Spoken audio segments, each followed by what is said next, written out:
That's why you leave.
House will come to order.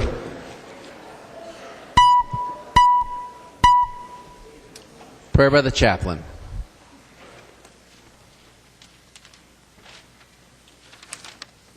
Let us pray.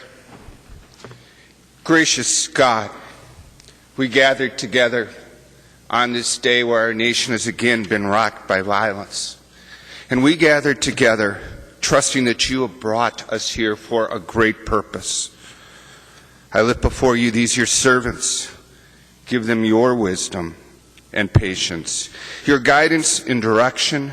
Help them to govern with fairness, justice, compassion, to work for the greater good for the people in our state and beyond. And at this time, we silently lift before you those affected by the explosion in Boston this day.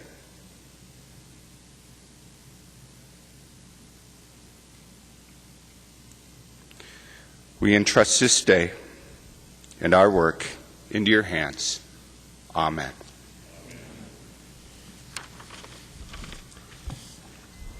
The chaplain for today's session is Reverend John Hoganson, St. Andrew's Lutheran Church, Matamidi, Minnesota. Pledge of Allegiance. Please remain standing and recite the Pledge of Allegiance to the flag of the United States of America. Allegiance to the flag of the United States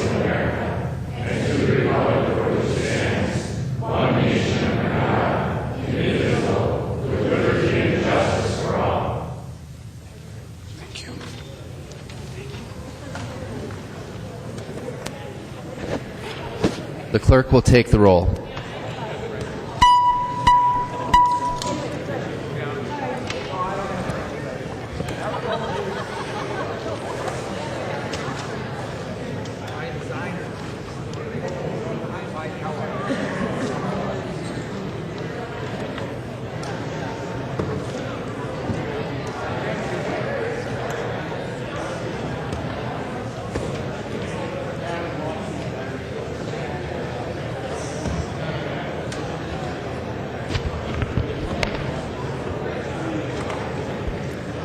The clerk will close the roll.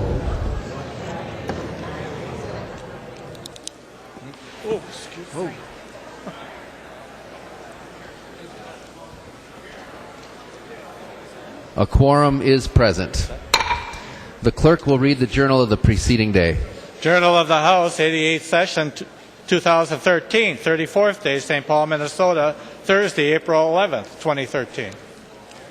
If there's no objection, further reading of the journal will be dispensed with, and the journal will be approved as corrected by the chief clerk. Hearing no objection, the journal will be approved as corrected by the chief clerk. Representative Kahn. Mr. Speaker and members of the House, I would like to welcome some visitors to the House floor and also the whole rest of the team in the House gallery up here. And we are presenting two House resolutions, one to the University of Minnesota women's hockey team for historic championship hockey season, and the capturing the 2013 NCAA women's hockey champion for a second consecutive season. I'd like to welcome in the front, we have Coach Brad Frost and the two co-captains of the team. So please give them our applause.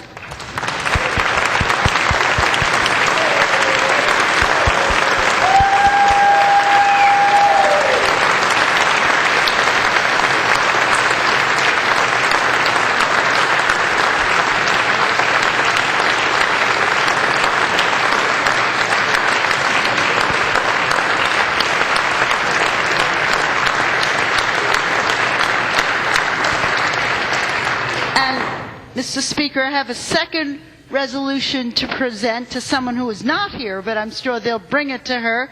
And this is the Patty Kazmaier Memorial Award, presented annually to the most valuable player in the NCAA Division I women's ice hockey. It went to University of Minnesota junior Amanda Kessel. It was also interesting that the three finalists were all from Minnesota, which I think is an absolute first. So give applause to Amanda, who's not here, and I'll come down and present both of these to the team.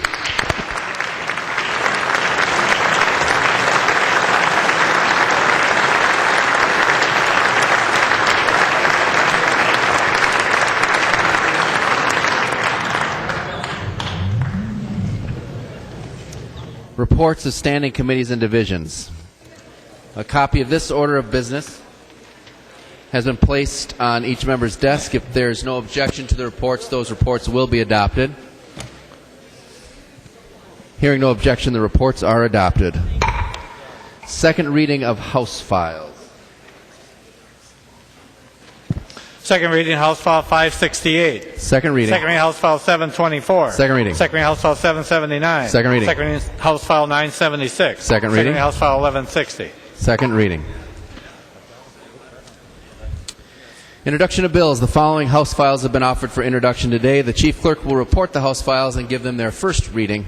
Introduction and first reading of House File 1770 through 1780. First reading, House File 1770 to 1780. Messages from the Senate. Message from the Senate. Mr. Speaker, I hereby announce the passage by the Senate of the following Senate files herewith transmitted. Senate File 663, 1168, 489, and 840. 840 and 843. Signed, Joanne M. Zoff, Secretary of the Senate. First reading of Senate files. Introduction and first reading of Senate File 663, an act relating to state government. Johnson C. moves that Senate File 663, House File 855, now in the General Register, be referred to the Chief Clerk for comparison. there's no objection, so ordered. Introduction and first reading of Senate File 1168, an act relating to public safety. Simon moves that Senate File 1168, House File 1043, now in the General Register, be referred to the Chief Clerk for comparison. If there's no objection, so ordered. Introduction and first reading of Senate File 489, an act relating to retirement. The bill is being referred to the Committee on Ways and Means. Introduction and first reading of Senate File 840, an act relating to employment. Hansen moves that Senate File 840, House File 568, now in the General Register, be referred to the Chief Clerk for comparison. If there's no objection, so ordered. Introduction and first reading of Senate File 843, an act relating to local government. Nelson moves that Senate File 843 and House File 1196, now in the General Register, be referred to the Chief Clerk for comparison. If there is no objection, so ordered. Members, I'd like to recognize a former member who's with us today. Former Representative Alan Welly from the Wilmer area is here. We could welcome him.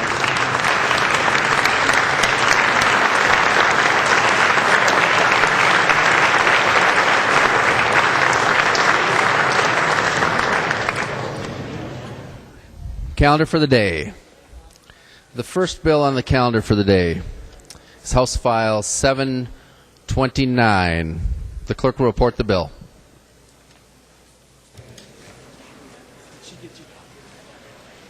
House File 729, number 1 on the calendar for today, the second engrossment, an act relating to state government. The author of the bill, Representative Mahoney. Thank you, Mr. Speaker. Thank you, Mr. Speaker.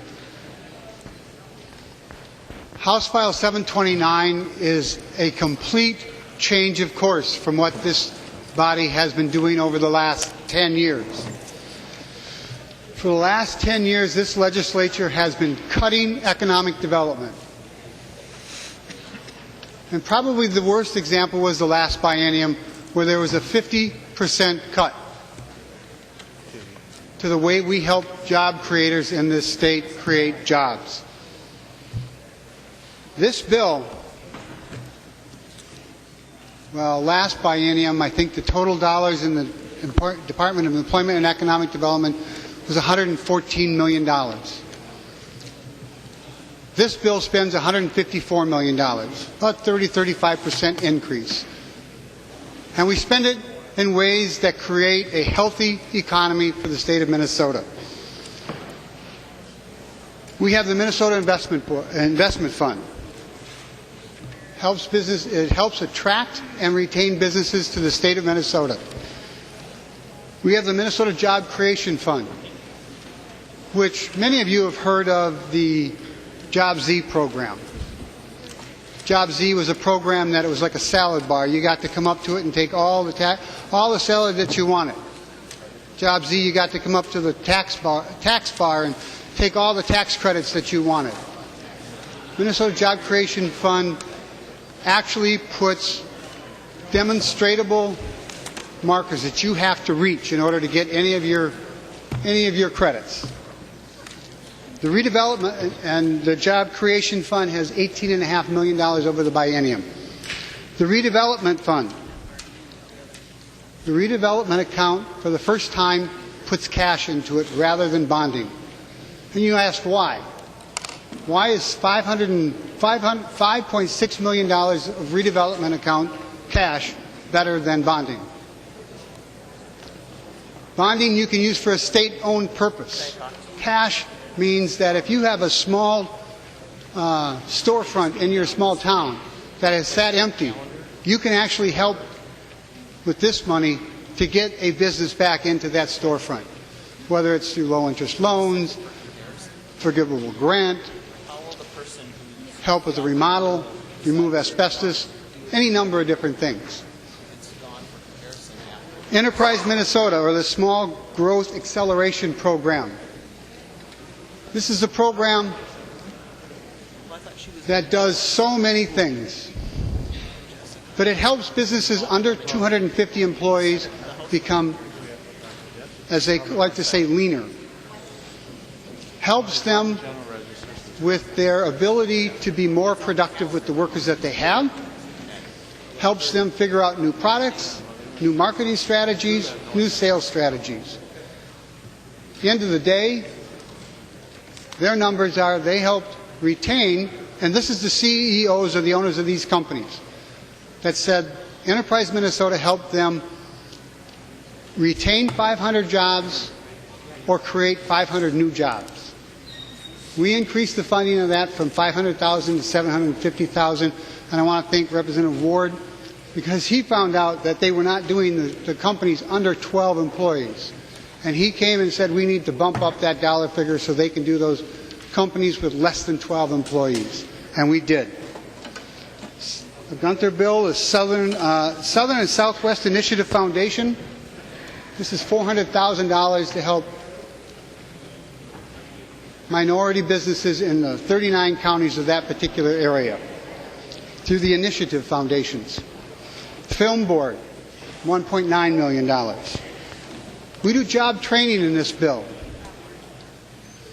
About 4 or 5 years ago, we started trying to get a competitive grant program, more accountability, and less pork barrel, less earmarks for job training. Why should the job training programs that can hire a lobbyist and come to the Capitol with a lobbyist get done, get money, and the others that can't afford that not? Well, in this program, especially if you live in Greater Minnesota, this is a good program because 9 of the new programs through this competitive grant went to Greater Minnesota. We do Fast Track, which helps the hardest of the hard to train and get through to a job. We fund them at $2.5 million a year and put them into the base. This is a program that has 80% success rate with people who don't either speak the language, don't have a GED, have failed at other programs. This is a great program to help people and get them into the best program that we can do, which is a job. SciTech experience internships for STEM students, both in Greater Minnesota and in the urban areas. STEM students, sophomores and juniors in college, can go to work and get paid, and the state picks up part of that particular payment, and they get a job in a science or a technology or an engineering or a math area. One of our problems is our smart young men and women are leaving the state for other areas, be they Boston or San Francisco or Denver or Utah. We need to keep them here. And this is $1 million. But just to give you perspective, Nebraska does $3 million. We have an apprenticeship program in this bill for $1 million. We have the Job Skills Partnership, which partners with business. When they are willing to spend money to train their incumbent workers and make them more productive, the state's willing to help out. The Job Skills Partnership is at $10.6 million. We've not funded it at that level for many, many years. And business after business says this is one of the most effective programs that they have. Who knew? The last bill we heard before deadline was foreign-born, foreign-trained physicians that leave the refugee camps and come with their compatriots. But who knew that the AMA rules, the American Medical Association rules, says if you've been out of school for 5 years, you can't get licensed. You can't get into a residency program. And without getting into the residency program, you can't become a doctor in this country. What this $450,000 does is train these foreign-born, foreign-trained physicians in the U.S. medical licensing exam. Gets them ready so that they can apply for a residency. And who knew that there's 250 of them? Breaks down to about $1,800 a piece to get 250 more doctors. And specifically in the bill, it says that there is a preference for general practitioners, or OBYNG, and mental health. says it right in the bill. These are our refugee issues that they need the doctors that speak in their own language. Continuum of care, I think someone called it. This bill, in the last biennium, the big move was to eliminate the trade office. And it took a shutdown to come up with $3 million to keep the trade office moving forward. Well, we have one trade office in China. In this bill, we have the money, $4.5 million, to open 3 more trade offices so our farmers, our manufacturers, our businesses can sell their services and commodities and parts overseas. Now, they have a list. They can't really tell us where they're going to put the office, but there's a list of 15 countries they're looking at.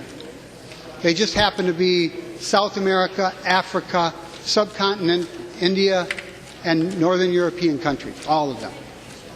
So I suspect, or I hope, that they'll go into 3 of the biggest markets, emerging markets in the world. We put STEP grants together. What's a STEP grant? It's a small grant to at least 80 and maybe up to 100 small and small businesses, and I mean small by under 200, 250 employees, to get them ready. How many people, the amount of paperwork, the amount of finance regulations that you have to dig through when you're trying to export is immense. And most companies can't afford that risk. The state's going to help with that particular risk to put that on the table. Workers' comp, pretty much we just took the governor's numbers. Workers' comp's been moving along, doing just fine, and helping injured workers. I could like to do a few more things, but they won't let me do anything like that.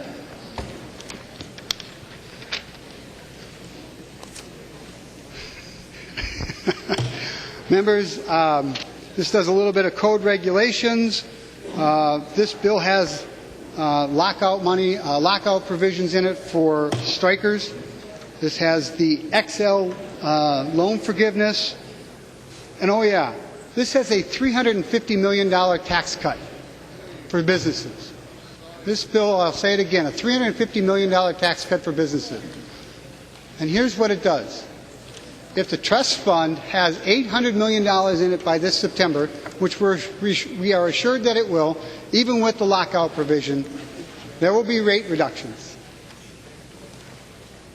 And there'll be again 1 year later. This means that every employee in your districts is worth at least $150 million. I'm sorry, $150 up to $450 in your rate as a tax break to that employer. So if you got 10,000, like if you got Boston Scientific or you got 3M or Super Value with thousands and thousands of employees, or your Fred's Auto Parts with only 4 or 5, you're going to get money back rather than have it sit in the trust fund in Washington, D.C. Much better place is in our business owners' pockets than in D.C. And hopefully those business owners use that money to advance their business and buy the new equipment or train their employees to get better at what they're doing so they can make more money. Members, there's a whole lot more in this bill, but those were the highlights. There's some small policy stuff in here. I'll let you look through it.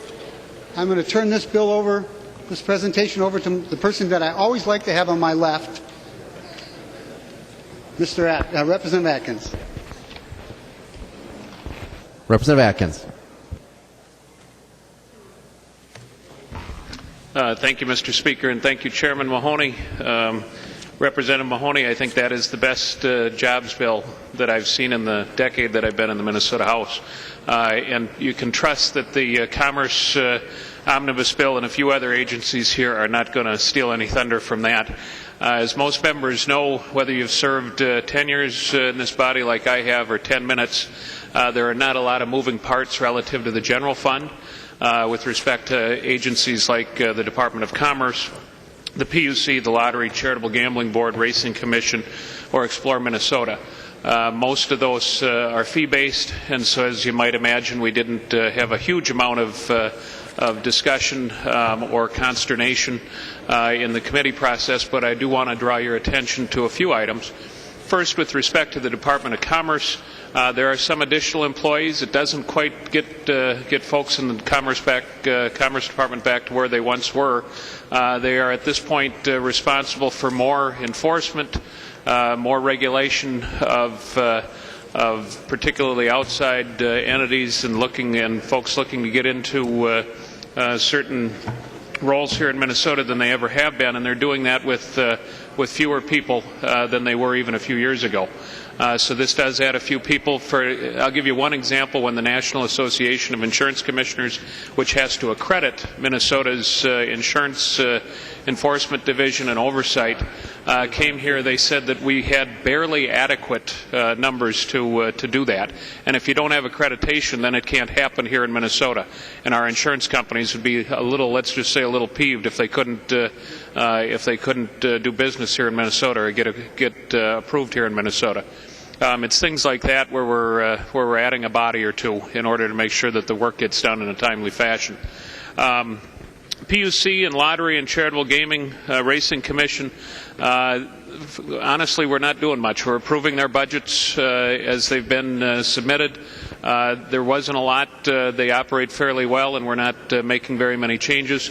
In fact, at the end of the day, not only do we not draw greatly on the general fund, there's actually a net positive at the end of the day in terms of what's left on the bottom line. So for the final agency for whom we had responsibility for their budget, that was Explore Minnesota.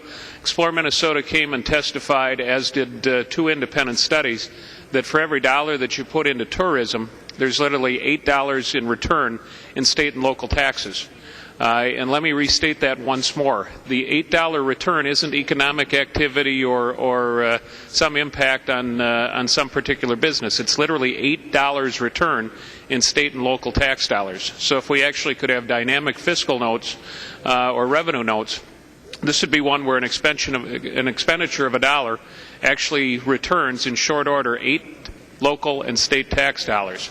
On a larger impact, it returns over $80 in economic activity throughout the state of Minnesota.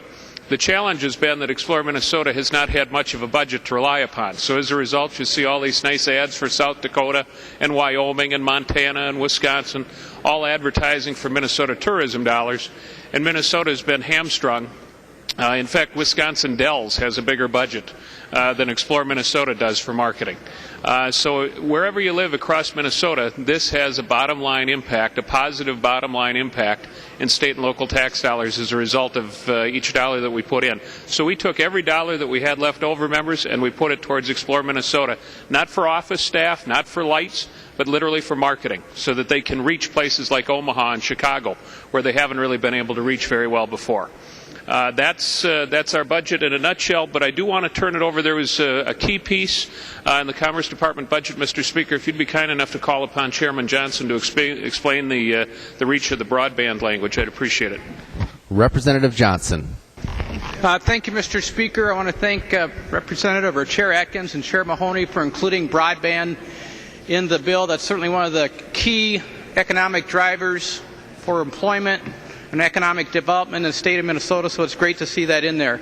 The language in the bill represents 13 months of work traveling around the state by the governor's task force that was appointed traveling around Minnesota, resulting in recommendations for border-to-border broadband and access to speed for our broadband goals by the year 2015, including the speeds of 10 to 20 megabytes down, 5 to 10 megabytes up, being in the top 5 states, and again having universal access to both residents and businesses border to border across the state of Minnesota. Now the languages in this bill will help progress or move Minnesota forward to meeting these goals. And just briefly, the major areas include, if you look at Article 7, Section 3, there's a fiber collaboration database. That's where MnDOT will post on its website upcoming construction projects and the like, so providers can notify them of their interest in any projects going forth, and they can plan and prepare accordingly in terms of laying down conduit.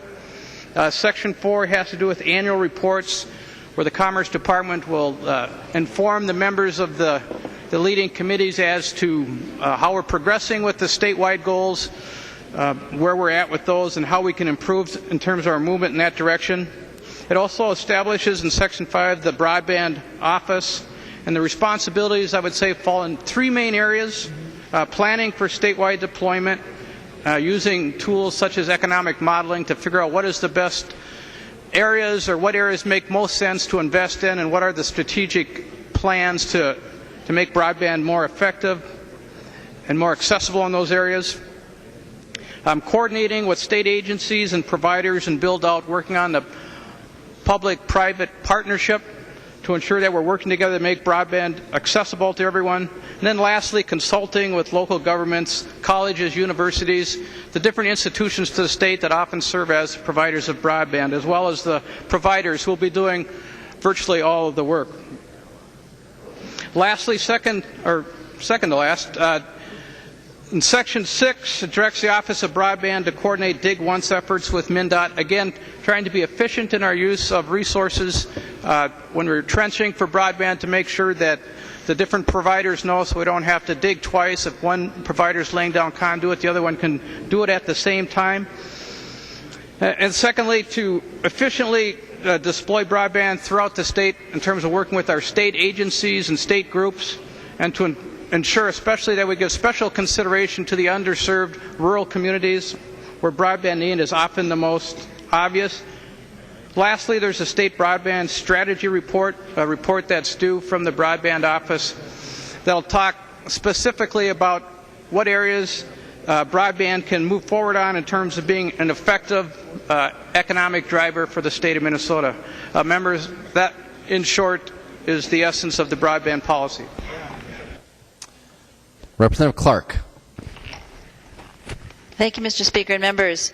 Well, I'm really pleased to bring the housing portion of this bill before you today.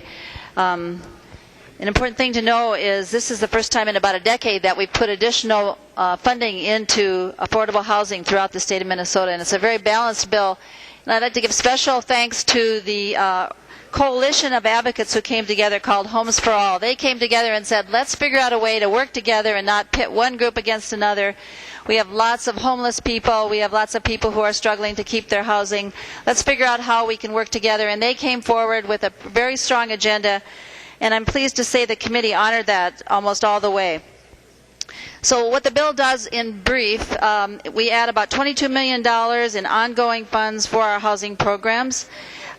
This includes programs all around the state, like the Challenge Fund, a very important increase to that fund, which serves every one of our districts in terms of economic development and affordable housing. And we put some additional priorities in there to ensure that we're also going to make sure that some of the needs that have really stood out are addressed. For example, tonight we have about 13,000 homeless people, 12 to 13,000 homeless people right now, and half of them are children. Half of the people who are homeless in our state are children. And we put additional funding in this bill to ensure that our homeless families and homeless youth in particular get some priority. So I wanted to point that out to you. We've also tackled another part of that homelessness issue, which has to do with trafficked women and children, and we put additional funding. We put funding into that. There has not been funding in that really in the past, except a very minute amount. The governor had recommended a $10 million increase in the Housing Challenge program. We do that, but we also, as I mentioned, we do some priorities. We did transfer several programs from the Minnesota Housing Finance Agency, or several pots of funding, I should say, from the Minnesota Housing Finance Agency over to the Department of Human Services. And I'm just going to mention them because the way it works in housing is we can construct housing, but we also need to provide the programs for those who are homeless and need the support within that housing, the operational funds. So, for example, long-term homeless supportive services. We put $1.8 million into that program. This is a program that Governor Pawlenty started. We did a lot of good construction. This year we're also putting some good funding into the programs that are offered for those long-term homeless folks. Transitional housing programs, we put in $500,000. Emergency services grants, $500,000. I mentioned homeless youth already, $3 million. They asked for 8. We don't have that much, but we're giving them 3, and it's a good start. Traffic, women, and youth that I mentioned, $2 million to them. And we also did another one of the governor's priorities, which had to do with highly at-risk adults who are coming out of prison. And we put $500,000 into a program called the Network, which is a program over in the Department of Human Services. We transferred $500,000 there to help them. And I believe it's their 5th year of a demonstration project. This is a program that has such a fabulous record. The men who are in this program coming out of prison have a recidivism rate below 10%, which is about a third of what it is for others. They get housing and training and so on. There are 2 transfers that I'm going to be removing in an amendment when we come back that had to do with the healthy homes and childhood lead poisoning. Those are in the health department, and we are taking those out because that is more properly dealt with in that committee. Mr. Chair and Mr. Speaker and members, if you have any other questions, I'd be glad to answer them. I just want to say that in general, you'll see that we are balancing our many programs in the Minnesota Housing Finance Agency so that they serve the entire state and have some high priorities for those who need it most. Thank you.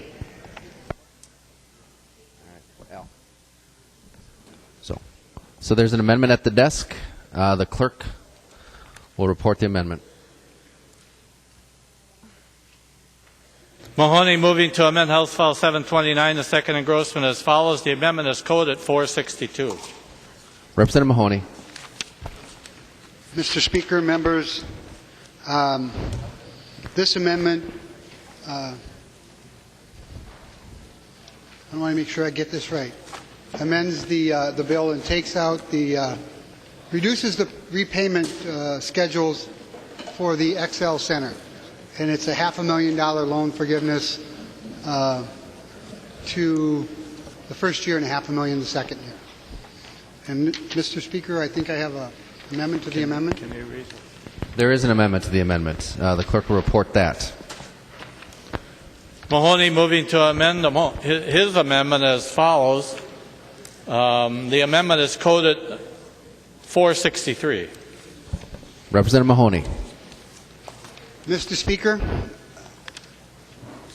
this deletes Section 36 and essentially takes out the total loan forgiveness. I'd ask for your support. Any discussion to that amendment? There's another, on the amendment to the amendment. Any further discussion? Seeing none, all in favor say aye. All opposed, no. Motion prevails. There's another amendment to the amendment. The clerk will report the amendment. Winkler moving to amend the Mahoney amendment to House File 729, the second engrossment as follows. The amendment is coded 464. Representative Winkler. Mr. Speaker, members, I'd ask your support for the amendment to the Mahoney amendment. Originally, I think Representative Mahoney was going to move $4 million to the redevelopment fund, and under the current version of the amendment right now, the full $5 million just falls to the bottom line. So, members, I'd like to put that $4 million in the redevelopment fund. It's actually an economic development program that is worthwhile because it actually takes care of market failures through externalities. When land is contaminated, brownfields are created because of past action, and we can put government funds in to correct those externalities. We're actually setting the stage for the market to work. So the redevelopment fund is one of the few funds, in my opinion, that is really worth putting money into, and I would ask your support for this amendment. Representative Dowd. Mr. Speaker, I'd request a roll call on the amendment. Roll call has been requested. Seeing 15 hands, there will be a roll call.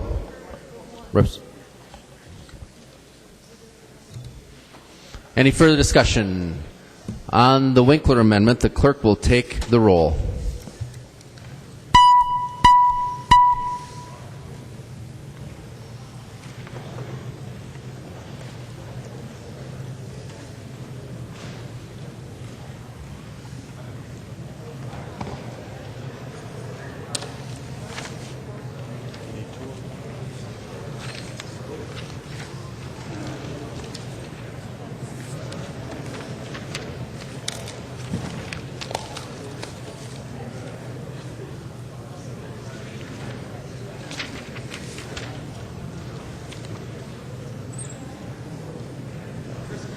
The clerk will close the roll.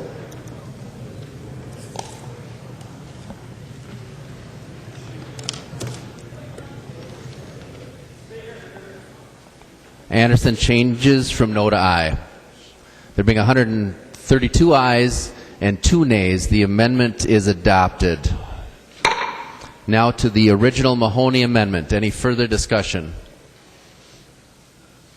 Seeing no further discussion, all in favor of that amendment say aye. Aye. All opposed, no. Motion prevails. There's another amendment at the desk. The clerk will report the amendment.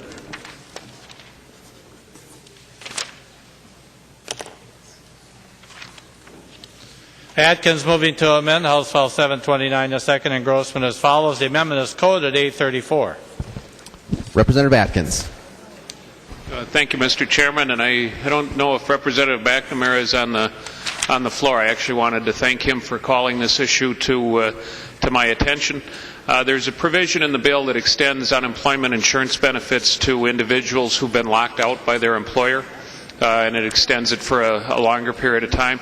Representative McNamara, thank you for pointing out, you asked the question in committee about whether or not it applied to professional athletes and whether they'd be able to afford themselves of these additional protections.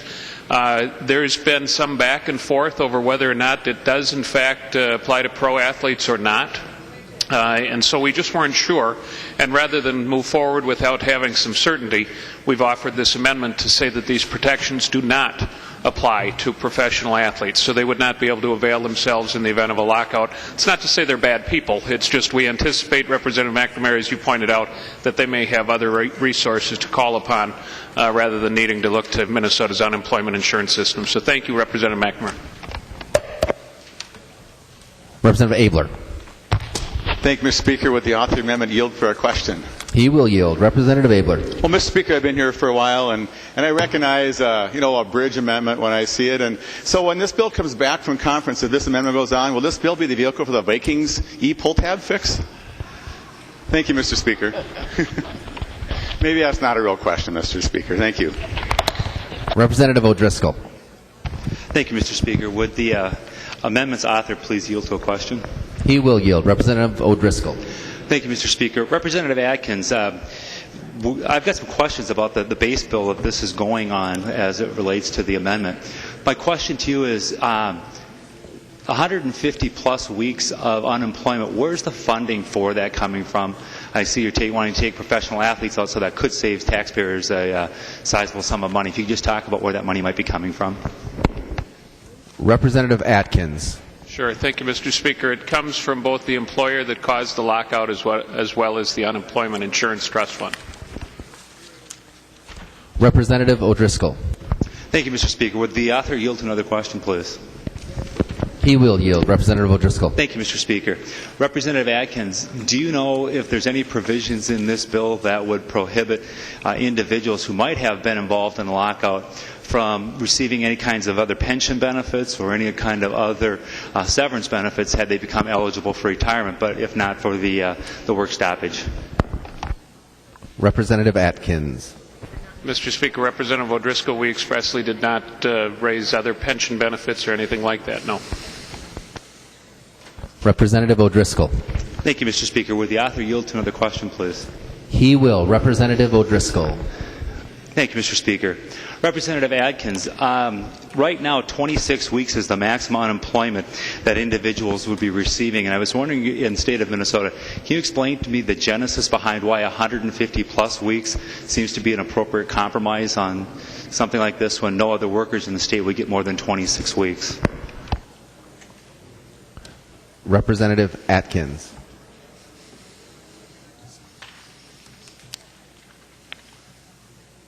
Mr. Speaker, Representative O'Driscoll, because the author wanted an even longer period of time. Representative O'Driscoll. Well, thank you, Mr. Speaker. That wasn't exactly the answer I was looking for. Maybe I will ask it in a more broad sense. Could the author of or let me ask this.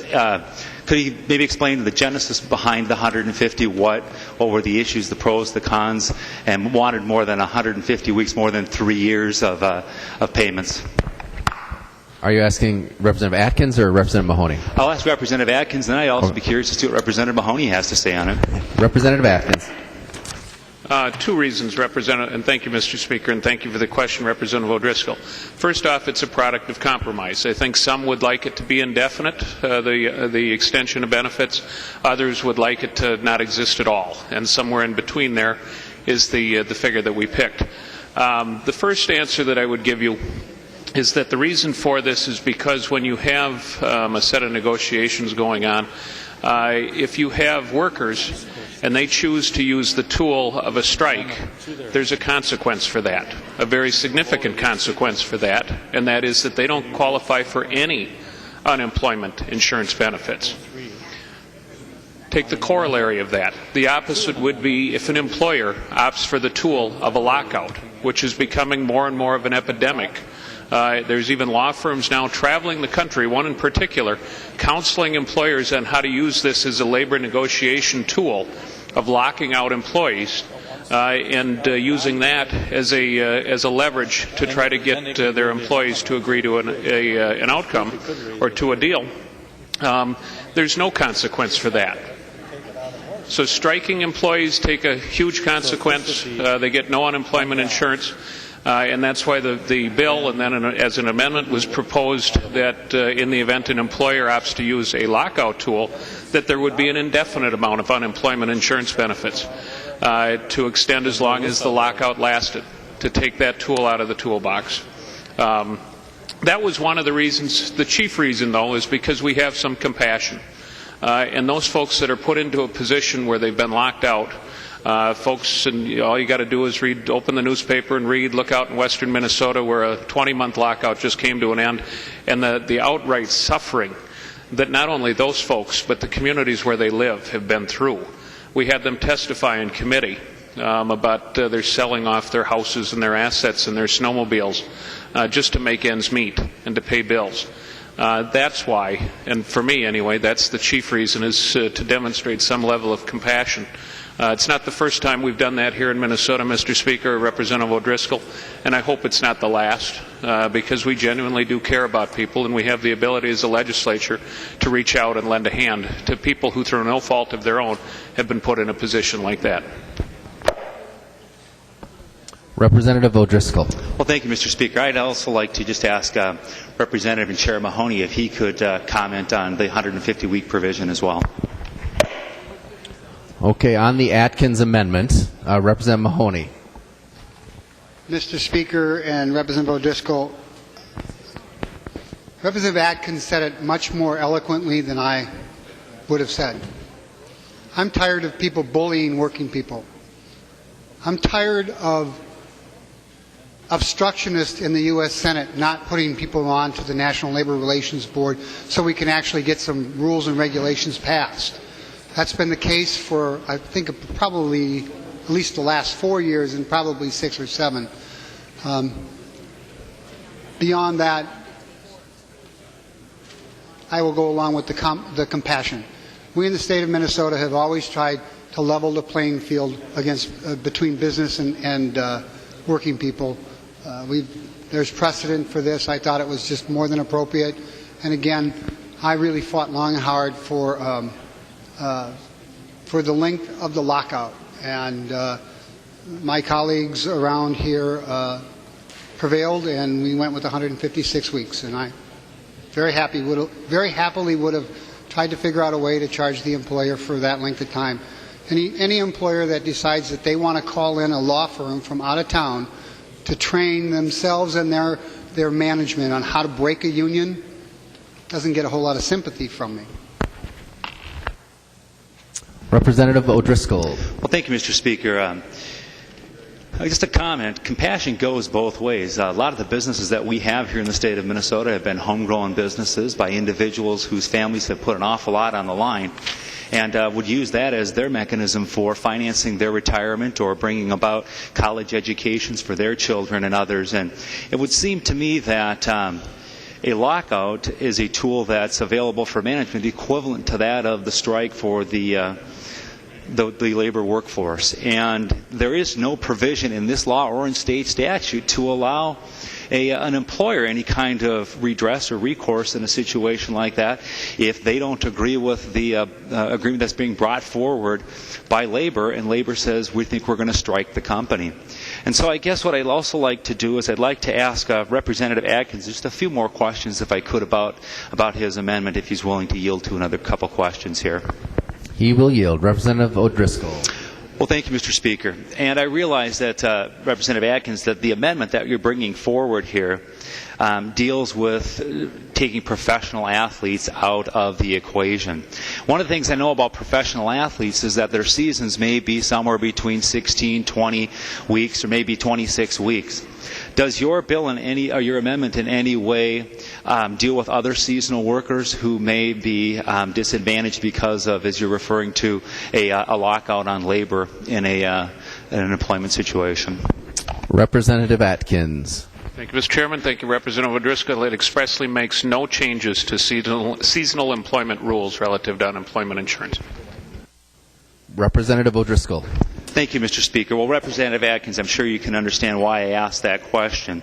Because if you have a situation where there might be, say, for example, a stadium that hires individuals who may be doing concessions and other types of things, and those individuals may find themselves in a, as you referred to it, a lockout situation, the 156 weeks of unemployment, I'm just wondering if that maybe might not turn into, for some situations or some individuals, a 6-year period of time because they're seasonal workers. And maybe you could just talk to me a little bit about the genesis behind dealing with those individuals. Representative Atkins. Mr. Speaker, Representative O'Driscoll, it expressly makes no change to the seasonal work rules relative to unemployment insurance. Representative O'Driscoll. Well, thank you, Mr. Speaker. Maybe Representative Atkins could explain a little bit what the rules are as it relates to that, so as I'm trying to decide how I want to vote on this particular amendment, I have a more backgrounded information on this. He will yield. Representative Atkins. Mr. Speaker, Representative O'Driscoll, at risk of making legislative history that would come back to bite us in the rear end, I would again say it expressly makes no change to the seasonal rules relative to unemployment insurance. You don't want me to make different legislative history. I choose not to. And while I appreciate your concern, I would suggest that you review the rules yourself rather than have me explain them to you. Representative O'Driscoll. Well, thank you, Mr. Speaker. And Representative Atkins, I appreciate the fact that you can't be an expert on everything that comes before us here. And my intention is not to put you on the spot with that. But, folks, I do want this body to understand that there are a number of seasonal workers out there who might be eligible for unemployment, those individuals who help to bring about the construction of roads and bridges here in the state of Minnesota and other types of things. Going down this road could be a slippery slope for the state of Minnesota. And I guess I just have one other question for Representative Mahoney, if I could. He will yield. Representative O'Driscoll. Well, Representative Mahoney, Chair Mahoney, I guess the biggest question that I have for you is, do you know where this is at in the Senate and how they're moving it along? Is it in their omnibus bill, or where are we at in provisions within the companion bill on this, specifically to the lockout provision? Representative Mahoney. Mr. Speaker, Representative O'Driscoll, they have not put their omnibus bill together at this particular point. I would certainly hope that they would have as much compassion as the House members, but I don't know. Representative O'Driscoll. Well, thank you, Mr. Speaker. If I could just ask Representative Mahoney a few more questions. He will yield. Representative O'Driscoll. Thank you, Mr. Speaker. Representative Mahoney, I understand your need for wanting to make sure that the Senate is compassionate, but my hope is that the Senate will be compassionate on both sides of the issue. For those working families that have decided that they want to provide jobs here in the state of Minnesota for their fellow Minnesotans and for the fellow folks who are in their communities as well. I guess the final question that I have for you on this is, if the Senate has, well, as the author of that bill, I'm sure you've stayed in contact with your Senate companions. Can you tell me where that's at right now in the Senate? Is it through their committee process? Has it stalled in the committee, or do you know the status of that in the Senate bill right now? Excuse me, the Senate. Representative Mahoney. Mr. Speaker, Representative O'Driscoll, Actually, no, I don't track what the Senate does. I very clearly don't worry about the Senate. I'm more worried about the House, and I mean that sincerely. I can't tell you where many of the bills in my omnibus bill are over in the Senate. I don't really care what they do at the end of the day because they're a separate body. The House of Lords always does something different than the House of the People. Representative O'Driscoll.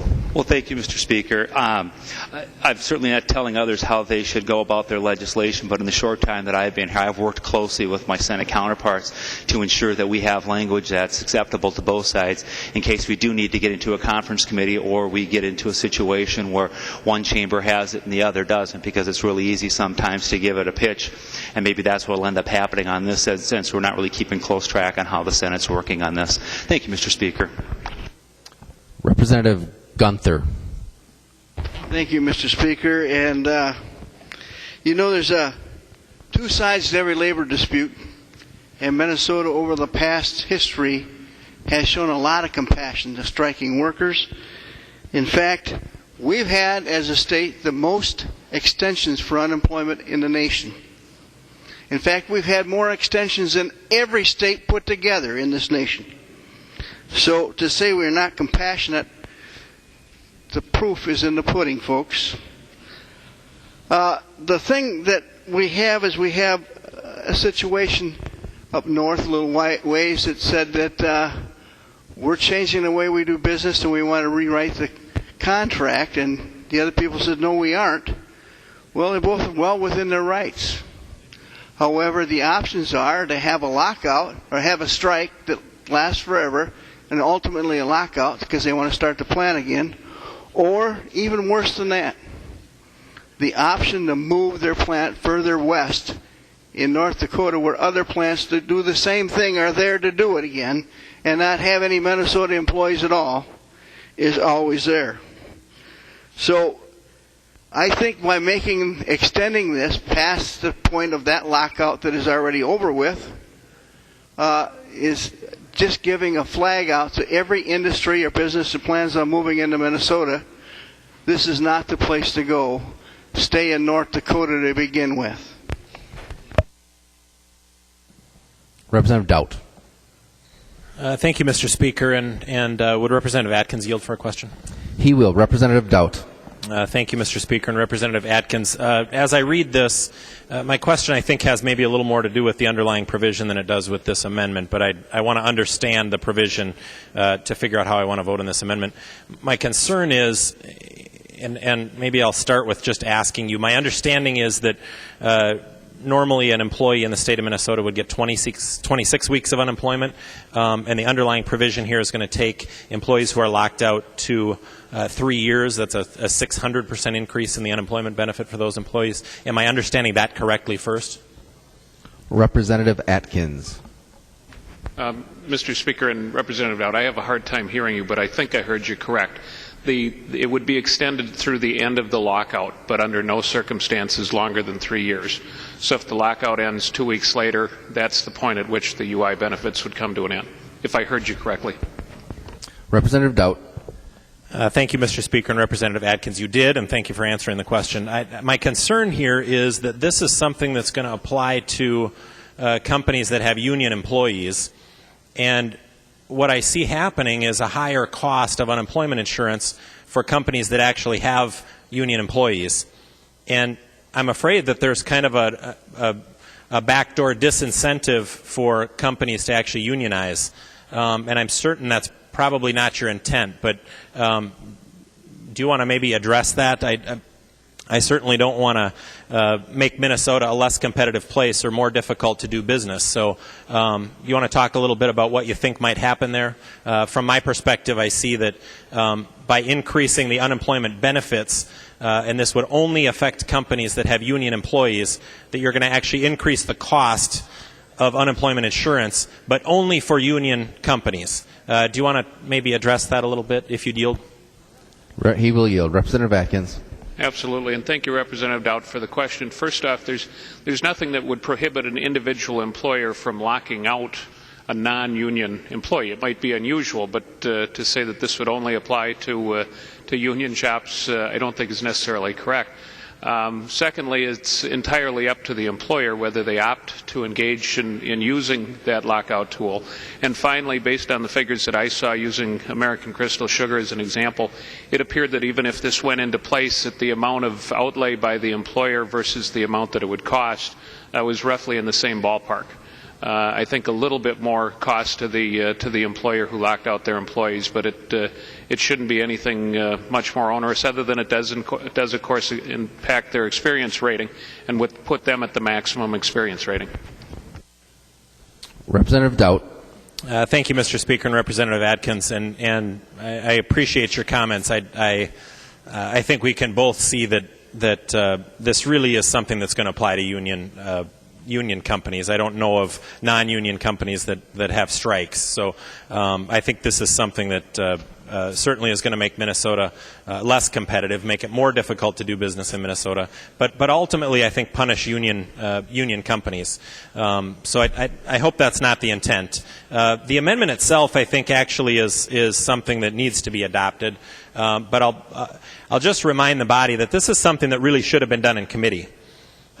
This seems to me a pretty big oversight, and this bill really didn't get hearings in committee. I know it had an informational hearing in the Commerce Committee, but in bill format, this really didn't get heard in committee and get an opportunity for the public input. So I'm not going to make a motion to send this bill back to committee, although that's what we should do, because here we are. Instead of doing our work in committee, we're fixing it on the House floor, something that, frankly, I think is a pretty obvious fix and something that needs to be done to make the bill better.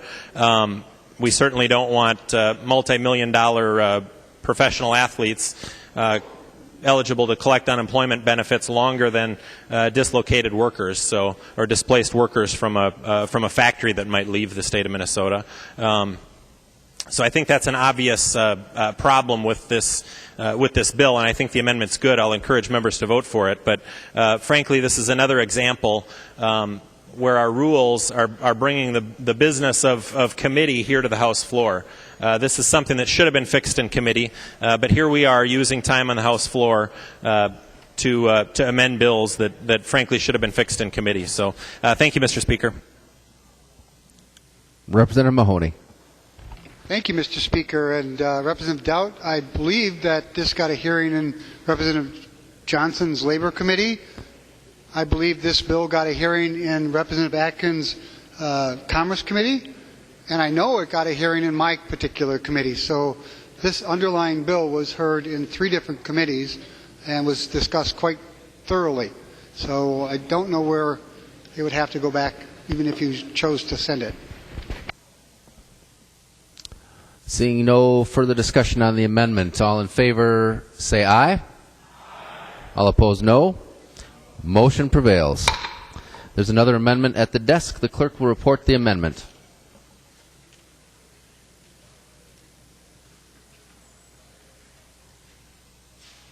Drazkowski moving to amend House File 729. The second engrossment as follows. The amendment is coded A45. Representative Drazkowski. Thank you, Mr. Speaker. Mr. Speaker, members, this amendment would limit this 3 years of unemployment compensation for workers who have been locked out, this provision that's been discussed over the last few minutes. It would exclude or cause it not to be applied to individuals whose total compensation was $150,000 or $50,000 or more in the previous year. And while I don't agree with this provision in the bill to begin with, members, this would start to bring some semblance of order to the provision to start with. And, members, I don't know if you have looked at this provision of the bill or not, but again, the bill as a whole takes $437 million from hardworking Minnesotans, brings it into government, and redistributes it in ways that include this provision, which pays people for 3 years not to work. And the question is, members, as we look at redistribution of income in this particular bill and the incentives and disincentives that it creates or attempts to engineer from the throne of government, we need to think about each of these provisions and what they mean. Does this provision actually encourage settling the contract to begin with? And Mr. Speaker, I'd ask Representative Atkins if he would yield. He will yield. Representative Drazkowski. Thank you, Mr. Speaker. Representative Atkins, do you believe that this particular provision that we are talking about with this amendment actually would help encourage settling these contracts and bringing people back to work? Of course, I've heard this bill. I've heard it described as a jobs bill, so I'm hoping that it will provide security for and hopefully jobs, but I'm not so sure about that. So I'd appreciate your perspective. Representative Atkins. Mr. Speaker, Representative Drazkowski, I don't know that I've ever encountered somebody who's asked a question during their own amendment presentation, but I'm happy to be a part of your amendment presentation. I genuinely don't know if it will help encourage it or not. The impetus for the provision is really about compassion and just trying to help those folks who've been locked out and are suffering in those communities that are impacted by that lockout. Representative Drazkowski. Thank you, Mr. Speaker. And thank you, Representative Atkins. Mr. Speaker, I'd ask for a roll call if I could. Roll call has been requested. Seeing 15 hands, there will be a roll call. Representative Drazkowski. Thank you, Mr. Speaker. Representative Atkins, I appreciate your flattering words. I aspire to be as dynamic as I can, so I appreciate those flattering words. Representative Atkins, earlier you had said that lockouts are an epidemic, and I guess I could ask you a question about that, but I put the numbers together.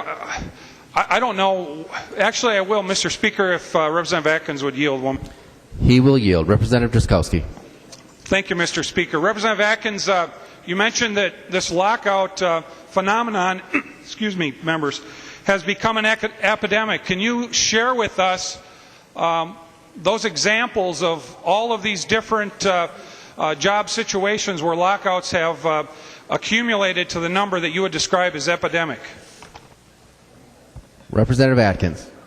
Thank you, Mr. Speaker, and thank you, Representative Drazkowski. In addition to the several across the country that I'm less familiar with, but have been tracking a little bit, there have been 4 just in the last year here in Minnesota.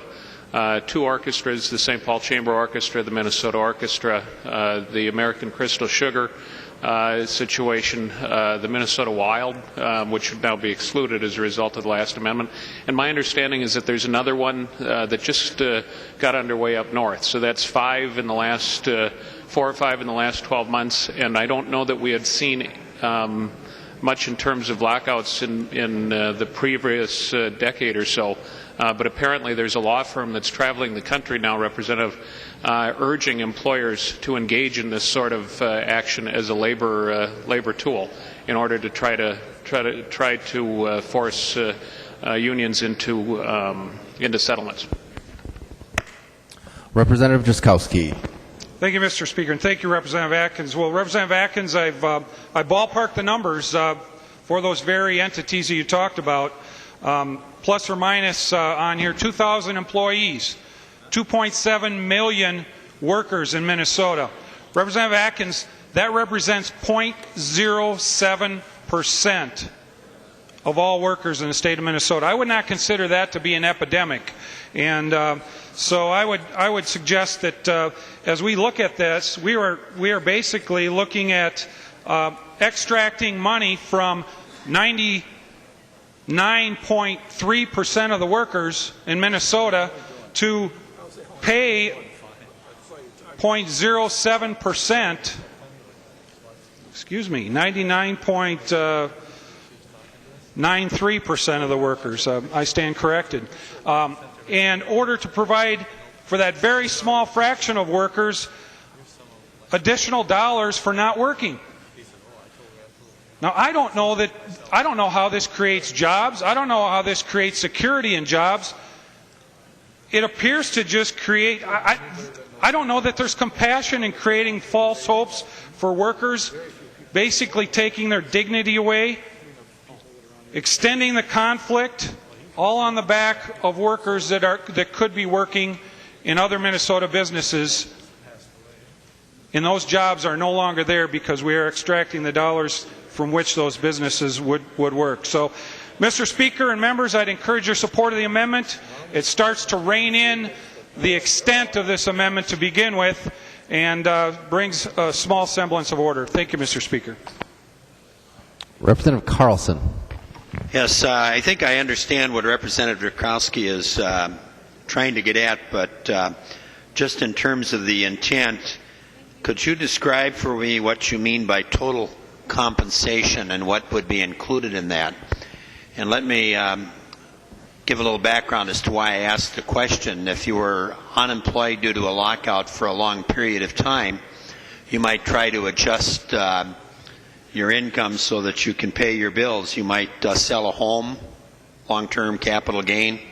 You might sell some stock just to keep body and soul together during that period of time. Deferred comp to help pay bills. So when you say total compensation, what do you mean by that, Representative Drakowski?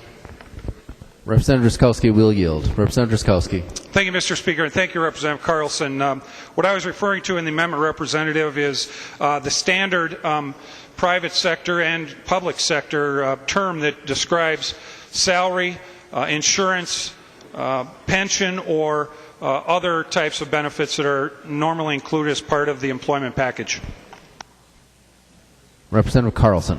Mr. Speaker, Representative Drakowski, I think if this goes on, and like I say, I think I understand what you're trying to do, but I think further definition of this will be necessary so it actually accomplishes what you've just described when you start talking about insurance and some of those other forms of income that somebody may draw upon to get them through a difficult period.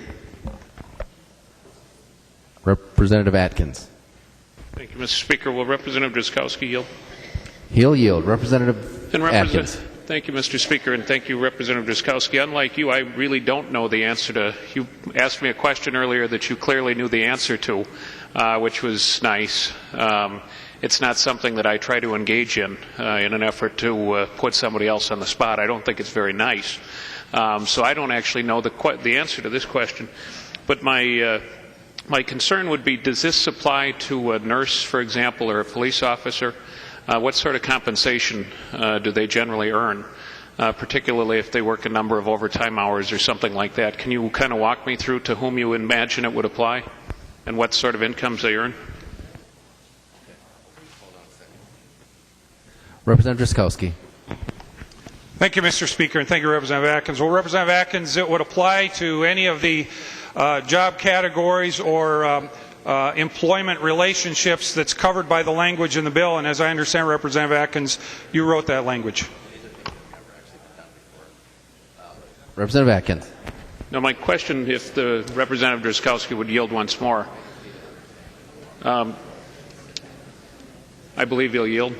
He will yield. Representative Atkins. You've proposed an amendment that would obviously push out some folks from being able to qualify. What does a nurse make, or a typical nurse? You've got some statistics over there I know you're relying on. What does a nurse make, or a police officer make, or others that would they be captured by this? Is the intent to have it apply to a nurse or a police officer? But mostly I'm just concerned, you've got a hard figure in here of $150,000. What is a nurse's total compensation in Minnesota, or a police officer's total compensation? Is there an average or a range that you can cite in support of your amendment? Representative Drakowski. Thank you, Mr. Speaker, and Representative Atkins. Representative Atkins, I don't believe that police officers can strike, so they might not be included in there. As we talked, and we'll be talking about Representative Lillie's bill later, but in the Subcommittee on Employee Relations, I did ask what the union nurses make on average, and I believe it was somewhere in the category or in the range of $75,000 plus benefits. It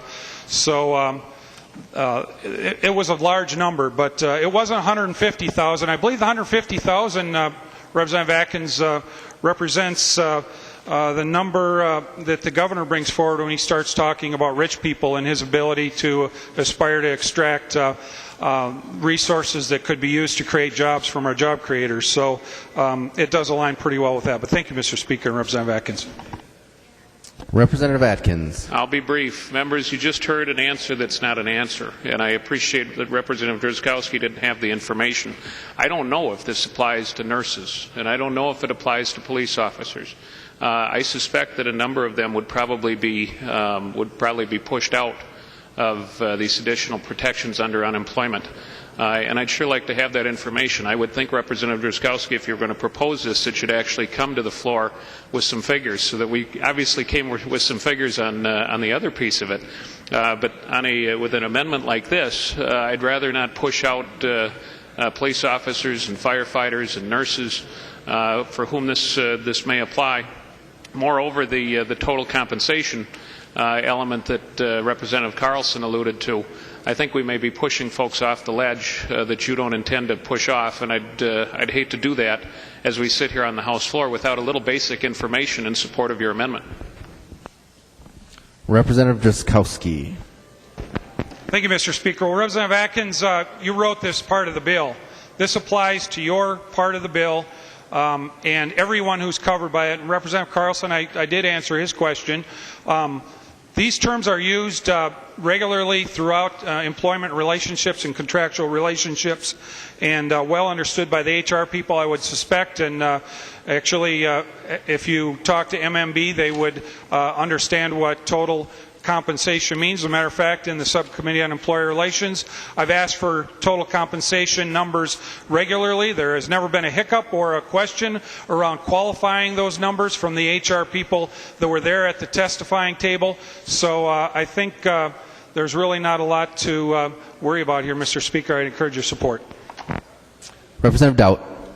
Thank you, Mr. Speaker, and I'd like to thank Representative Drzkowski for bringing this amendment forward. I think this amendment gets at exactly the same thing that was in the previous amendment that Representative Atkins offered, and I'll assume, I won't ask him to yield for a question, but I'll assume that the reason we were exempting professional sports players is because this wasn't meant to give unemployment benefits to people who were in those upper income brackets and people who were making obviously more than the $150,000 a year.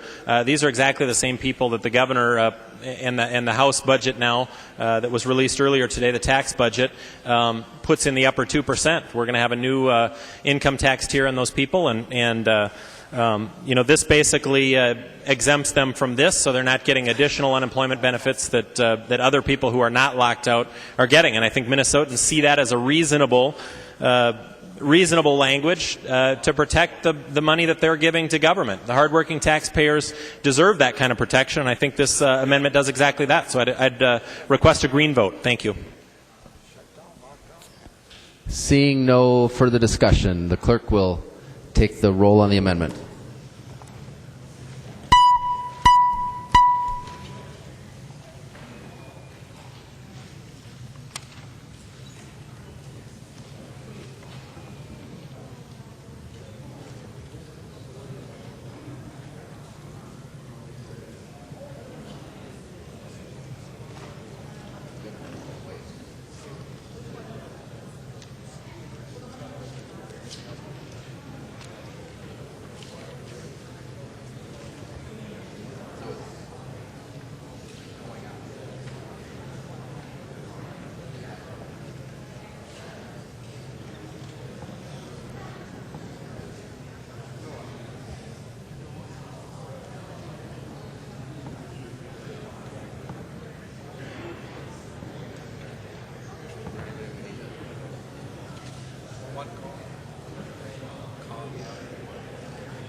The clerk will close the roll.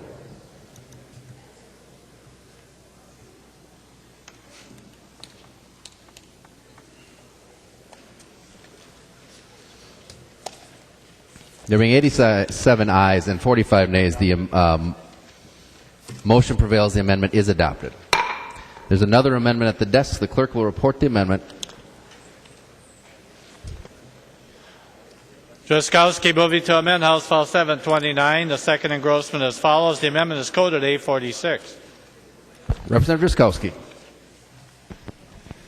Thank you, Mr. Speaker. Mr. Speaker, members, this applies to the same section of the bill and would say that people don't apply, or individuals who were members of a bargaining unit that rejected a contract offer under which the total average salary and benefits in the proposed contract was estimated to exceed the total average salary and benefits of the last year of the previous contract. So those folks who under the proposed contract are projected to be paid in total compensation more than they were in the previous contract are exempted from this provision. I appreciate your support for the amendment, and Mr. Speaker, I ask for a roll call. Roll call being requested. 15 hands. There will be a roll call. Representative Atkins.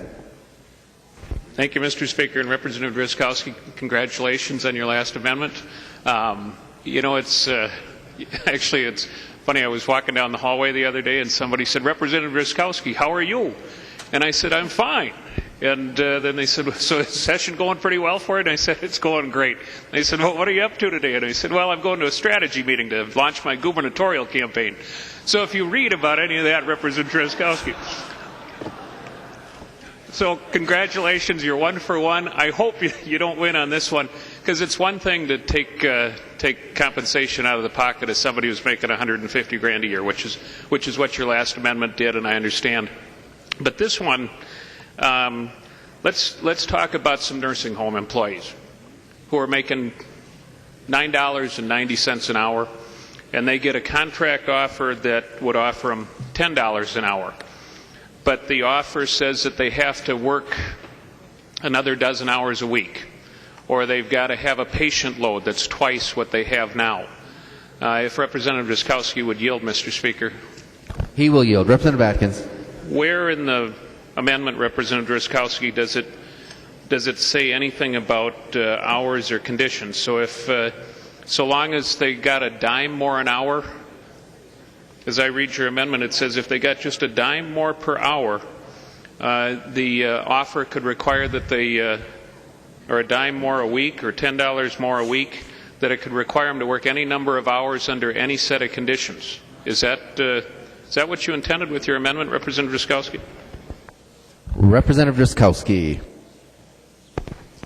Thank you, Mr. Speaker, and thank you, Representative Atkins. Well, Representative Atkins, the language is very clear. It says if the it refers to the average annual salary and benefits. So if you add those all together for the prospective year that is being considered in the contract, and you add those all together, and collectively they represent an amount, whether it be 10 cents, $1, or $10 an hour, more than the previous year on however you want to calculate it. But it goes really to an annual basis, and what the intention of this amendment, Representative Atkins, is to once again take away the disincentive that this language that's in this bill creates for getting through impasse. We're creating disincentive by having this language in the bill, disincentive for bargaining units and employers to settle. And this would remove some of the edges from that and at least tone down that disincentive that exists inherently in the bill. Thank you, Mr. Speaker. Representative Atkins. And Mr. Speaker, thank you, Representative Driscollowski. I don't mean to tell you what to do, but as the guy who just launched your campaign for governor, this would be one I'd think about withdrawing. Because members, look at this one really carefully. Because as it stands, it could pay you an extra, let's say, $20 a week in salary.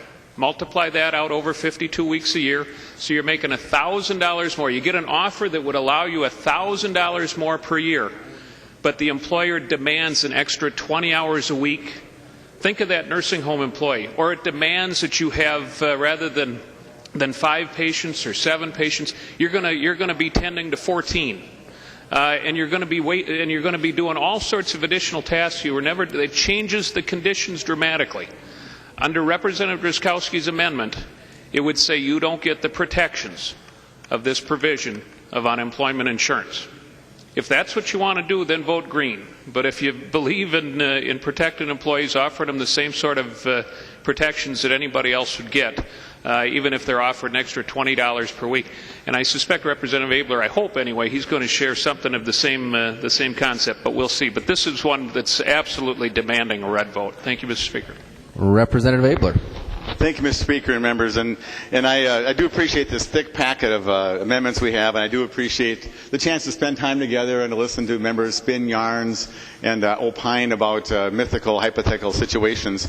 Representative Atkins is a master of it, and I consider him a friend, but that was one of the more entertaining stories he's thought up lately. I think that the amendment Representative Jaskowski has is thematic. I don't think it's not his best written one, but I think it's trying to make some kind of a point. That's the point Representative Atkins could have made. The fact that a nursing home worker is going to be in their 26th week of a lockout after going on strike, waiting for a dime, is a ridiculous example to give. And so if you don't like the amendment, don't vote for it. But please, I don't think that's a fair one. It tugs at the heartstrings. I wanted to hold my hanky up and have a tear.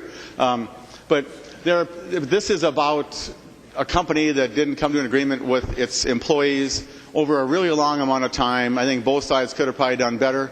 And I'm sympathetic to both the employer and the employee on the merits of the content that was brought forward in an effort to settle a long-time lockout. And so the question really is, if they get a big offer, should they take it, and should they get this long 3 years up to time of pay or not? That's the question. But nursing home workers, if ever one lands in that situation, I'll be the first person to come back, even out of retirement, and apologize for telling you the example is not a valid one. Anyway, I'll just leave it at that, Mr. Speaker. Thank you. Representative Mahoney. Mr. Speaker, members, I certainly hope you don't vote for this particular amendment. And here's why. Because you could get a higher compensation of 10 cents or 20 cents or 30 cents, but the employer could require in that contract split shifts. So you come in at 5 o'clock and you go home at 9 o'clock in the morning, and you come back in at 3 o'clock and you go home at 7 o'clock. It's good for your family, really good for your family. The employer could negotiate that you don't get breaks during the day. There's no requirements. You have one requirement for a 15-minute break. That's it. So no breaks during an 8-hour day. You have to work all the way through. That's not covered underneath this. There are work rules that are superseding the cost. The employer could take away some of the safety programs that unions fight so very, very hard for.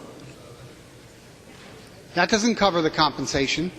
So you want people working split shifts, less safe areas to work in?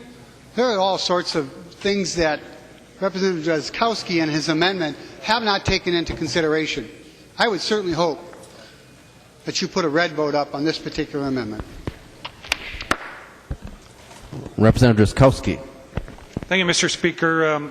Members and Representative Mahoney, if the contract is that bad, they could simply strike if they're a unionized, well, they would be a unionized group. But what this is really about is trying to correct what is really one of many bad provisions in the bill. This bill is labeled a jobs bill. Well, this particular provision of the bill discourages work. What is good, Representative Mahoney, for employees and their family is a job and to be working. And we are disincentivizing that with this particular provision in the bill. This amendment will start to correct some of that and at least take some of the edge off it, and I encourage your support. Thank you, Mr. Speaker. Representative Mahoney. Just to be clear here, when you're locked out, you actually want to work. It's the employer that won't let you work. Seeing no further discussion, the clerk will take the roll on the amendment.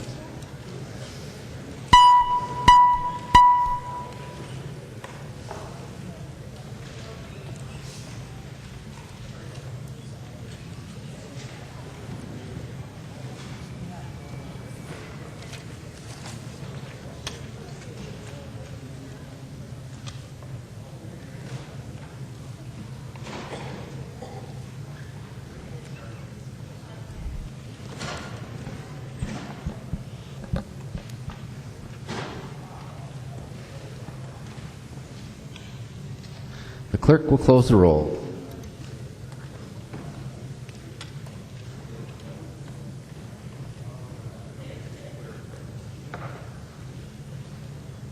There being 58 ayes and 75 nays, the motion does not prevail. The amendment is not adopted.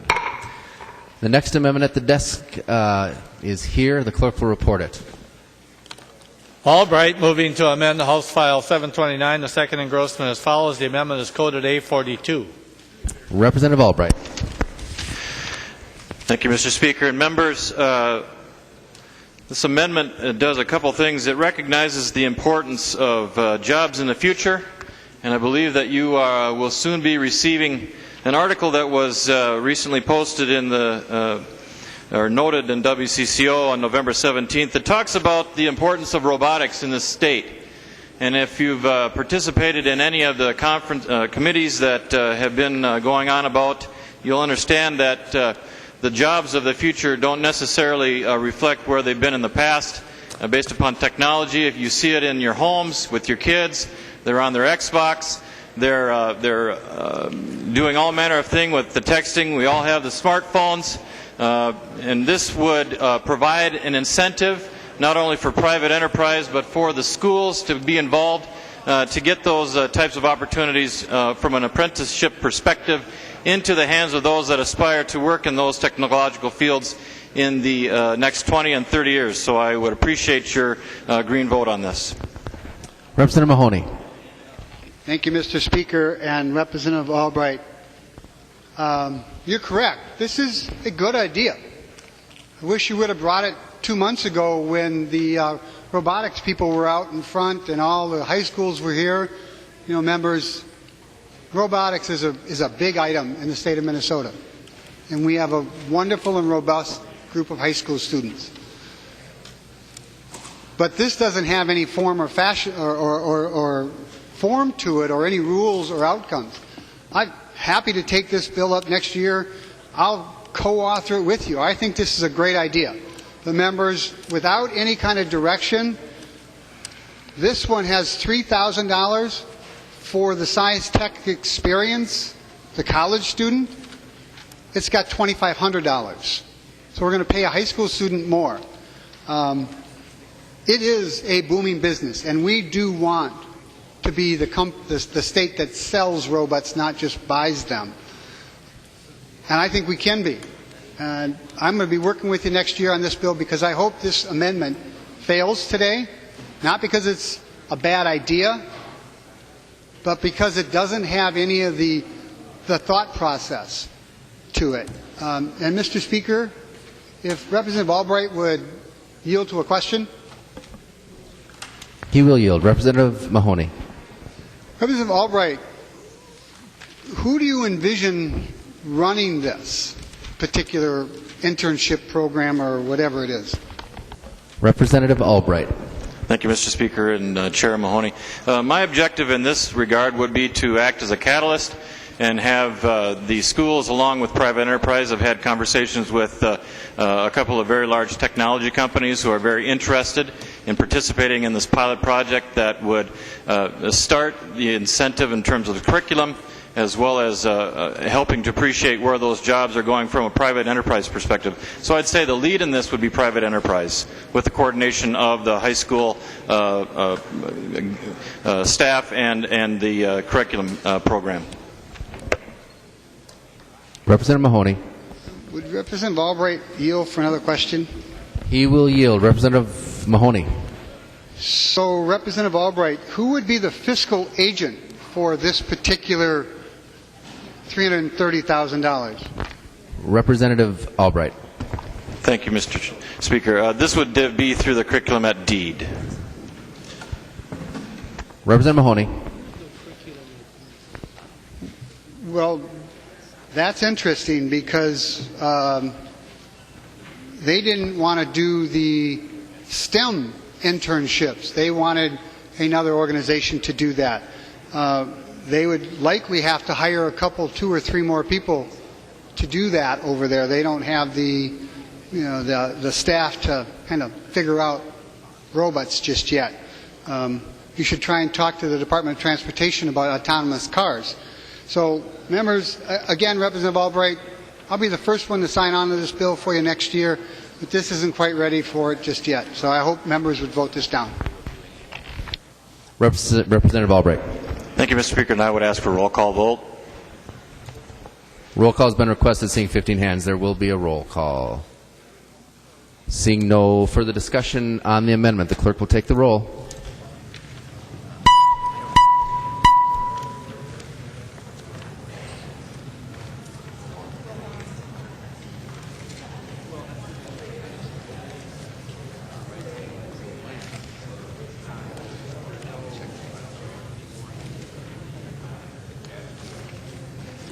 The clerk will close the roll. Con votes no.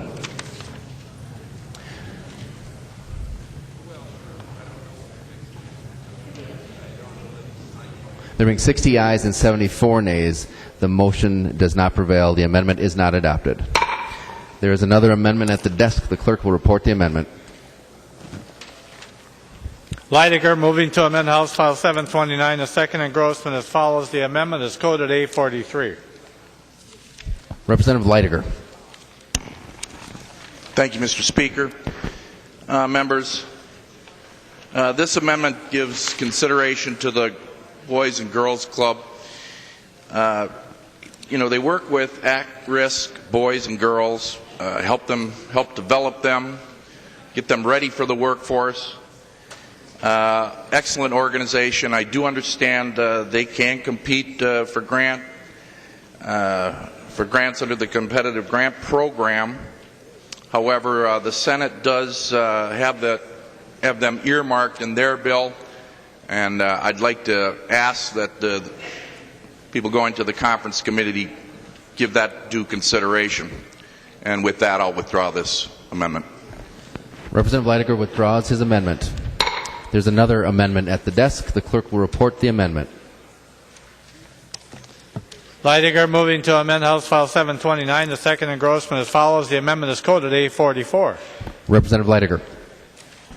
Thank you, Mr. Speaker. This issue actually has been dealt with, and I'd like to withdraw this amendment. Representative Leidiger withdraws his amendment. There is another amendment at the desk. The clerk will report the amendment. Albright moving to amend House File 729, the second engrossment as follows. The amendment is coded A39. Representative Albright. Thank you, Mr. Speaker. I'd like to temporarily lay this over. Representative Albright withdraws his amendment.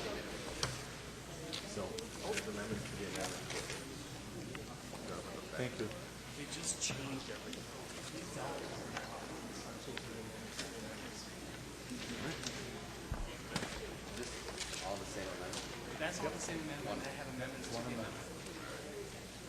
There is another amendment at the desk. The clerk will report the amendment.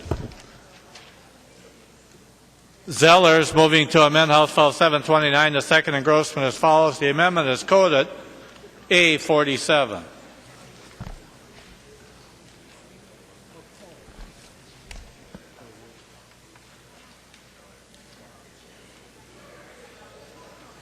Representative Zellers. Thank you, Mr. Speaker. Thank you, and members, if I could, Mr. Speaker, ask for a roll call. Roll call being requested. Seeing 15 hands, there will be a roll call. Representative Zellers. Thank you, Mr. Speaker. Mr. Speaker, we've talked about jobs in the bill and actually creating some jobs for Minnesotans and some training programs. If that's truly our intent, what I've done here in the amendment, Mr. Speaker, is taken a few of the what some would maybe consider funds that could be better appropriated to actual job training programs than some of the other places where it's been placed in the bill. I think this actually focuses on the job retraining for the areas where we're going to need it, whether it be accounting, engineering, manufacturing, fine-tuning for our economy of the future, whether it's bringing manufacturing jobs back. But, Mr. Speaker, I believe this is a better use of those dollars, and I appreciate member support on the amendment. There is an amendment to the amendment. The clerk will report the amendment. Kiefer moving to amend the Zellers amendment to the House File 729 as follows. The amendment is coded A68. Representative Kiefer. Thank you, Mr. Chair. What my amendment is asking is to delete the Trade Advisory Policy Group. We did discuss this in committee. I believe this was brought forward in a separate bill from Representative Metsa. I'd like to see the $100,000 go rather from that Trade Advisory Group to the Enterprise Minnesota Small Business Growth Agency, and this is a way to help actual jobs get created here in Minnesota. It helps grow manufacturing jobs, which is something we often talk about in the committee. It's not a lot of money, but if we brought it over to the Enterprise Minnesota, that would bring Enterprise Minnesota almost to $1 million of investment that over the biennium would, I believe, grow jobs much more than this policy advisory group. In addition, I want to remind people that we already have a trade office, a Minnesota trade office that the governor has supported. We're increasing funding for that as well. So I would just encourage people to really think about this and how we're going to grow jobs. This is a jobs and economic development bill, and I'd like to grow jobs in Minnesota. Thank you. Mr. Speaker, I'd like a roll call. Roll call being requested. Seeing 15 hands, there will be a roll call. Representative Mahoney. Well, thank you, Mr. Speaker. The trade office does not do any trade advisory whatsoever. So I kind of don't understand that particular part of the argument. What the Trade Policy Advisory Group does is advise the House, the Senate, and the governor on federal trade policy. Right now, there's no one that advises the governor, because the governor is the one who actually makes the decision. When they do a trade treaty at the federal level, we have the option as a state to say yes or no if we don't want to participate or do not. And frankly, there might be a few of us that have done extensive travel or extensive business background in trade, but the majority of us don't. But having said all that, I don't agree with the amendment, but the amendment is to somebody else's amendment. Have at it. I don't care if you want to do Republican on Republican damage. I'm good with that.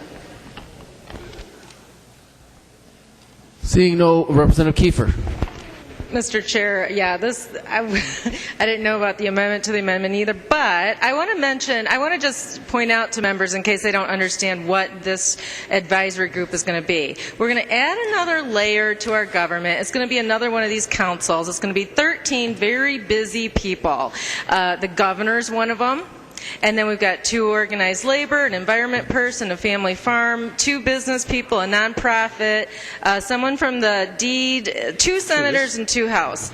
Okay, and we're going to have another one of these groups. And by the way, you don't like work comp council, Rep. Mahoney, so I'm not sure what this makes it any different. But anyway, I would like to ask a question, either Rep. Metsa or Mahoney. How many... Which would you like to ask? I can ask Rep. Metsa if he's here, because he was the one that originally brought the bill forward. He will yield. Representative Can you yield for a question? Kiefer. Okay. Rep. Metsa, how many free trade agreements are we currently working on in the state? Representative Metsa. Thank you, Mr. Speaker. Representative Kiefer, I do not know that off the top of my head. Representative Kiefer. Thank you, Mr. Chair. I believe the answer is none. How about in the country? Maybe Chair Mahoney would know. How many free trade agreements are we working at in the country right now? Representative Would you put a question? Sorry. Representative Metsa will yield. Representative Metsa. Oh, Mahoney. I'm sorry. Representative Mahoney will yield. Thank you, Mr. Speaker and Representative Kiefer. Again, I don't know the exact number, and I'm pretty sure that we're not working on any free trade agreements. There are about 3 or 4 different trade agreements being negotiated at the current time.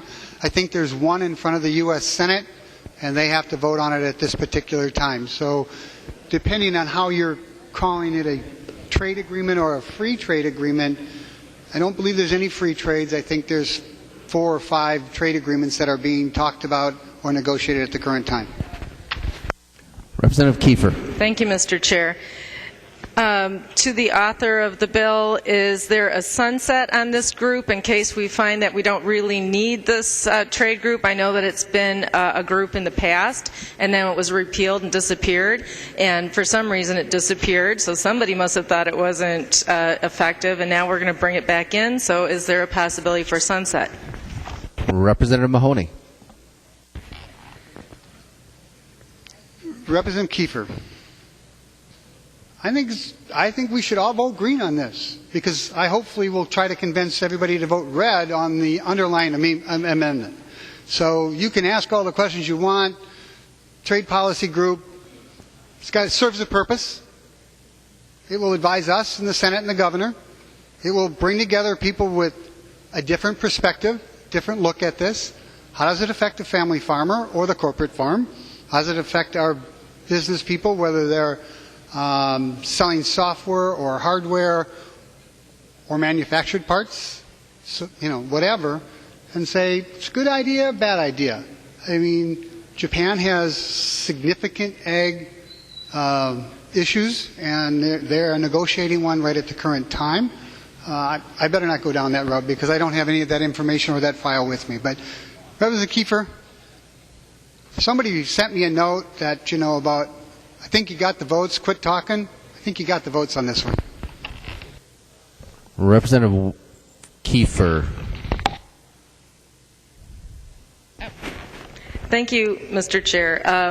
I just, the whole idea is, and I know we talked about this in committee, and I questioned it then too, we have so many other avenues to discuss exports. And we have the department, we have the Minnesota Trade Office, we have businesses that work overseas all the time. We also have chambers that work overseas. We set up overseas offices in other countries, and we're targeting countries that have high growth potential. So just to take this amount of money, it's $100,000 that we're talking about, but this is to just fund an ongoing standing committee that's redundant. I don't think it's needed. It's been taken away before, and now we're bringing it back in. I think we could use the $100,000 into another area that's actually proven to be very effective. The Enterprise Minnesota is effective. It brings manufacturing jobs to Minnesota, and so I just really Mr. Chair, I'd like to just temporarily lay over this bill. Representative Kiefer withdraws the amendment to the amendment. There's another amendment to the amendment at the desk. The clerk will report the amendment.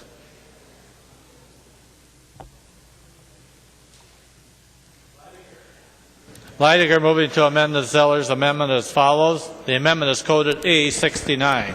Representative Leidinger. Yes, thank you, Mr. Speaker. I'd like to temporarily lay over this amendment. Representative Leidinger withdraws his amendment. There is another amendment at the desk. The clerk will report the amendment. Amendment to the amendment.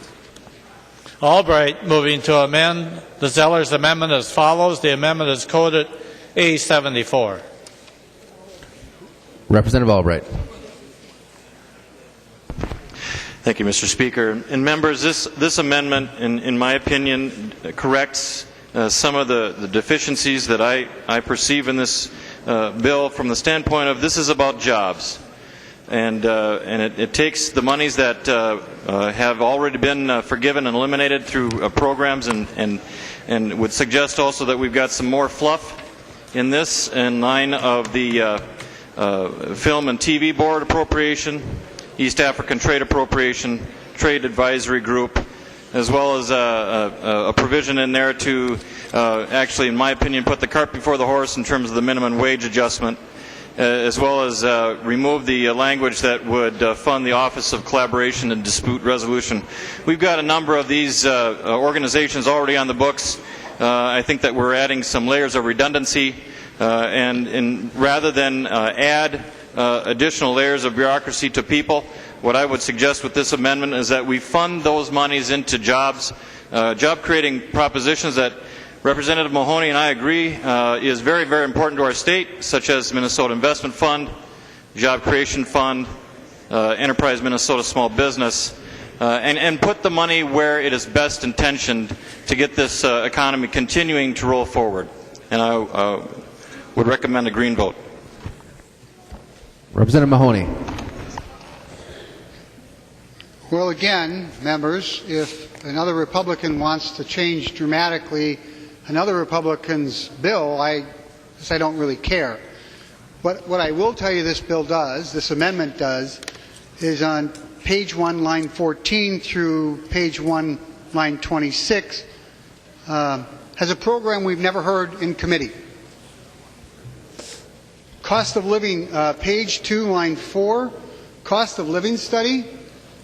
Essentially what that says is we're going to find out around the state how much the actual cost of living is.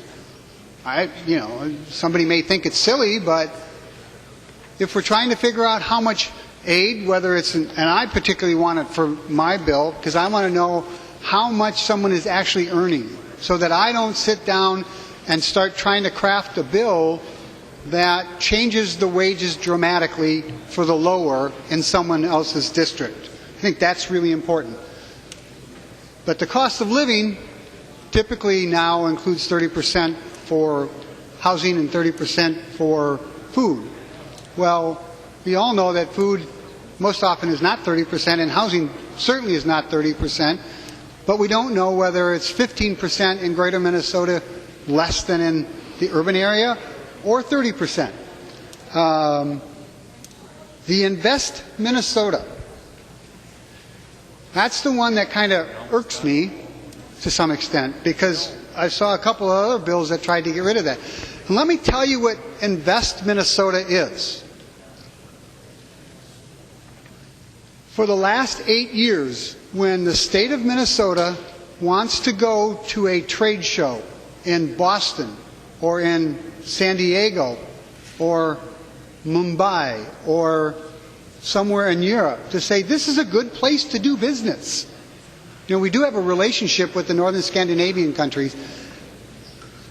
We have to go basically hat in hand for everything above and beyond the hotel room and a plane ticket. We want to print anything other than just a simple sheet of paper like this. We want to put anything together. We have to go hat in hand to the large corporations. This was a small $180,000 to do better than that. And again, the minimum wage, cart before the horse. I don't know. I think if we're going to do minimum wage one way or the other, we should actually enforce that particular provision. Particularly if we don't adopt some of the federal stuff, because it's such a complicated item. I could go on and on, but again, this is Republican on Republican messing around. I'm going to vote against this amendment, but I'm going to really vote against the underlying delete-all amendment that Representative Zellers has. Representative Albright. Thank you, Mr. Speaker. Representative Mahoney, the reference to the Neighborhood Development Center that you talk about, it actually was Representative Mulry's bill. It's HF 146, and it was heard in Jobs. I just wanted to make that correction, and Mr. Speaker, I would ask for a roll call. Roll call has been requested. Seeing 15 hands, there will be a roll call. Representative O'Driscoll. Thank you, Mr. Speaker. Would Representative Mahoney yield to a question, please? He will yield. Representative O'Driscoll. Well, thank you, Mr. Speaker. Representative Mahoney, you were talking in your response to Representative Albright that you wanted to have a cost of living study, and then you said because you wanted to know. And then I was listening to that, and you never had a chance to kind of finish that thought. And I was kind of curious to see what you were thinking about that. If you could just elaborate on that portion of your comments, I'd appreciate that. Representative Mahoney. Well, Mr. Speaker and Representative O'Driscoll, I did finish my thought. I did rather extensively say that what you want to find out is, are we putting our money into areas that it needs to go? For starters, are we requiring a living wage job or in a particular area? Or should that requirement of that job, if the state helps that employer, should they be $16.50 rather than $13.50? We wouldn't want to lower the standards in your district or Representative Gunther's district or my district by inadvertently helping a company the wrong way. So basically that's what it tells us. The other part is, if we have dramatically lower cost of living in a particular part of the state, we might want to try to figure out ways that we can more robustly invest in that part of the state through the Jobs and Economic Development, and there's many ways that we could do it, whether it's the Minnesota Job Skills Partnership, or it's the redevelopment account, or MIF, or the Job Creation Fund that I hope you all vote for. Representative O'Driscoll. Well, thank you, Mr. Speaker. Representative Mahoney, one of the other, I guess I have some other questions for you. Do we collect any data like this at all in any other agencies in the state of Minnesota, or will this be a creation of a new entity for the purpose of determining what wages should be in any given community by your cost of living study? Representative Mahoney will yield. Representative Mahoney. I do believe we collect some of this data. We don't collect it all. But again, you know, if you've got the votes to put this on to another Republican's particular bill, go ahead and do it. I mean, I think we collect some of that, but not all of it, not what we're trying to collect in here. So I think it would be useful. Representative O'Driscoll. Thank you, Mr. Speaker. Well, Representative Mahoney, a couple times you've mentioned this is what one Republican wants to do to another Republican's bill. I'm just looking for good public policy as to the need for such an expenditure. I do recall that my days at the local government level, one of the things that we would do on an annual basis is we would analyze and look at what our cost of living would be and set some of those wages on projects that the city would do that may also receive some state or federal money. And again, I'm just looking to see who's collecting this information and if we're creating a second layer of government to collect something that another agency is already doing.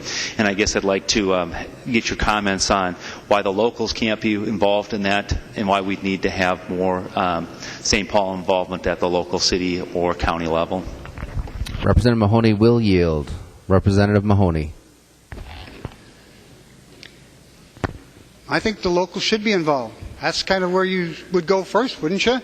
And the St. Paul, as you call it, it's kind of like almost a dirty word, would just be kind of putting the information together, but they would do some data mining, as you might call it. I don't know if that's the correct term, to kind of put together the correct information so that we might use it in committee.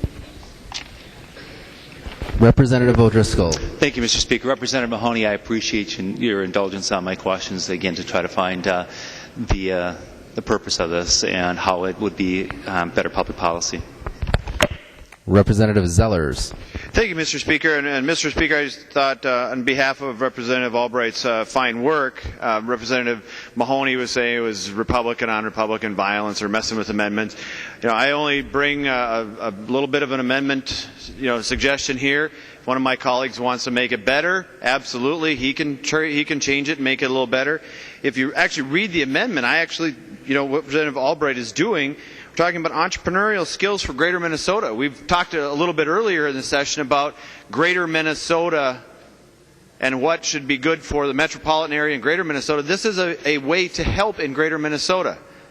So actually, Representative Albright, I applaud in small business owners, technical assistants. I mean, some of these jobs, the manufacturing jobs that we want to bring back to Minnesota, very well could be in Greater Minnesota. And why not do that before you ask for one more dollar from the hardworking taxpayers of this state for another program that may be well-intentioned. I would never question your intentions, Representative Mahoney, but may be well-intentioned, but not actually getting led on target. What Representative Albright is doing is actually, now it's $300,000. It's not millions and it's not billions as a part of the overall budget that we're going to pass this year, but it is some money that's going to go to those entrepreneurial zones in Greater Minnesota. I think it's a great amendment. I'm happy to have my amendment. If you have some amendments to my amendment, Representative Mahoney, I'm sure I'd be happy to accept them or to have them brought forward as well. But I wouldn't call it Republican on Republican violence. I would call it making an okay idea that much better. So, members, I ask for support for Representative Albright's amendment. Seeing no further discussion, the clerk will take the roll on the amendment.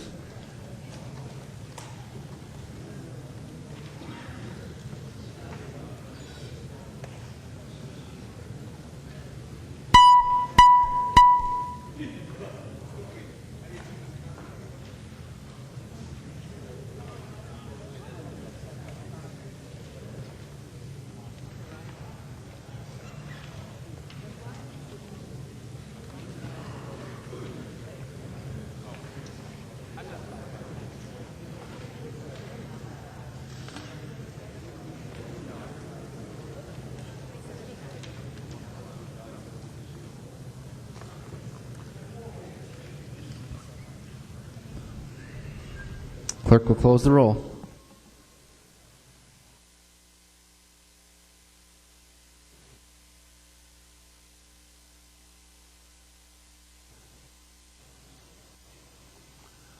There being 60 ayes and 74 nays, the motion does not prevail. The amendment to the amendment is not adopted.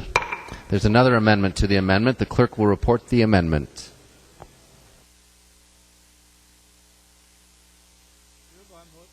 Uglum moving to amend the Zeller's amendment to House File 729 as follows. The amendment is coded A81. Representative Uglum. Thank you, Mr. Chair. I'd like to withdraw this amendment as it's been dealt with. Thank you. Representative Uglum withdraws his amendment. There is another amendment to the amendment. The clerk will report the amendment. Albright moving to amend the Zeller's amendment to House File 729 as follows. The amendment is coded A84. Representative Albright. Thank you, Mr. Speaker and members. This just goes to the point of deleting the cost of living study as well as Investment Minnesota marketing initiatives. And again, I'm going back after jobs for my kids and initiating the work that I look forward to employing with Representative Mahoney on the internship for robotics. I strongly urge a green vote. And I ask for a roll call. Roll call being requested. Seeing 15 hands, there will be a roll call. Representative, any discussion to the amendment? Representative Mahoney. Well, members, we voted against this amendment just a while back. I'm not going to say a whole lot. Hopefully you'll vote it down. But you can actually vote it on to Representative Zeller's amendment. I don't care. Just don't vote for Representative Zeller's amendment. Representative Albright. Mr. Speaker, I withdraw this amendment at the time. Representative Albright withdraws the amendment.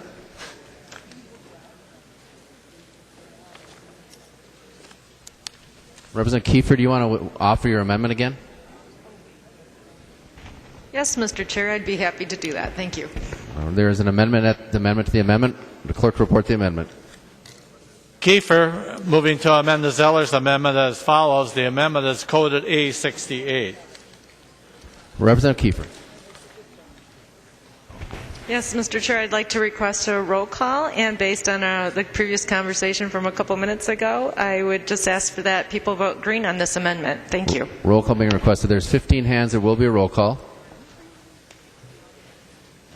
Seeing no further discussion, the clerk will take the roll on the amendment.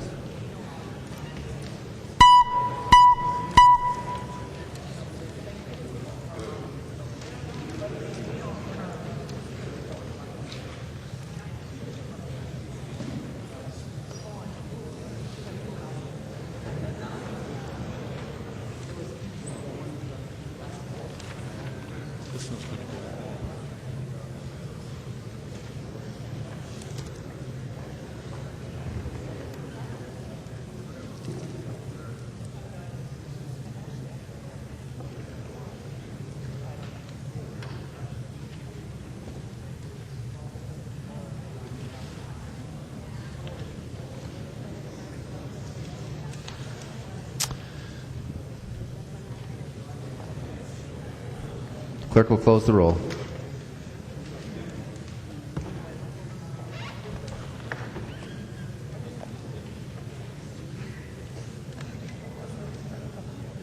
There being 68 ayes and 65 nays, the motion prevails. The amendment is adopted.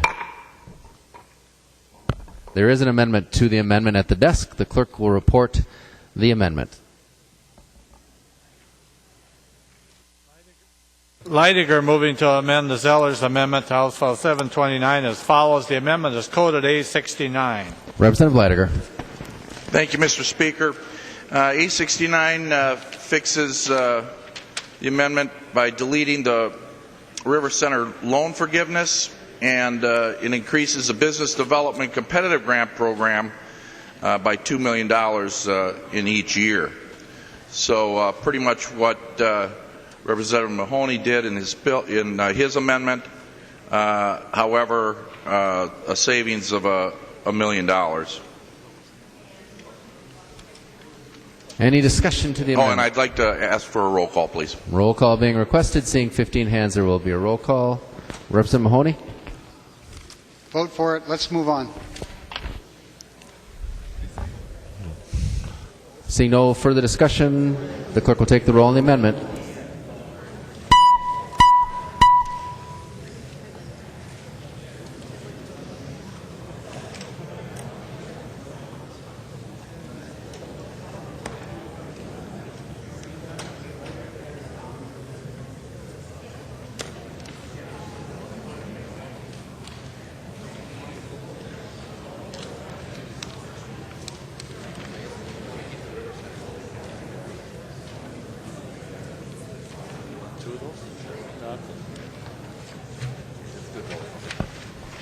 The clerk will close the roll.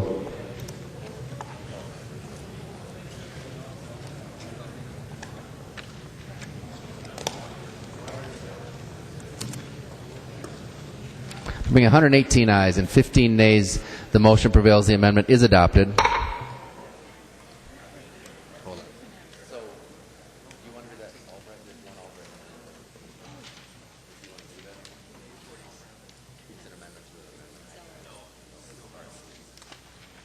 We are now on the Zellers amendment. Any further discussion to the amendment? Representative Zellers. Thank you, Mr. Speaker and members. And Representative Mahoney, I think we've seen some bipartisan work here on the House floor. We saw a great vote the last one. I'm assuming you meant all of what you said in earnest and weren't being sarcastic, and in supporting those amendments. Made a what you would consider a good bill, I think even better. You can look at some of the things that are in here that are going to actually affect real job providers, real training, real work on behalf of Minnesotans' tax dollars that are going to these programs, instead of just hoping and maybe wishing that we would get there through some well-intentioned programming that's new. This is actually going to put things in where we believe we'll actually see that retraining on the floor. Could be even some good union jobs up in northern Minnesota, folks that would be going back to work in a factory that maybe gets re-imported back into Minnesota, instead of wasting it on, maybe again, well-intentioned, but programs that haven't fulfilled that requirement just quite yet. Again, we've made a little bit of changes to your bill here, hopefully making it better. Hopefully you'll accept those, and you weren't actually saying sarcastically that we should just take these and go because we'll vote it down at the end, that you were being sincere. This is our opportunity to offer your bill a few helpful suggestions on moving it forward to help Minnesotans get back to work. Mr. Speaker, members, I ask for a green vote on the amendment. Representative Mahoney. Representative Zeller? Would Representative Zeller yield for a question? He will. Representative Mahoney. Representative Zeller, could you tell me what your amendment does to the plumbing fees? Representative Zellers. Thank you, Mr. Speaker and Representative. I apologize. I haven't gone through your entire bill yet. We haven't got it actually in advance of coming into the floor today, so I cannot at this time. But again, what we offered were some changes, what we believed were some good programs to go forward with. And Mr. Speaker, I actually am going to withdraw the amendment. Apologize to the body, but there were some changes in here that I didn't prefer, so I'd withdraw the amendment, Mr. Speaker. Representative Zellers withdraws the amendment. There is another amendment to the bill at the desk. The clerk will report the amendment.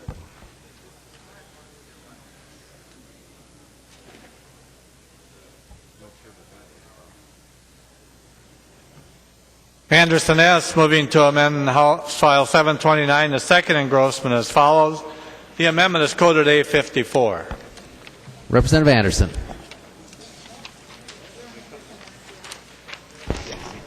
Thank you, Mr. Speaker and members. This is just a helpful suggestion to make this bill better. And what this amendment does is it says that, and I also have an amendment to the amendment on this one too, Speaker. Mr. Would you like to offer that now? Yeah, if that's okay. There is an amendment to the amendment. The clerk will report the amendment. Anderson S. moving to amend her amendment as follows. The amendment is coded A85. Representative Anderson, you can just incorporate that into your amendment if you want to do that. Thank you, Mr. Speaker. Yes, I would like to do that. It was just an omission. I had intended for them to be together. So if that's all right, I'd like to do that. So, members, Representative Anderson is going to modify her amendment with the language of the amendment to the amendment. Yep. Representative Anderson. And thank you, Mr. Speaker. And members, what this amendment does is it says that any of the FTEs, you know, if you've served on the Ways and Means Committee with me, one of the questions that I've been asking for every single bill that has come forward in the Ways and Means Committee is how many FTEs are we increasing? So are we increasing the size of government versus trying to help out Minnesotans? And what I'd like to see on this bill, members, is to take those FTE increases and rather have it being spent on state bureaucracy. I'd rather see the funds going to help out people. So what we've done here is taken those FTE equivalents and we have used that money then to buy down the fee increases that are a part of this bill. And that's what these two amendments combined do. Mr. Speaker, I'd like a roll call on this. Roll call has been requested. Seeing 15 hands, there will be a roll call.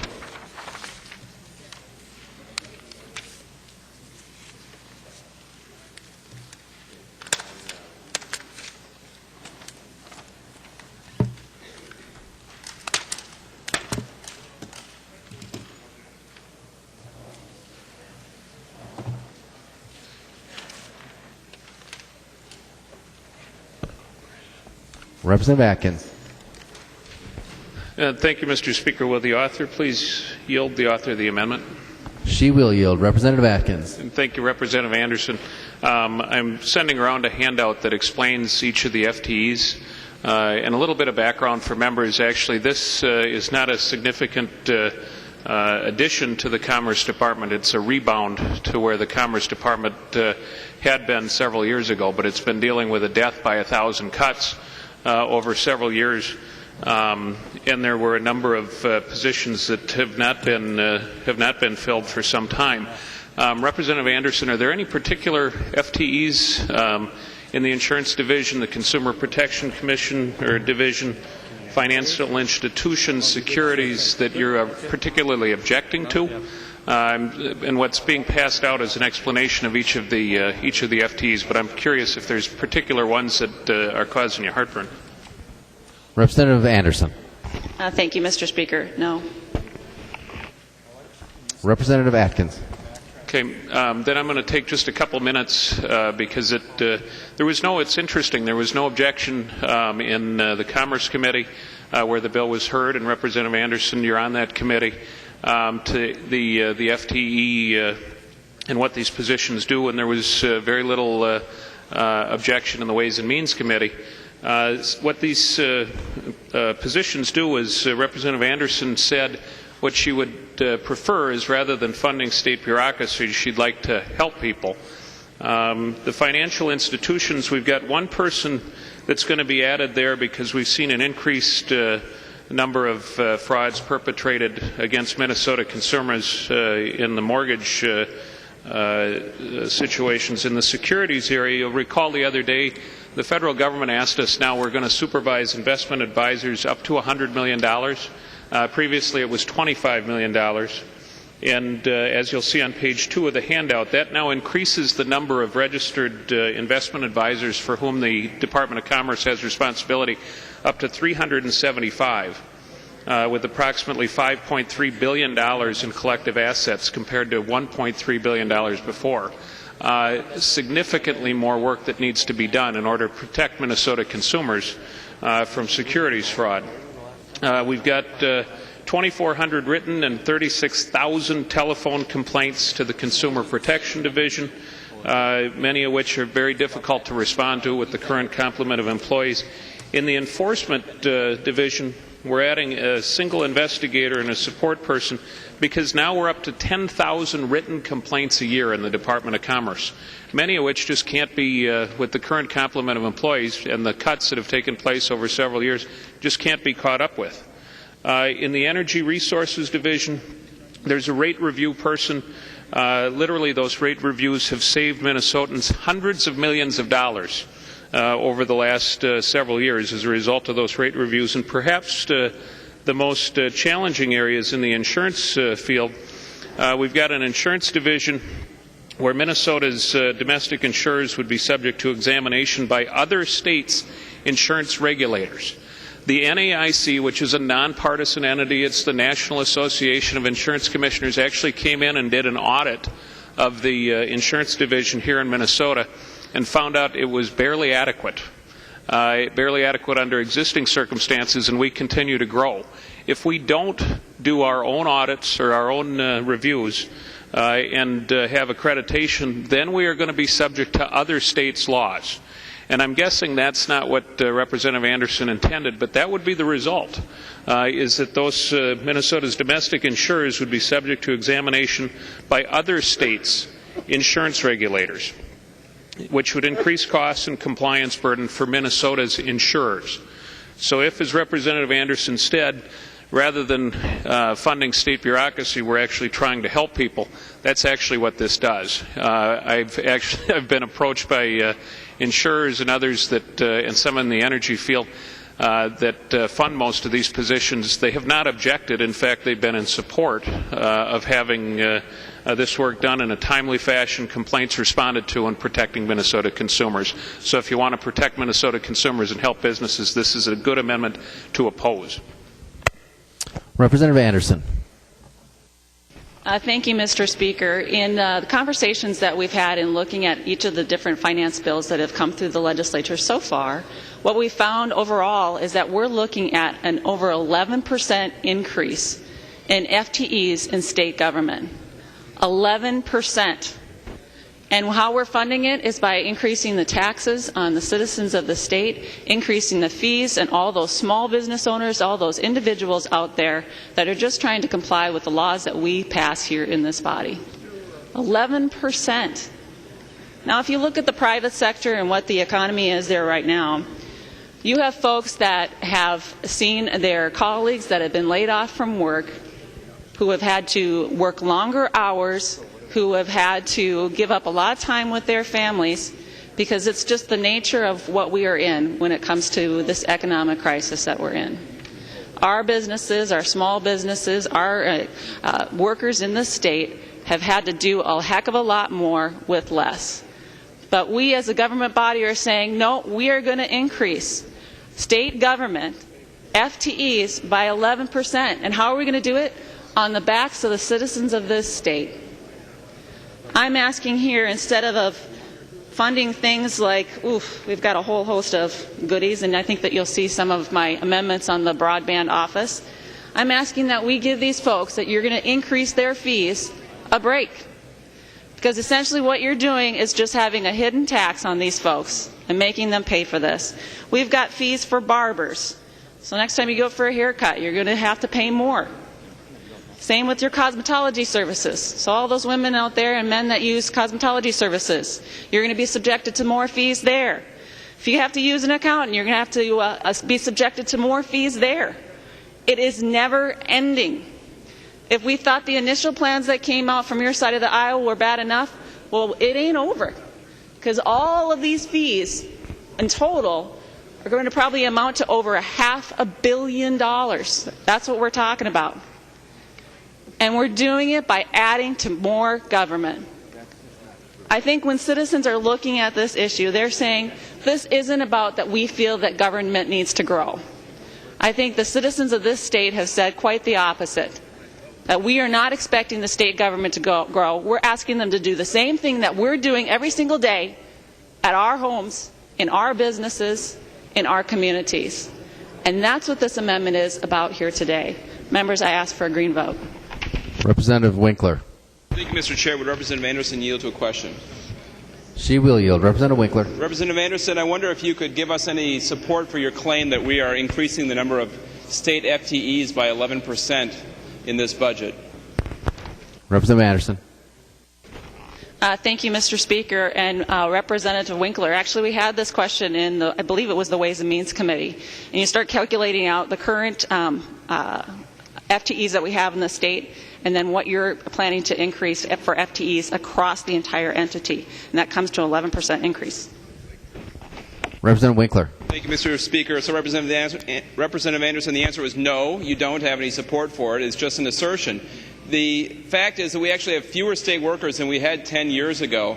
And over the last 2 years, when we had this war on workers in the House and Senate, we continually heard these myths about these ever-growing costs and expense for having public employees do the work that we assign them. We are not increasing the number of FTEs in state government by 11%, Representative Anderson. There's no support for that assertion, and there is no support for claiming that somehow state workers doing the job that we assign them to do is bad for Minnesota. If you don't think it's a good idea, say no. But actually having people to do the work that we're creating is how you implement the policies that we enact. Representative Anderson. Thank you, Mr. Speaker, and thank you, Representative Winkler. What I'm asking is that we as a body model ourselves off of the fact that every Minnesotan in the state here has had to do more with less, and yet here we are as growing government by leaps and bounds. Representative Hoppe. Thank you, Mr. Speaker. Mr. Speaker and members, I would have people refer to Representative Atkins' handout referring to what the Department of Commerce does. And it doesn't have a page number, but I think it's the second to last page towards the top when we're talking about what the impact is going to be, and it says in here, these FTE have no general fund impact. The next line is the position would be funded by recovering the cost from regulated entities. Well, members, most of you have heard me say this before. You'll hear it again when we do energy bills. We might not be increasing taxes. There might not be a general fund cost, but regulated entities aren't paying this. We tell them what they're going to have to pay more. They turn around and bill our constituents, our citizens, more. So it might not be a general fund cost, but the regulated entities aren't paying it. All of our constituents are. And whether we're for or against this bill or increasing the size of the Commerce Department or not, I think we all need to keep in mind that our citizens, our ratepayers, our constituents are the ones that are bearing the burden of these increased costs. Representative Drazkowski. Thank you, Mr. Speaker. Wondering if the author would yield. Representative Anderson will yield. Representative Drazkowski. Excuse me, Mr. Speaker. I'm sorry. The author of the bill. My mistake. Representative Mahoney will yield. Representative Drazkowski. Thank you, Mr. Speaker. Representative Mahoney, this handout from Representative Atkins for the Department of Commerce is helpful. I think I add up 17 government employees in here. I don't know if my math is right and if I circled all the different elements of the handout that I needed to identify. With 17 employees, how many government jobs does the bill collectively grow government by? Representative Mahoney. Thank you, Mr. Speaker, and Representative Drazkowski. I don't know the total for the bill.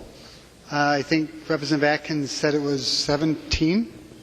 The jobs part of it has 3 people for the trade office, child safety laws, dispute resolution, the Bureau of Mediation Services has 3, the Board of Accountancy, 3 new inspectors, the Board of Cosmetology, on the accountancy it's investigators, because apparently they're investigating bad accountants.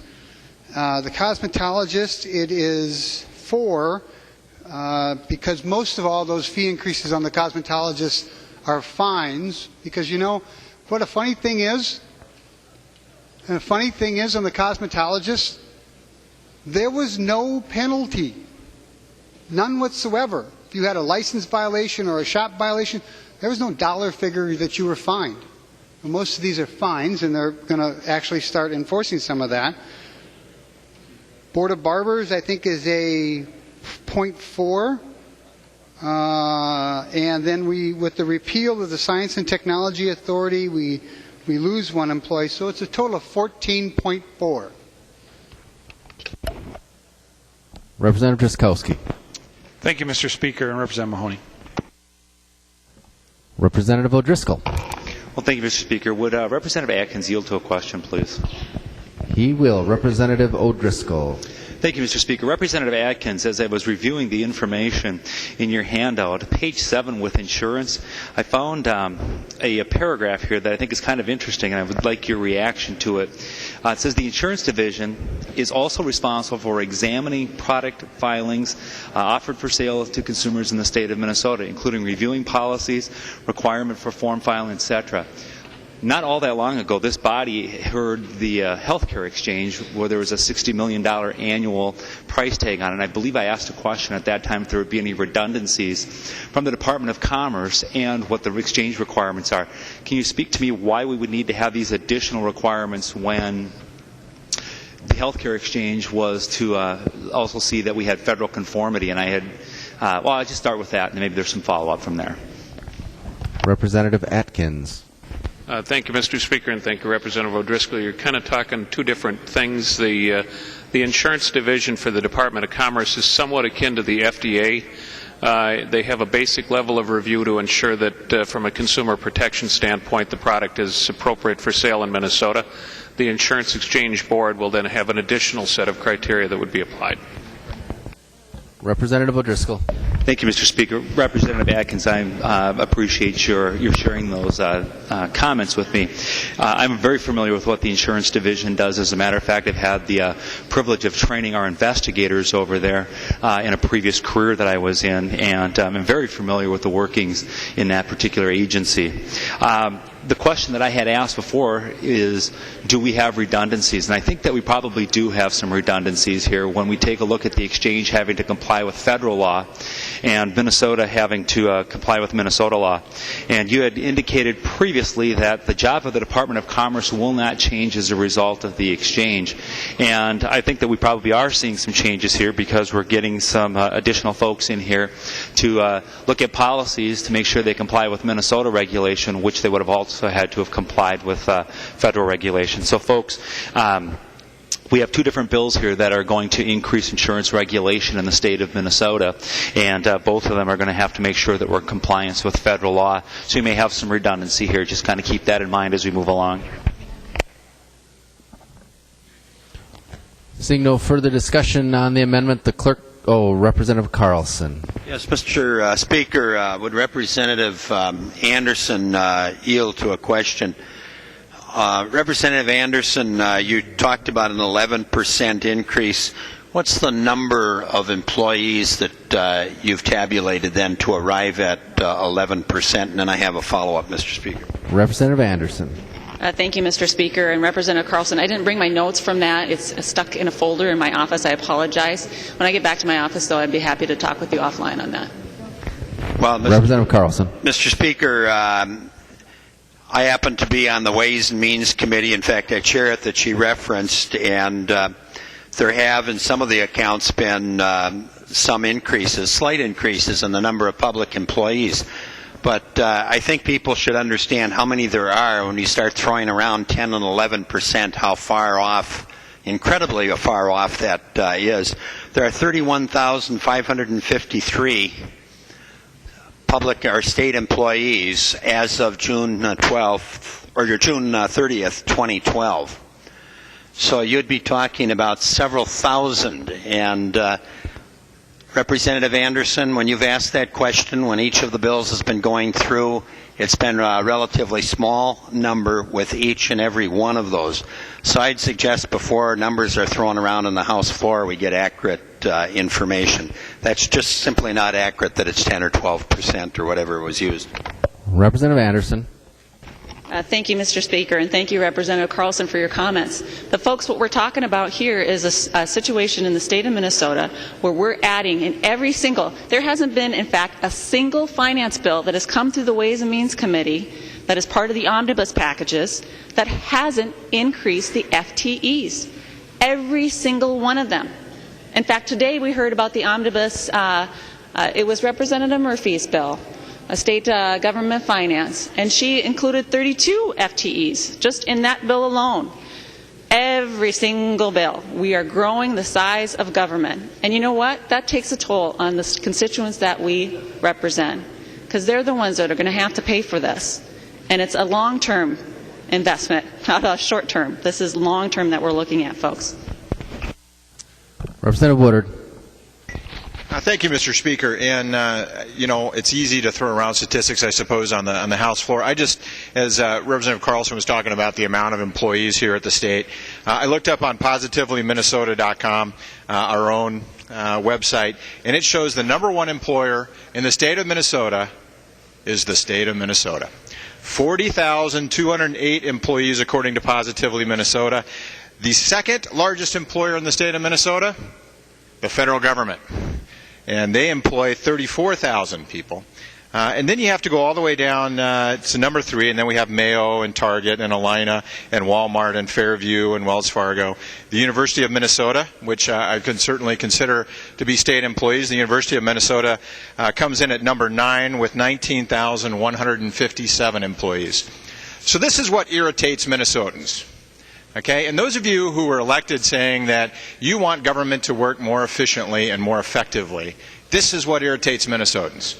Because we're continuing to add FTEs to the state government, the largest employer in the state of Minnesota. And we're going to continue to add employees. If you want an opportunity this session to show fiscal responsibility, this amendment does it for you.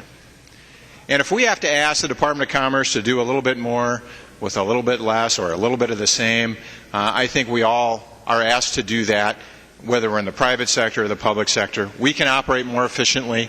We can operate more effectively. We don't have to continuously add FTEs to every function of government just because you can. Just because you've got $2.4 billion in tax increases on hardworking Minnesotans doesn't mean you have to spend it. Doesn't mean you have to do it on more FTEs to grow the number one employer in this state. If we want to grow jobs, let's help the other employers, the private sector employers, grow jobs. This should not be the state of Minnesota's job bill. This should be the Minnesotans' job bill. And members, please vote yes on this amendment. This is a great opportunity for you to fulfill a commitment that you made when you ran for office. Thank you, Mr. Speaker. Seeing no further discussion, the clerk will take the roll on the amendment.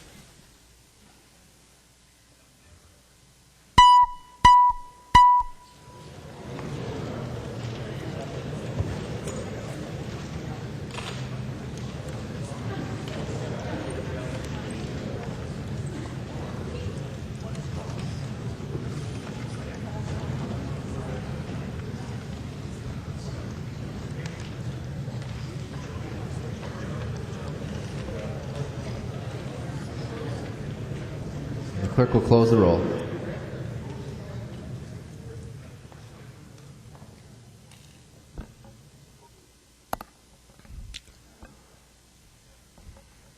There being 62 ayes and 72 nays, the motion does not prevail. The amendment is not adopted. There's another amendment at the desk. The clerk will report the amendment. Anderson S. moving to amend House File 729, the second engrossment as follows. The amendment is coded A55. Representative Anderson.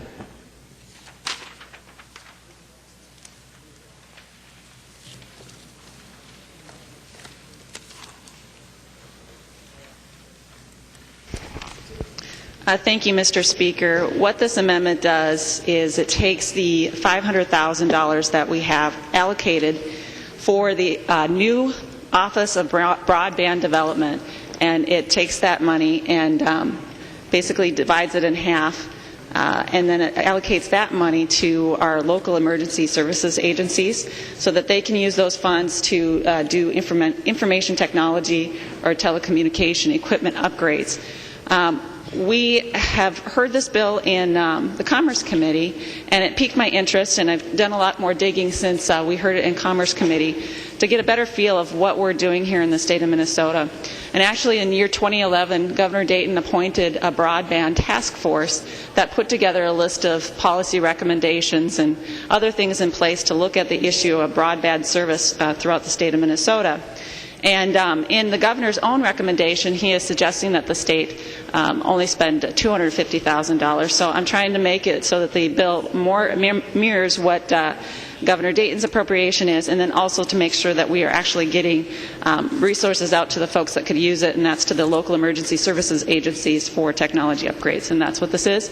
I'd ask for a roll call vote and ask for your support. Roll call being requested. Seeing 15 hands, there will be a roll call. There is an amendment to the amendment at the desk. The clerk will report the amendment. Johnson S. moving to amend the Anderson S. amendment to House File 729 as follows. The amendment is coded A80. Representative Johnson. Thank you, Mr. Speaker. What this amendment does is state that the money would be provided to those counties where 95% of the households have access to fixed broadband service that meet the broadband goals of the state. And what this means, members, we talked about fiscal responsibility, and this is what fiscal responsibility is. This amendment ensures that our state dollars are being spent wisely. We want to spend the money. We want to spend the money for those agencies that have broadband capabilities that can use the broadband in a way that emergency communications are successful. It doesn't do any good. Members, it doesn't do any good to upgrade the emergency services computer network if the pipes going to them are just dial-up service. A dial-up service or low broadband isn't going to meet the need. The whole point of the broadband task force, of the broadband recommendations and the broadband information in the bill is to ensure that we have a strong broadband infrastructure throughout the state, border to border, in all our communities, because that's where the emergency services are going to be needed. And to just have an upgraded communication system in one agency, and if that agency can't access the pipes, the broadband pipes, to make it work, it's of very little value. What we should be doing is following the recommendations of the Broadband Task Force and of the Broadband Deployment Office as they work on this project and come up with a report next January, and then they're going to prioritize where the needs of the state are. Let's listen to what they have to say and make decisions as a body accordingly. One of the big issues statewide, for example, and nationally, is the whole issue of interoperability, and that's the ability to communicate on demand in emergency situations across all levels of government and public safety divisions. Those of you who sit on the Public Safety Committee are familiar with this issue of interoperability, so that all these communication networks, whether in government or public safety, can talk to each other. We saw that when the 911 event occurred in New York. We saw it when the bridge fell down here in the U.S. What we should be doing is seeking funds that are available at the federal level. Just recently, the Congress authorized $2 billion to be spent on First Responder Network Authority called FirstNet, and that's for interoperable broadband throughout the country. And this is a bipartisan effort because it's seen nationally and statewide as such a huge, huge deal. And members, this is where we should be spending our money as far as emergency communication networks. We have a Department of Public Safety in the state. We have a Division of Emergency Communication Network that deals with this. Let's listen to their priorities. Let's work on this issue of interoperability. And let's say yes to this amendment. Representative Garofalo. Thank you, Mr. Speaker. Would the author of the amendment to the amendment yield to a question? He will yield. Representative Garofalo. Thank you, Mr. Speaker. And to the author of the amendment to the amendment, can you explain why you're differentiating non-mobile versus mobile broadband service as one of the criteria in this amendment? Representative Johnson. Mr. Speaker, Representative Garofalo, the reason for that is because you really need to have a fixed wire going to the site in order to provide the kind of services that are necessary. All cell phone towers have a dark wire basis that runs to the cell phone service. Representative Garofalo. Thank you, Mr. Speaker. And Representative, to the author of the amendment to the amendment, I just want to introduce you to some new technology perhaps you're not aware of. This is my laptop right here, and I'm on the internet, and I'm not using a wired connection, I'm using wireless. And if you look in rural communities, the differentiation of whether it's mobile or non-mobile is completely irrelevant. And I guess I should take at this time, members, to apologize to all the lawyers in the room. In my private sector job, I'm employed as a network engineer, and I now realize, Representative Atkins and all the other lawyers in the room, that when I talk about law, this is probably how frustrated you are that when I hear other members talking about broadband and technology from a mobile or non-mobile perspective. The reality, Representative Johnson, is that the amendment to the amendment is using a non-differentiated characteristic. It's irrelevant. It's like saying we want to make sure that broadband is only available to those who have yellow tennis shoes on.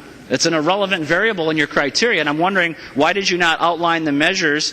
You have outlined here the state broadband goals selected in 237-012. In those remarks, you talked about, I believe, was it a 40 megabit download rate and a 5 meg upload rate, which again these are numbers that are picked out of the sky and are irrelevant. The amount of bandwidth being put through on networks is not the identifying characteristics that businesses are using now. The focus is on compression. It's on compression algorithms, making sure bandwidth is more useful. That's why this smartphone right here, I got this iPhone, and on a 4G network I can pull down. It's not the bandwidth of the content I'm pulling down. The reality is that compression is allowing far more services than ever. So I'll ask you again, if that's really not the focus of it, why are you offering this? Why is that factor, which is irrelevant to the performance of an individual, being used in your amendment? If Representative Johnson would yield to a question, and he does. He will yield. Representative Johnson. Thank you, Mr. Speaker. And to Representative Garofalo, broadband width does make a difference. I've spoken with the local emergency services. For example, high-speed broadband, in order to, if you have a situation, let's say you have an emergency situation where there's a huge fire, an explosion, you want to be able to have the local emergency folks be able to send, if possible, if they're on the right, if they have the broadband capability, video what's going on, data what's going on, and voice at the same time, not only from one particular office but from several. And having hardwired to do that makes that quite possible. And let me also say about health care, because I know that's a concern too for folks in the rural community. You need broadband service to these nursing homes and throughout the state in order to provide the kind of service that's necessary for these sites. Take Essentia Healthcare, for example, in Minnesota, the largest provider of rural health services. They provide video conferencing on cardiology, diabetes, elder care, mental health, medication therapy, all these kinds of important services. And you cannot provide that just on 10 megabits of service. That's an average download, let's say, from the cell phone. You need more power, you need more energy, you need more above at least the statewide goals of 10 to 15. You need more than that to make it work. Representative Garofalo. Thank you. Would the author of the amendment yield for another question? He will. Representative Garofalo. Okay, so Mr. Speaker, and to the author, I just want to, so you've outlined some criteria here. I want to ask, why are you differentiating non-mobile versus mobile? From a technology perspective, you've made the case for, go ahead and finish, it's all right. Are you done? From a non-mobile, why are you differentiating non-mobile from mobile?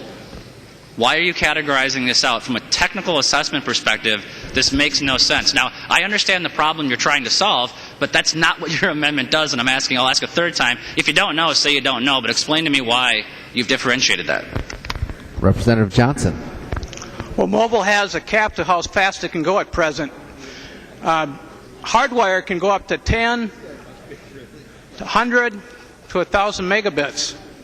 There's a difference, and you can get more done over the hardwire with that kind of speed. Cellular doesn't provide that at that speed. Representative Garofalo. Thank you, Mr. Speaker. Would the author yield for another question? He will yield. Representative Garofalo. Representative Johnson, can you say, what was the limit of the hardwire bandwidth you said before? What was that a quantity? Representative Johnson. I didn't hear your question. Representative Garofalo. Mr. Speaker, Representative Johnson, you cited a statistic on how fast hardwired bandwidth would allow you to go, a term I haven't used before. What was the quantity you specified of how fast bandwidth can go on a hardwire? Representative Johnson. 100 megabits. Representative Garofalo. Thank you, Mr. Speaker. Representative Johnson, that's not true. It goes, we can go into 10 gigabit download strength. We have fiber wired across the metro area approximately that does that. But it's not a matter of what the technical limitations are of a process. The reality is what's feasible. And for current endpoints with small businesses, customers, the focus is on compression. There is absolutely no reason to differentiate non-mobile versus mobile. If you take a look at satellite right now, we're seeing that satellite out there is providing every year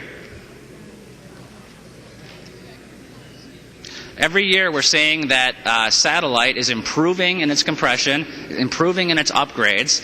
So the fact of the matter is that this amendment, from a technical perspective, makes no sense. I suspect that you're going to put this on here. I would just hope that somebody, if there's somebody in the conference committee with a technical background, will get to Representative Johnson or the DFL majority and explain to them that this amendment does not do what you think it does. Representative Johnson B. Thank you, Mr. Speaker. Would Representative Johnson yield for your question? He will yield. Representative Johnson B. Mr. Speaker, Representative Johnson, on your bill, or amendment, you require 95% of households access to non-mobile broadband service. Being in Greater Minnesota, and representing part of Greater Minnesota, can you tell me, other than the 7-county metro area, any counties that would qualify for this? I'm trying to think of myself and I cannot. Representative Johnson S. Thank you, Mr. Speaker. The counties would be Ramsey, Hennepin, Bemidji, and Morris. Representative Anderson. Thank you, Mr. Speaker. Representative Brian Johnson, I'm glad you asked that question. I had the same one. So what we're doing under my amendment, we're making it so that basically everybody that doesn't have broadband service is going to help and get assistance. Our local emergency entities out in Greater Minnesota that don't have the broadband like they do here in the metro. And instead, we're going to be directing the money to the 7-county metro area. Is that what you just said? Under your amendment? That's what your plan is? Are you asking him to yield, Representative Anderson?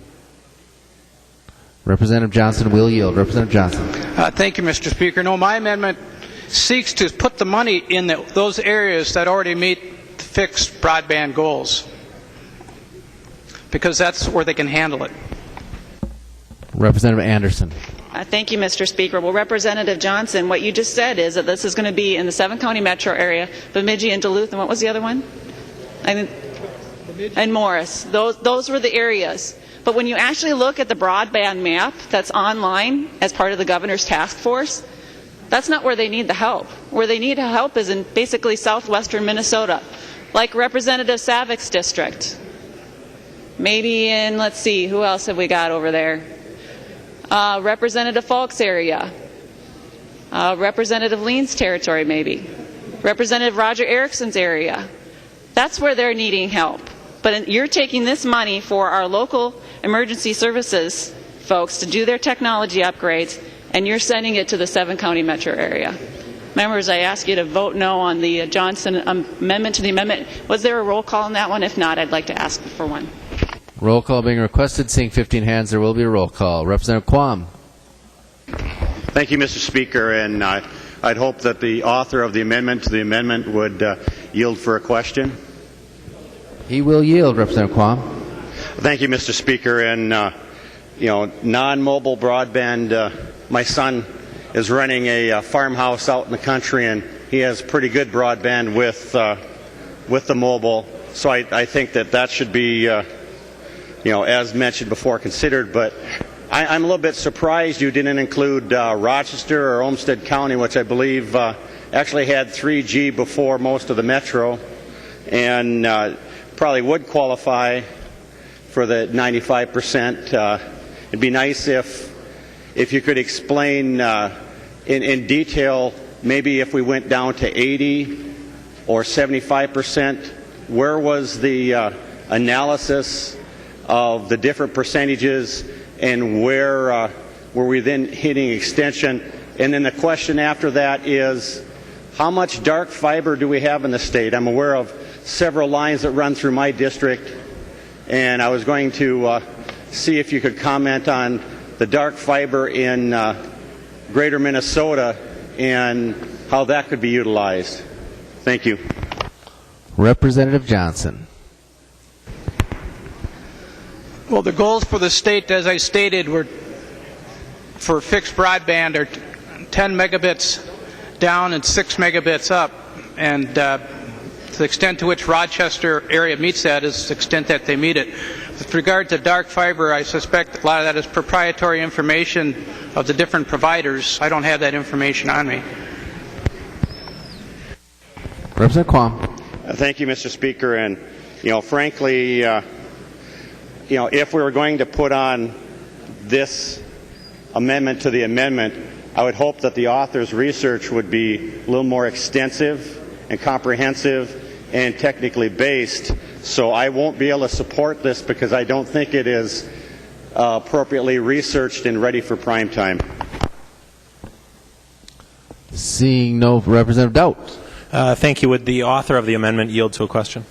He will yield. Representative Doubt. And I may have missed it. I'm having a little trouble hearing what's being said over there. But you mentioned Hennepin County, Ramsey County, and then you said Morris and Bemidji. Are you meaning Stevens County and Beltrami? I believe that your amendment is drafted as counties. Are those the 4 counties that would apply if your amendment went into effect? Representative Johnson. Yes, I believe that is correct. Representative Doubt. Thank you, Mr. Speaker, and thank you, Representative. I think, this is another example of Minneapolis and St. Paul versus the rest of the state. And I think the intention here by Representative Anderson, and I thank her for bringing the amendment forward, is to give the money in grant form where it's needed, outside the metro area, to cities that really could use this money for improving those emergency services. So, members, this is a very important vote. Pay attention to what you're about to do here. This is Minneapolis and St. Paul versus the rest of the state of Minnesota, and this is an effort really to put the money into the hands of those that need it. So the vote that you want to take, if you want to stick up for rural Minnesota, is a red vote. And again, it looks like an effort on the author's part to put the money into the metro area, with the exception of those 2 other counties, and not just Representative Anderson's underlying amendment is 80% must be awarded outside the Twin Cities metropolitan area. With the exception of those 2 counties,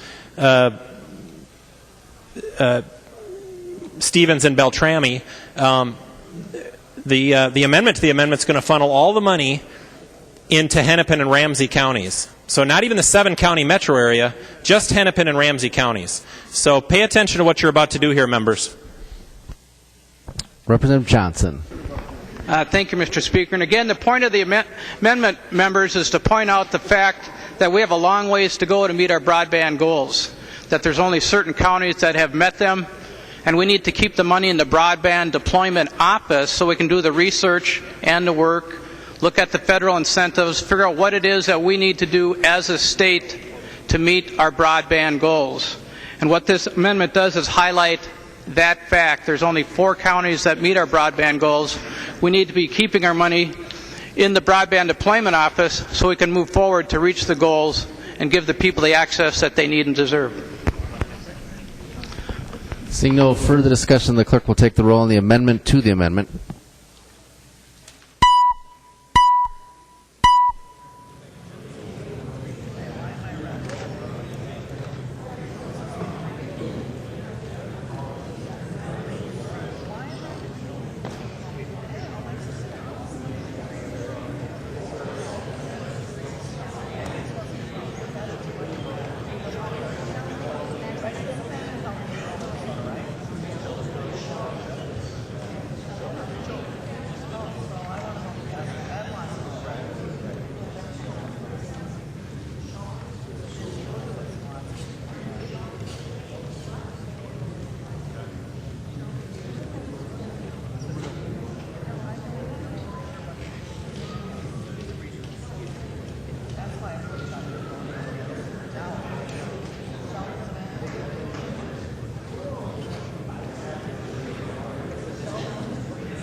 The clerk will close the roll. There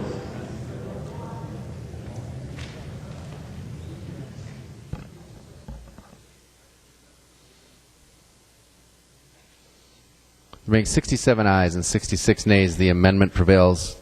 The motion prevails. The amendment is adopted.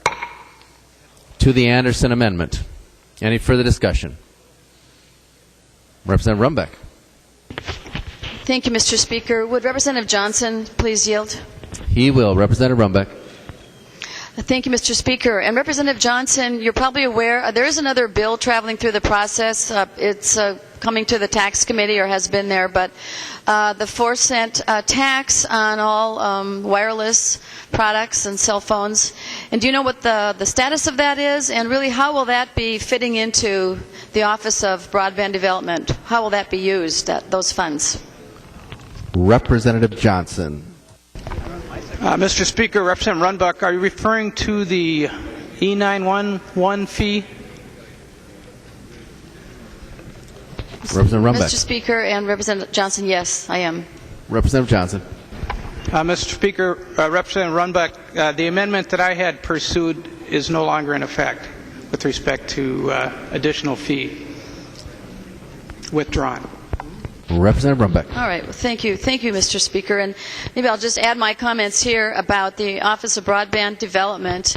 I've followed this issue too. Have worked on a couple of the referendums that have occurred over the last couple of years. And, you know, we don't need an Office of Broadband Development. The claims that the advocates are making that the private sector is not investing sufficiently into broadband innovation and broadband expansion just don't ring true. I mean, $8 billion of investments have occurred over the last few years in Minnesota. So the claim that we aren't seeing investment by the private sector just doesn't ring true.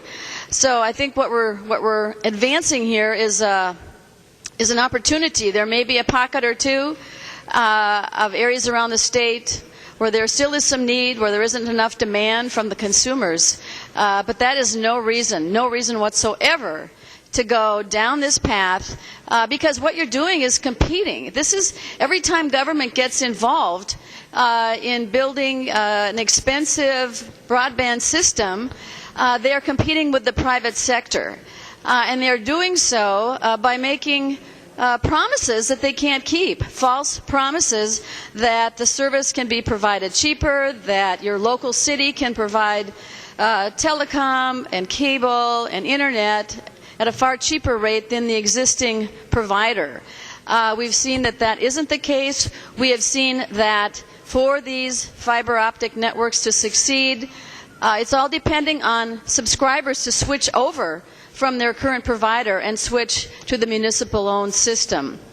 So it's fraught with peril. Taxpayers are put at risk, oftentimes without really getting the full story on just what lies ahead. So this is, a government intruding on the private sector, and I would encourage folks to continue to try to defeat this. On the Anderson amendment, seeing no Representative Anderson. Thank you, Mr. Speaker. And I'm just hoping that Representative O'Driscoll will yield to a question here. He will yield, Representative Anderson. I'm just trying to recall what the conversation is. I know we had some conversations about the broadband office, and can you tell me what your experience was in committee on this issue? Representative O'Driscoll. Well, thank you, Mr. Speaker. Representative Anderson, I know that I've spent a lot of time in committee with this and in a couple of other committees this year. And one of the things that we learned right out of the chute, and as a matter of fact, we had a telecom hearing this morning in the labor, workplace, and regulated industries. One of the things that we found was kind of interesting, that there are different broadband capabilities across the state of Minnesota. And one of the things that stuck in my mind was one of the comments that Representative Savick made from in committee, where she was talking about how when she lived in Iowa, that on the top of the co-op building that was in her neighborhood was the relay tower for for the phone and internet system in her community. However, in the community that she lives in right now, they have that similar type of situation. She noted that there was a reduction in speed in the community, and we really had a nice chance to be able to talk in the committee and background why that is the case, because of the infrastructure and the systems that are put in place. Well, that got me to thinking at that time, and I want to share with the members on the House floor about how important it is to support Greater Minnesota in this endeavor.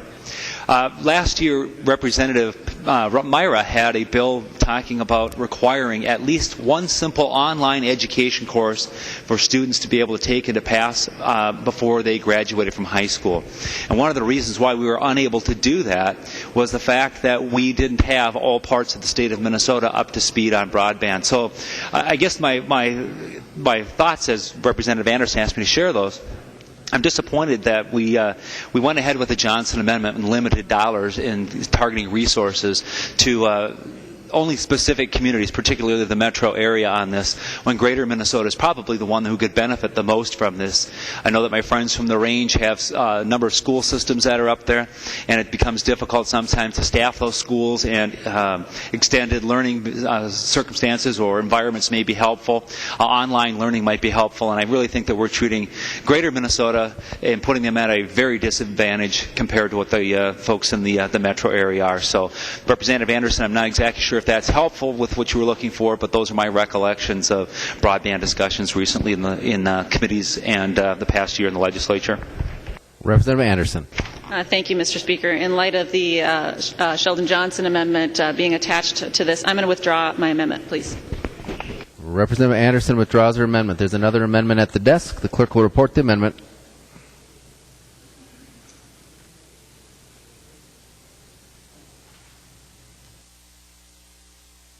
Anderson S. moving to amend House File 729, the second engrossment as follows. The amendment is coded A56. Representative Anderson. Thank you, Mr. Speaker. Again, this is just one more opportunity to try and approve this bill, and what we've done here is taken the $500,000 and deducted it down to $250,000, and using the extra $250,000 then to help out our nursing home facilities in Greater Minnesota in particular, to help them in getting their technology up to speed. Representative Sheldon Johnson earlier today, talked about the need for helping out folks in the healthcare industry when it comes to having this technology available. I would think that this would be a good amendment and make it better for everybody, and I'd ask for your vote. I also request a roll call as well. Roll call being requested. Seeing 15 hands, there will be a roll call. Representative Johnson.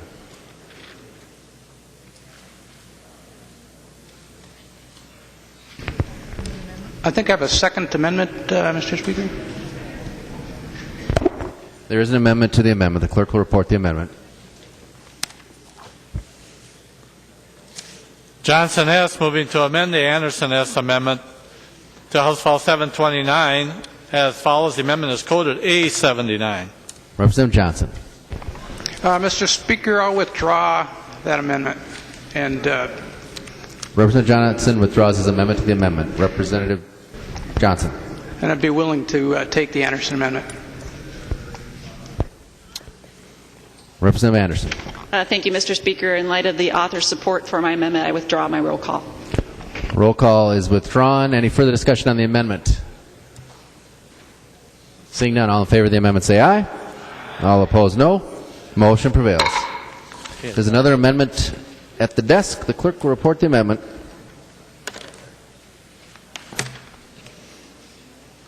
Clark moving to amend House File 729, the second engrossment as follows. The amendment is coded A57. Representative Clark. Thank you, Mr. Speaker. Members, this is the amendment I mentioned when I was introducing the housing portion of the bill. We had transferred some funding over to the DHS budget, and then some of it went to the Department of Health. And that we need to take that out of this bill. We can't really fund the Department of Health in the housing bill. So what this bill does is take that amount of $500,000 and puts it back into the governor's priority for mobile youth rental assistance for housing for mobile students. These are the kids who are homeless. Their families are homeless. They're moving around a lot. They're missing a lot of school. And we know that housing stability is really a key to school performance. So Mr. Speaker and members, that's the amendment, and I urge support. Representative Abler. Thank you, Mr. Speaker. Would the author yield for a question? She will yield. Representative Abler. Representative Clark, I know you're you're very concerned about lead as well, and I kind of like the idea of it. And is there any other? Was this? I was hoping you could actually do this. Is this up to the HHS bill now in its own right to take care of this? And there's no additional funding coming from you on that part. Is that correct? Representative Clark. Mr. Speaker, Representative Abler, that's correct. It's in your hands and in the hands of the Senate. Seeing no further discussion on the amendment, all in favor of the amendment say aye. All opposed, no. Motion prevails. There is another amendment at the desk. The clerk will report the amendment.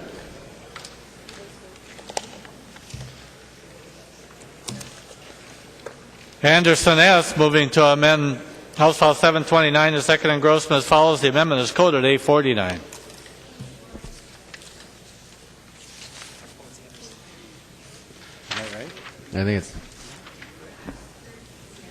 I think it's Anderson P. Representative Anderson. Thanks, Mr. Speaker. Yes, I didn't get my P quite spelled correctly there. Apologize for that. Anyway, this amendment again deals in the housing field, and it transfers a housing grant to nonprofits to the Department of Health to establish and conduct a pilot program in the area of radon testing. And we heard about radon in committee this past session or during session, and it's a problem that not a lot of people realize is there. You can't see radon, you can't smell it, but it's a killer. It causes lung cancer. In fact, we were told that it causes more deaths in the nation than car accidents do, and Minnesota has some areas that have high rates of radon. Mr. Speaker? In areas. Representative Ward. Mr. Speaker, I have a point of order, please. State your point of order. Mr. Speaker, I rise under Rule 3.21. An amendment to an amendment on the House floor must relate only to the primary amendment without introduction. No, that's not it, Mr. Speaker. Germaneness. It's germaneness, Mr. Speaker. And I have some advice, Mr. Speaker. State your advice. Under the underlying bill, there is no point of reference to the Department of Health anymore, Mr. Speaker. So because of that, I would ask you to rule my point of order germane. Well taken. Representative Anderson. Mr. Speaker, in light of that, I would like to withdraw my amendment temporarily. Thank you. Representative Anderson withdraws his amendment. There is another amendment at the desk. The clerk will report the amendment.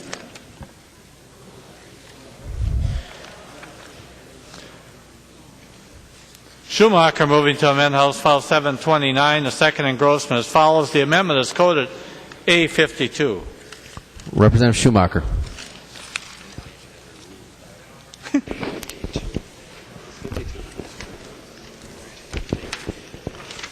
Thank you, Mr. Speaker and members. This A52 amendment transfers funds, about $6 million, from the housing rehab, the homeownership education, Homeline, Open Access, and the Network for Better Futures funds, and places those dollars into long-term homeless support services, increase the funds in the homeless youth program, and offers more in funds for housing with services for sexually exploited women and children.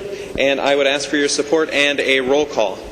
Roll call being requested. Seeing 15 hands, there will be a roll call. Representative Clark. Thank you, Mr. Speaker. Members, I would strongly oppose this amendment. We are taking money away from the rental and homeowner funds that are very important in our Minnesota Housing Finance Agency, $4 million taking away from there. We're also taking money away from several grants that deal with providing opportunities for homeless people to be able to get communications in something called Open Access. It's the only way that many homeless people have access to a voice messaging system. If they don't have any phones, they can find out about housing and employment and so on. Also, it takes money away from the only tenant advocacy service in the whole state. And actually, I have a couple documents being passed out that refers to both of those programs that would be lost if this amendment passes. They serve the whole state, Mr. Chairman. And so I would urge members not to both cut the important housing bills that are in MHFA and also these 2 grant programs. Any further discussion on the amendment? Seeing none, the clerk will take the roll on the amendment.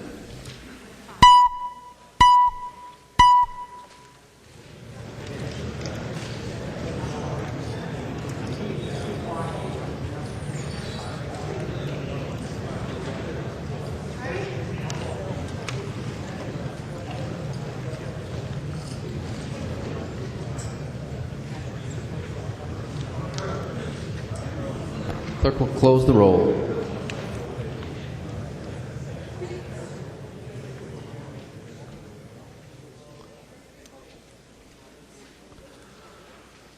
There being 60 ayes and 73 nays, the motion does not prevail. The amendment is not adopted. There is another amendment at the desk. The clerk will report the amendment. Zerwas moving to amend House File 729 as follows. The amendment is coded A48. Representative Zerwas. Thank you, Mr. Speaker. Mr. Speaker and members, my amendment removes the funding for the Network for a Better Future. We've heard Representative Clark talk about some of the priorities that we didn't have money to fund when we talk about the safe harbor, where we needed some more money there. And I think there's just other causes within this bill that the money could be more aptly spent on. One of my concerns as we look at the network as an organization is a Department of Corrections study that talks about the difficulties the network's had in its operation and its record keeping, listing at one point a 64% number of people that left the program, talking about how many of the members said that the program itself wasn't a good fit for the community, and that at one point 60% of the participants had their release revoked. Members, we're talking about $500,000 that could be much better spent, whether it's for the homeless youth or whether it's for the safe harbors. This is money that can be much better spent on a program that's much more successful, and I would urge a green vote. And I'll ask for a roll call. Thank you, Mr. Speaker. Roll call being requested. Seeing 15 hands, there will be a roll call. Representative Clark. Thank you, Mr. Speaker and members. Representative Zerwas, I'm kind of surprised, I guess, at some of your statements. Let me just say this. My understanding is the network is a highly successful program. One of the measures of whether a program like this that's dealing with offenders who have come out of prison is the recidivism rate. It's less than 10%, 9 point something percent. And in the regular population of people who come out of prison, it's much, much higher, I think 3 times higher. One of the other things to know is that this program is in its 6th year, and it's being evaluated by the Robert Wood Johnson Foundation, which is a highly respected organization. So I'm not sure about what you're referring to in terms of some part within the Department of Corrections. But I can tell you that this program has leveraged about 4 times the amount that we have spent on it, and it has about $1.5 million, not quite, left to go. This part of our bill will allow them to have half of it, only half, and they'll have to come back next year again for the other half. But this half, part of it comes from our bill, and then there's the $500,000 as you mentioned, and then $200 is already in the Department of Human Services, and together they can begin to complete this demonstration project. I have visited the program. I don't know if you have. Would Representative Zerwas yield? He will yield. Representative Clark. Representative Zerwas, have you had any chance to visit this program firsthand and see how it works? Representative Zerwas. Thank you, Representative Clark. I have not yet had an opportunity to visit the program. I did send a letter requesting more information about the program, including salary information, and I did not get a response back. Representative Clark. Well, Mr. Chairman, I would urge you to follow up and tried to visit this program. I found them very accessible. As a matter of fact, the commissioner of Minnesota Housing Finance Agency visited the program. I happened to be there with her when she visited that. The governor has recommended funding this type of program, and we think that, and I think our committee also, and you were on that committee, and I didn't see this amendment then. This committee has forwarded this part of our budget, and I really urge members to oppose this amendment and vote no. There's an amendment to the amendment. The clerk will report the amendment. Schumacher moving to amend the Zerwas amendment as follows. The amendment is coded A72.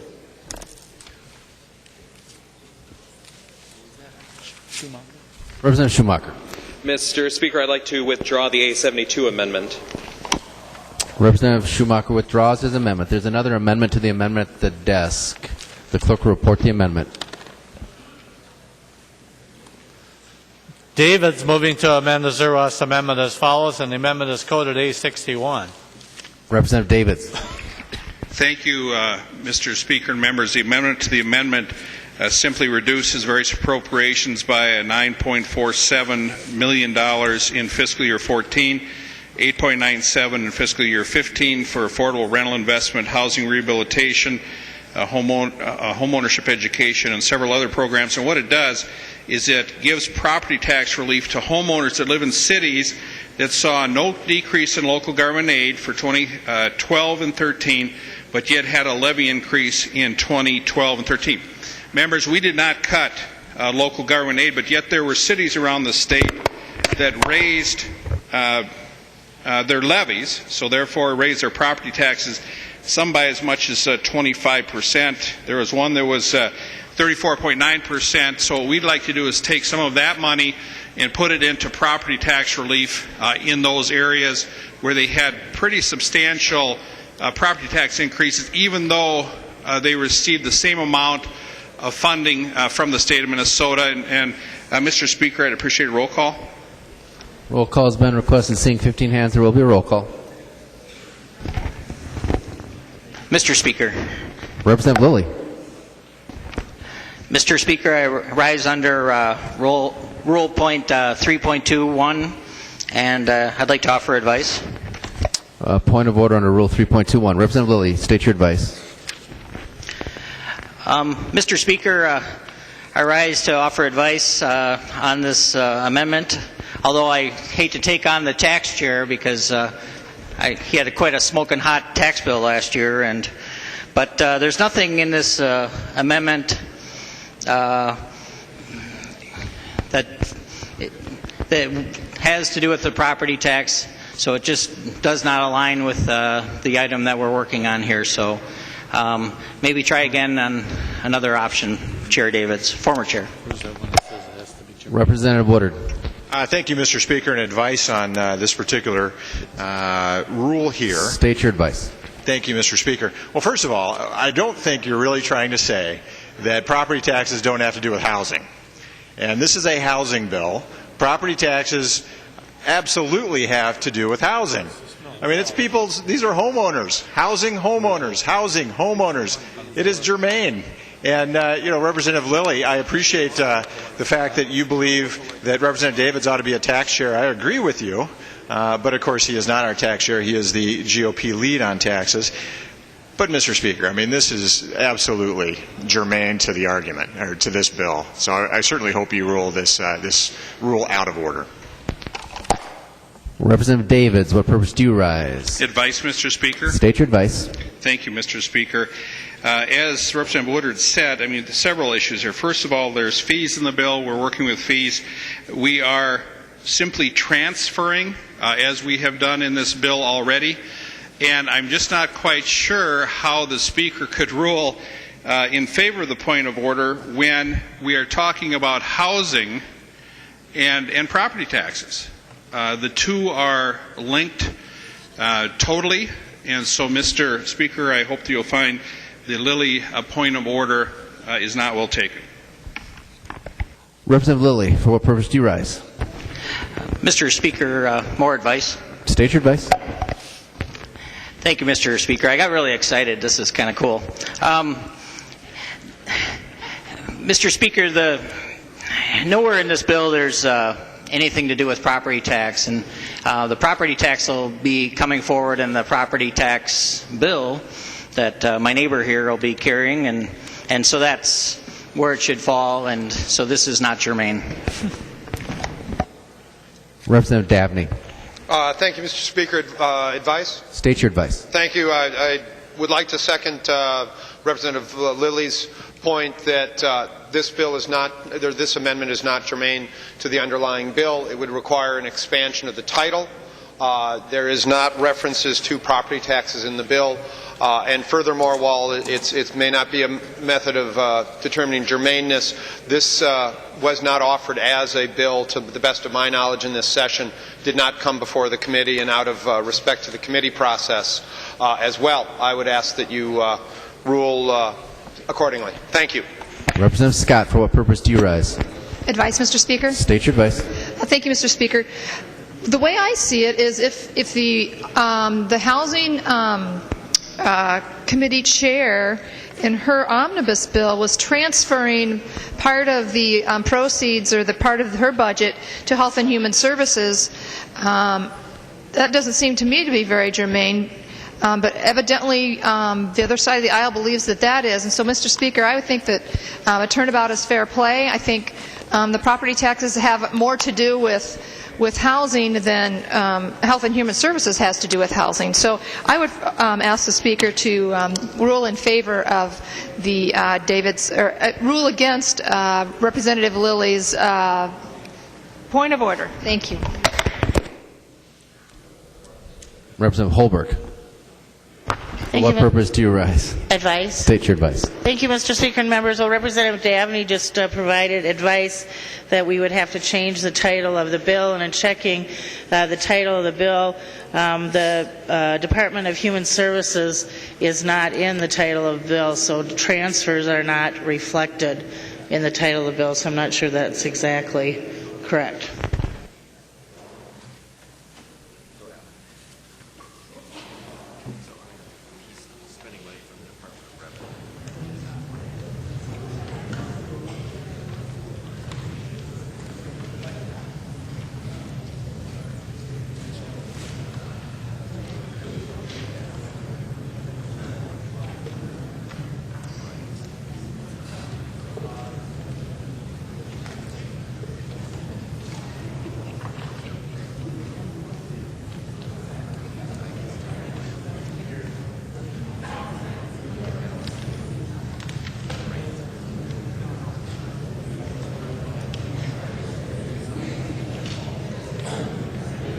Having listened to the advice of Representative Lillie and Woodard, Davids, Dabney, Scott, and Holberg, I find that the point of order is well taken.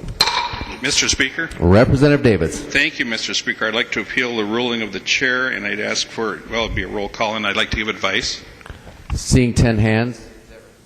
Yep. You can appeal the ruling of the Speaker, and there will be you've asked for, there will be a roll call. Offer advice to the body. Thank you, Mr. Speaker and members. I hope you're taking a look at this. You might want to pay attention to this issue here. And we have a situation here where there are cities that receive no cuts in local government aid, yet had massive increases, some massive, some not so massive increases in the property taxes. For example, my amendment to the amendment would greatly benefit Bovey and Grand Rapids for Representative Ansell's.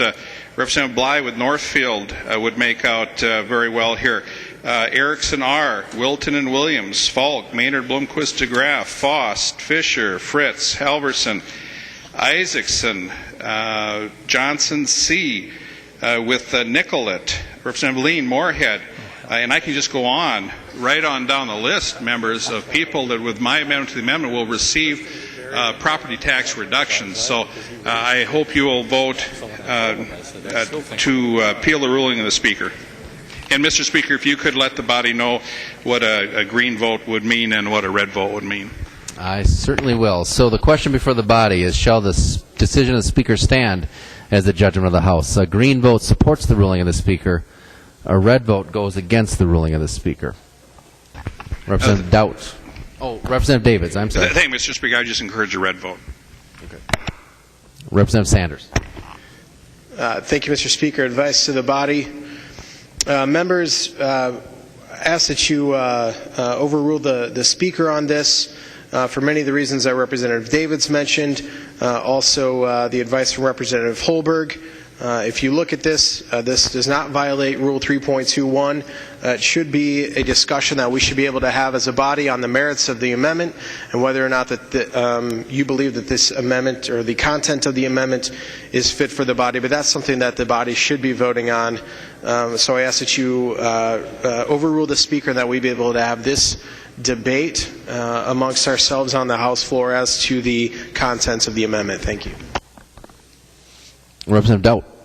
Thank you, Mr. Speaker and members. Here's an opportunity, members, to really do some real property tax relief. I know we've talked about that. It was a big issue in the last campaign. Here's your opportunity. Representative Clark, who actually just did a transfer to Health and Human Services. Now we're trying to say that this, for some reason, isn't germane. Why? I hope it's not because we don't want to take a vote on property tax relief. I'd love if I could ask you all to raise your hands and tell me how many of you campaigned on property tax relief. Of course, we don't do that here, but I have a feeling we'd see everybody's hands in the air. How many of you said in the last election that property taxes are too high?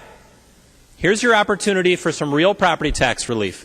People that live in communities where LGA was consistent, but yet those cities still raise their levies. This would give those communities real property tax relief and take it from other spending in this bill that I think we could all agree is probably wasteful spending. Okay? I'm not going to go through that line by line, but this is your opportunity, members. And I hope we're not going to say that we don't want to vote on this because it's property tax relief.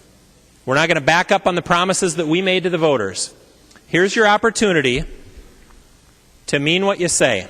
You said it out on the campaign trail. Here's your opportunity. Okay? Real property tax relief. Don't miss an opportunity. This session has had enough missed opportunities already. Let's not add another one to that list.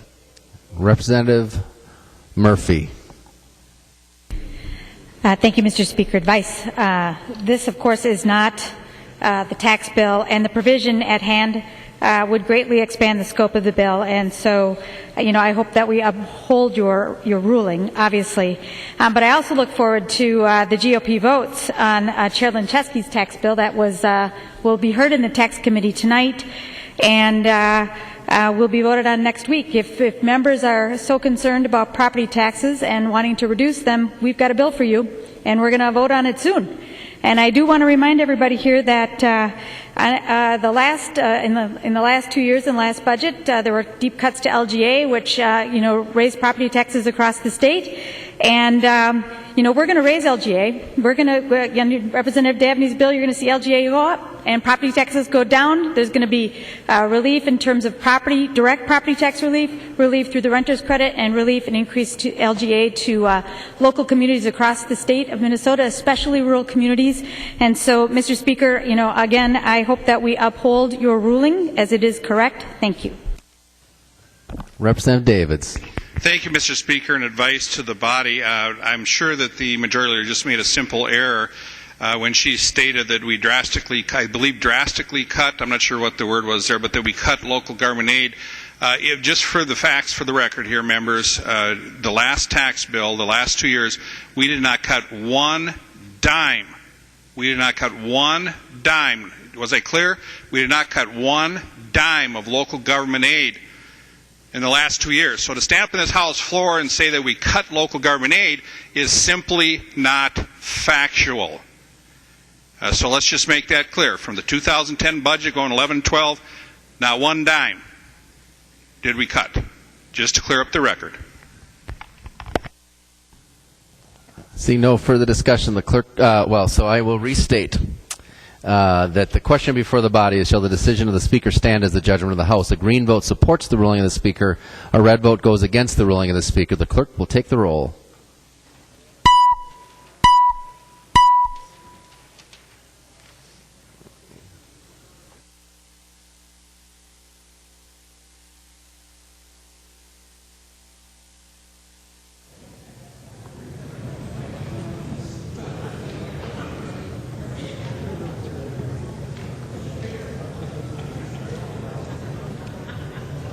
Howe votes no. The clerk will close the roll.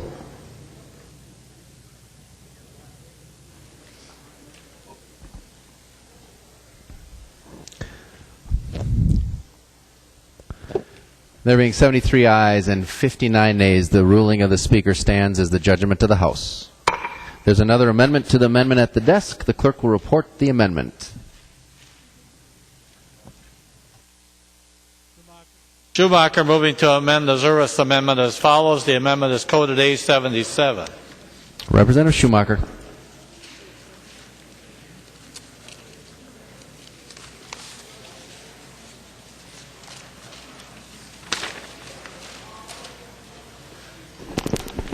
Thank you, Mr. Speaker and members. The A77 amendment, which I would like to ask a roll call for.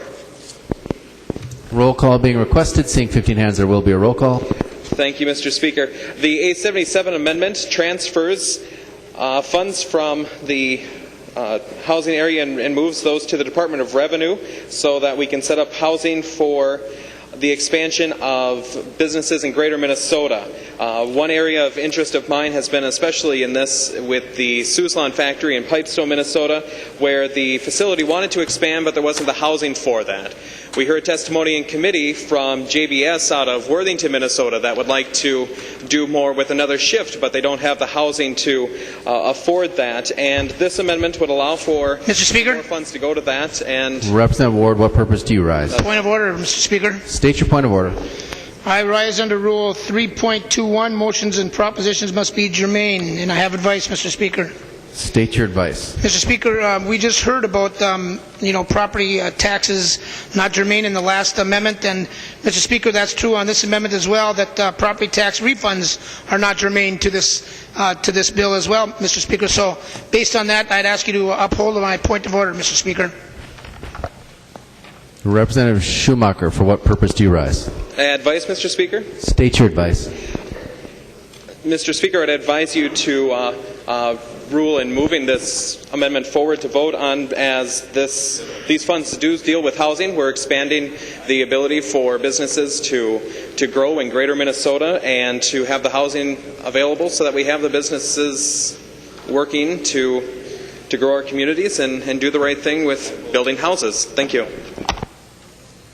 Representative Woodard, what purpose do you rise? Thank you, Mr. Speaker. Advice to the Speaker. State your advice. Mr. Speaker, I hope this isn't what we're going to do all night long. It's going to take us longer to discuss germaneness on these bills. We've already talked about why we believe this is germane. It certainly is germane. It is a housing issue. And, Mr. Speaker, I suggest we actually have this debate and move on. And we can, discuss it, and we can all be heard. And if we continue to talk about germaneness, we're going to spend the evening talking about what germane means. So, Mr. Speaker, I certainly hope you rule that point of order out of order. So, members, I think I have enough advice on this point of order. I find that the point of order is well taken. Mr. Speaker, I appeal the ruling of the chair and request Representative Dowd appeals the ruling of the chair, seeing there are 10 hands. Representative Dowd. Thank you, Mr. Speaker and members. I know that this probably was an error on the Speaker's part because he thought this amendment probably was the same as the last one. But if you read it, members, you'll find out that it's not. This actually does have to do with jobs, and it actually does have to do with housing. What we're giving here is a credit to people who actually purchase a home because of employment. So for areas of the state where they're having trouble getting employees to come into that area because of housing issues, this gives a tax credit to people to move to those areas. There couldn't be an amendment that's more germane, members. This isn't only housing, but it's jobs. Again, on a procedural thing, we don't want to offer tax relief, property tax relief. We don't want to incentivize people to move to areas where there are jobs, where there's a lack of housing. And we want to rule it on a procedural motion because we don't want to take a vote. Is that it, members? Again, I don't want you to miss another opportunity. As I said earlier, we've had enough missed opportunities this session. This is an opportunity to do what you said you were going to do. This is an opportunity for real property tax relief to help businesses attract employees to areas where there isn't the best housing. This is a win-win-win, members. This benefits everybody. Benefits the employers, benefits the employee, and it benefits the taxpayer, the hard-working taxpayers of Minnesota. And I know it was probably just a mistake. I'm sure the Speaker won't mind that you overrule him here, because we've all had a chance now to take a look at the amendment, to read it, to see that it actually does apply to this bill, does apply to housing, does apply to jobs, and yes, it does happen to also have to do with property taxes, but only as it relates to housing and jobs. Members, you can't find a better amendment than this one. Don't miss an opportunity to do what you said you were going to do. Seeing no, Representative Quam. Thank you, Mr. Speaker. I see the core of this question is, are we only going to allow funding for housing to be through some avenues, some channels, and not others? This body, this is one of the property taxes, is one of the few taxes that this body actually realizes it passes on to the consumer, the renter and the homeowner. And frankly, this is housing. It's just a different channel of getting money to people that are building the houses. We're getting new housing. So I would ask that we do not take the ruling affirmatively, that we vote red, because we should allow this channel, it's just as valid as any other channel to fund housing. Representative Murphy. Thank you, Mr. Speaker, and advice to the members. Once again, we are dealing with a bill dealing with housing, jobs, and commerce, and not the tax bill. We will be taking up the tax bill next week, and we will be able to talk then about the impact of cutting the market value homestead credit in the last budget and what that meant for people's property taxes over the last couple of years. And that's going to be a great debate, one that is central to our argument for the future of Minnesota. But again, this is not the tax bill, and so this amendment is clearly, not germane to the bill, and I would ask you to uphold the ruling of the Speaker. So the question before the body members is, shall the ruling of the Speaker stand as a judgment of the House? A green vote supports the ruling of the Speaker. A red vote opposes the ruling of the Speaker. Representative Doubt. Thank you, Mr. Speaker. Again, members, I don't know if I can be more clear. This uses money from this bill, to give a credit to people who want to buy a home because they've gotten a job. I don't know how I can be more clear, or how this amendment could be more germane to this bill. And I know everybody said out on the campaign trail we were going to do everything we could to help create jobs in Minnesota. We were going to help Minnesota companies be more competitive. And if housing is an issue that they're having, let's do what we can to help them. We also campaigned that property taxes were an issue. Here's an opportunity to help people with a real credit, people who are going to relocate because they've gotten a new job. I'm afraid without this, companies in rural Minnesota, where there are problems with housing, enough adequate housing for the workforce, are going to be at a competitive disadvantage because we didn't take action here today. Members, this is your opportunity. This is your opportunity to put your vote where your mouth was out in the campaign trail. This is an opportunity to help Minnesota businesses be more competitive. This is an opportunity to help Minnesota businesses create jobs in Minnesota. And this is an opportunity to help people who are looking for work, who might be struggling, who might be a displaced worker. This is money, real money, that's going to help them find a home close to a job. Members, I can't believe that we would miss an opportunity like this. And I know I've said it numerous times, this is the session of missed opportunities. Please, members, do not let this be another missed opportunity. You can't get a better amendment than this. You couldn't find an amendment probably more germane than this one. We're going to help employees people who need to find a job or need to make a move to find a better job. We're going to help them with a credit to buy a home in a community close to that job. Members, I can't believe what I think might be happening here. And I said it to you earlier. I honestly believe that the Speaker may have made a mistake here. He thought this amendment, because it actually is drafted a lot like the last one. This isn't the same amendment, members. This is jobs. This is housing. And this is everything we all campaigned on. Let's give Minnesota companies the workforce they need in the communities close to them so that they can be more competitive. Let's give the Minnesotans who are maybe out of work right now a chance to buy a house closer to a better job to help them improve their families and their incomes. This is it, members. This is your opportunity. Let's not make this the session of missed opportunities. Representative Linchewski. Thank you, Mr. Speaker. Members, I apologize. I was off the floor for a little bit and didn't catch all the debate. But members, I know we're on an appealing of the ruling of the chair, and I hope you will support the ruling of the Speaker. If you look at the rules, members, on page 20, we have it clearly in rule that bills that affect state revenues and expenditures must be sent to the tax committee, and that's highlighted in paragraph C. And I encourage members to support the ruling of the Speaker. If you read paragraph C, a bill with substantial impact on tax revenue or tax policy must be referred to the tax committee.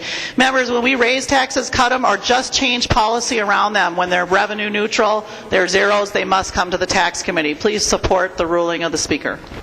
Representative Petersburg. Thank you, Speaker. Would the Majority Leader yield for a question?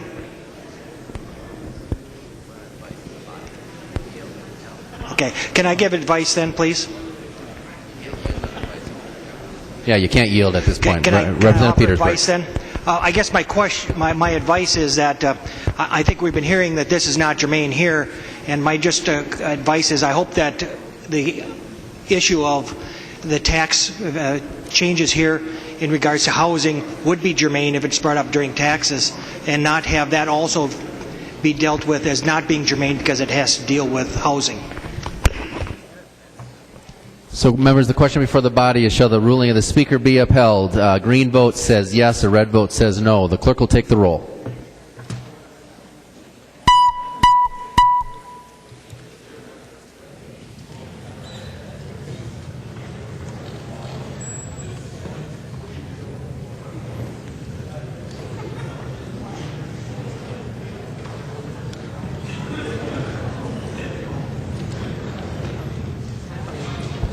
Clerk will close the roll.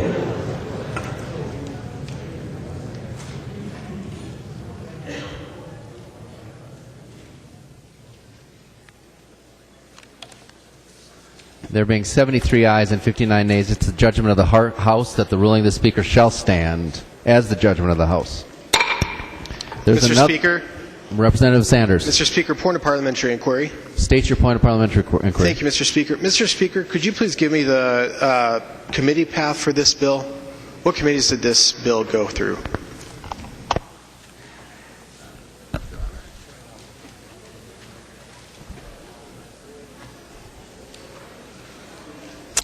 It's on the front of the bill, Representative Sanders.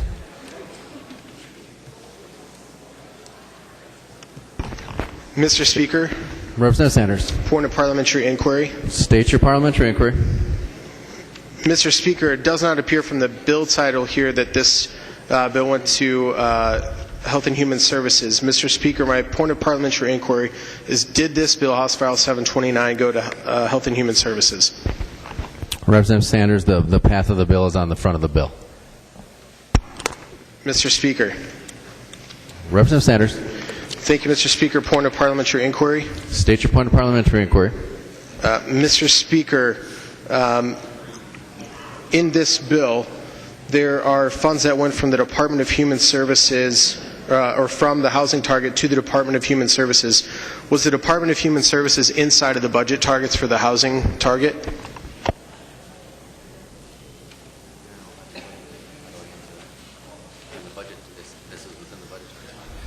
Representative Sanders, the money spent in the bill is within the budget target.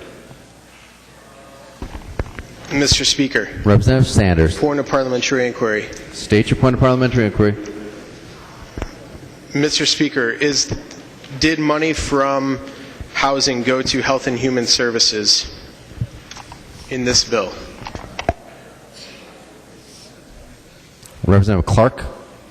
Mr. Speaker, yes, Representative, some of the housing dollars here that go to housing programs in the Department of Human Services, transitional housing, emergency services, those kinds of housing programs are funded through some of the dollars here. There's another amendment at the desk. The clerk will report the amendment to the amendment.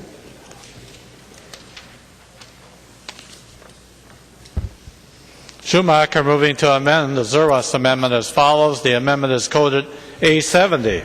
Representative Schumacher. Thank you, Mr. Speaker. I'd like to withdraw the A70 amendment.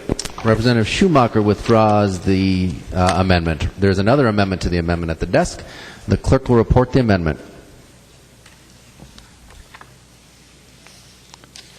Radenovich moving to amend the Zerwas amendment as follows. The amendment is coded A72. Representative Radinovich. Just got to get rid of the paper. Sorry, technical difficulty. Thank you, Mr. Speaker. I'd like to incorporate into my amendment after line 1.10, I'd like the 23 to be changed to a 29.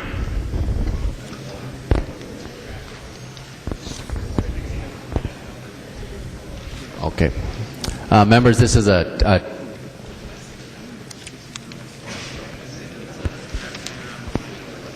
Mr. Speaker, it's a drafting error on the line numbers. Okay. That modification can be made as a technical amendment. Representative Radinovich. Thank you, Mr. Speaker. Well, the clerk will report the modification. Thank you, Mr. Speaker. Radinovich is modifying his amendment on line 110, delete 34 and insert 29. Representative Radinovich. Huh? Mr. Speaker, I think that... I'm sorry. You were changing the number 23 to 29. Mr. Speaker? Well, yep. Let the clerk restate the modification. Is modifying his amendment in line 10. Should read page 6, delete lines 23 and insert line 29. Representative Albright, for what purpose do you rise? Point of order, Mr. Speaker. State your point of order. I'm looking at Rule 3.20, an amendment to amendment, where it states an amendment may be amended, but an amendment to amendment may not be amended. Are we dealing with amendment to an amendment here? It's a modification, Representative Albright. Mr. Speaker? Representative Albright. Point of clarification on the word modification. Could you clarify the word modification in the context that we're talking about it right now? This is a technical modification. Whoever drafted this amendment got the line numbers wrong, and so we're changing the line numbers to represent the intent of the amendment. Representative Radinovich. Thank you, Mr. Speaker. And my amendment to Representative Zerwas's amendment provides $750,000 in each year that should be dedicated towards housing programs to assist homeless veterans. I think that this is something that we can all agree on, that homeless veterans across Minnesota, and particularly in greater Minnesota, are in need of housing, and I think that this is the type of amendment that will provide a great service to those veterans. Further discussion to the amendment. Mr. Speaker, I'd like a roll call on this. Roll call has been requested. Seeing 15 hands, there will be a roll call. Any further discussion? Representative Woodard. Thank you, Mr. Speaker, and I apologize about being a little confused here, Representative Radinovich, because I think what the modification is that you deleted the number 23, right, and put number 29. Can you explain to me how that changes this amendment to the amendment? If Representative Radinovich would yield for a question, Mr. Speaker. He will yield. Representative Radinovich. Thank you, Mr. Speaker. One second.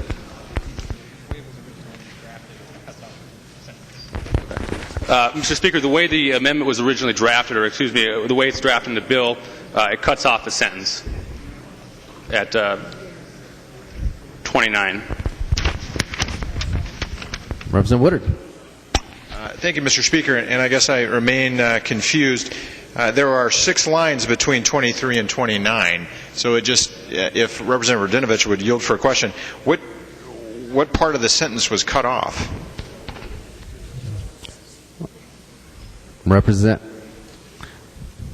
Looks to me like line 23 was cut off. That's the last word of a longer provision.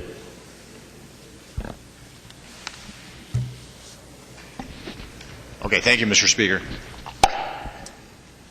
Further discussion to the amendment. Seeing no further discussion, the clerk will take the roll on the amendment to the amendment.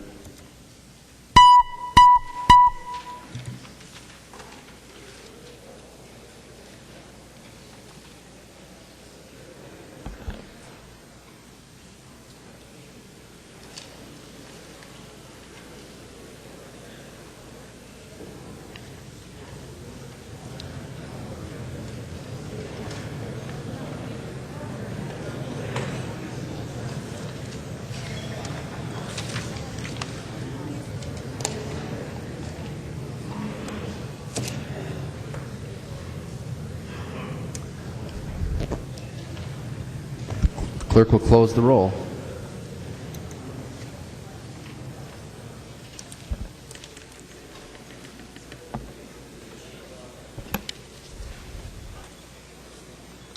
There being 127 ayes and 3 nays, the motion prevails. The amendment to the amendment is adopted. There's another amendment to the amendment. The clerk will report the amendment.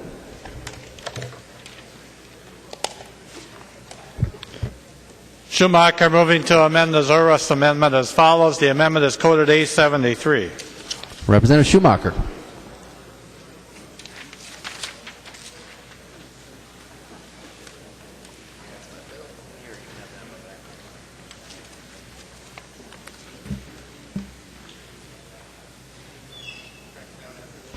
Thank you, Mr. Speaker. I would like to withdraw the A73 amendment.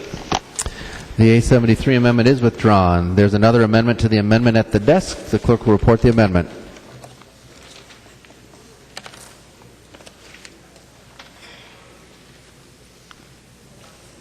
Schumacher moving to amend the Zurwas amendment as follows. The amendment is coded A75. Representative Schumacher. Thank you, Mr. Speaker. And before I begin, I'd like to ask for a roll call. Roll call has been requested. Seeing 15 hands, there will be a roll call. Thank you, Mr. Speaker. This amendment to the Zurwas amendment lowers the amount that goes into housing grants, but puts it towards a good cause. We're trying to work on senior housing issues and doing what we can to make that affordable and to raise the quality for the folks in our nursing homes. And this provides, when we lower the amounts that go to the grants, to fund $1,040,000 to help the low-rate nursing homes throughout the state by giving them a rate increase.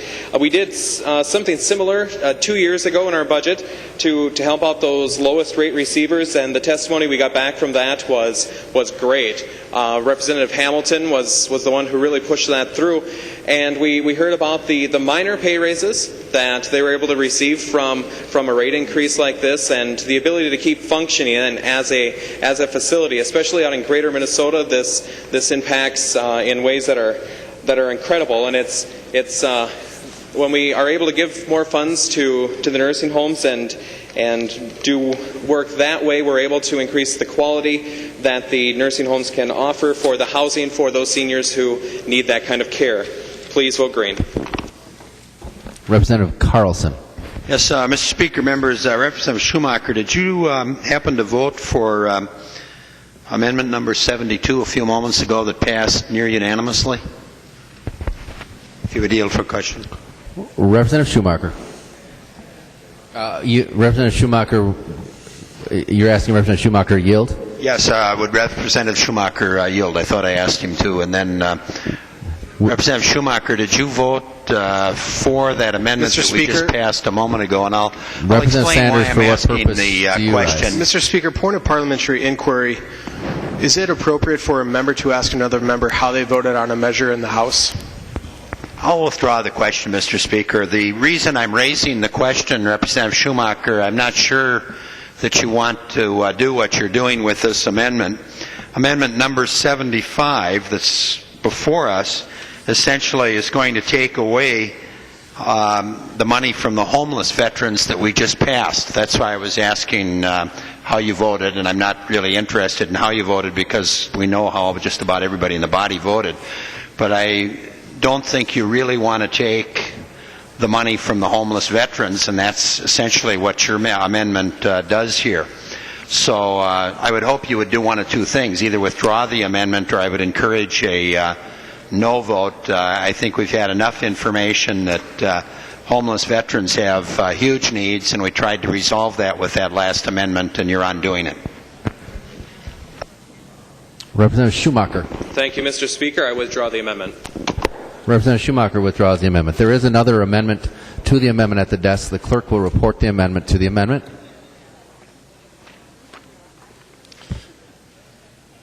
Schumacher moving to amend the Zerwas amendment as follows. The amendment is coded A76.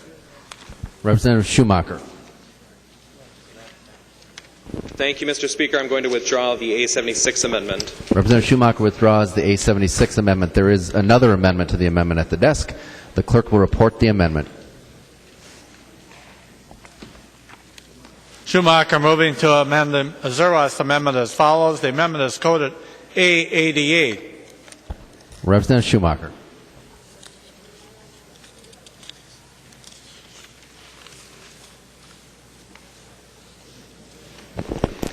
Thank you, Mr. Speaker, and I believe this was taken care of through the A52 amendment, so I will withdraw the A88 amendment.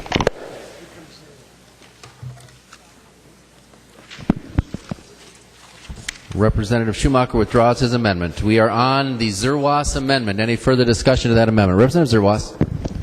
Thank you, Mr. Speaker. If we go in the Wayback Machine when we were first talking about this amendment, I'll just make sure during that discussion, Representative Clark wasn't clear on some of the statistics I was utilizing and talking about the Network for a Better Future. Just so everyone's clear, it's a Department of Corrections study called the Final Evaluation Report for the Network of Better Futures. And it's a 66-page report. On page 56, it cites that 64% of the participants dropped out of the program. On 57, it cites that the study itself was hard to do because the record keeping was so shoddy within the Network for Better Futures. So this report is available. It's available online, and the numbers are accurate. And with that, Mr. Speaker, I'll pull my amendment. Thank you very much. Representative Zerwas withdraws his amendment. There's another amendment at the desk. The clerk will report the amendment.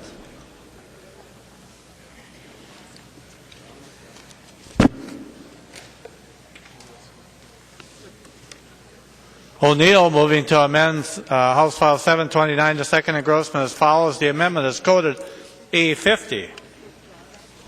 Representative O'Neill. Thank you, Mr. Speaker. Members, this is a very simple amendment. It would increase the set-aside in the Housing Trust Fund, and the set-aside would be the rental assistance for highly mobile students, increasing it from $1 million to $2 million, which would put it in line with the governor's request when he did the budget. Rental assistance for families with children who are school age is so important because when the children are moving around quite a bit, their school performance fails tremendously. And there's a worksheet that should be being passed out here pretty soon just to show you the performance differences. Let me draw your attention to one particular one. In 2010 and 2011, compared the homeless students who are homeless versus the rest of the students in Minnesota, it found that high school students at only 13% that were homeless were proficient in math, compared to 75% across the state. That's a huge disparity between 13% proficient and 75% proficient. So this bill would add additional money to the set aside for, from $1 million to $2 million, and I'm asking for a roll call vote, please. Roll call being requested. Seeing 15 hands, there will be a roll call. There is an amendment to the amendment. The clerk will report the amendment.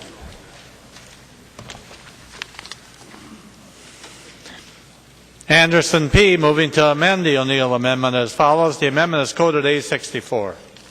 Representative Anderson. Mr. Speaker, thank you, and members. I would like to ask your permission to make a small technical change amendment to my amendment.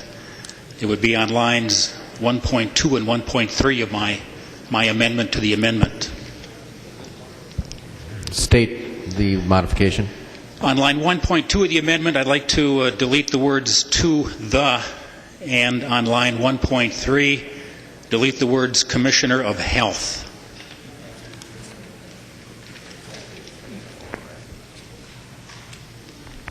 Yes.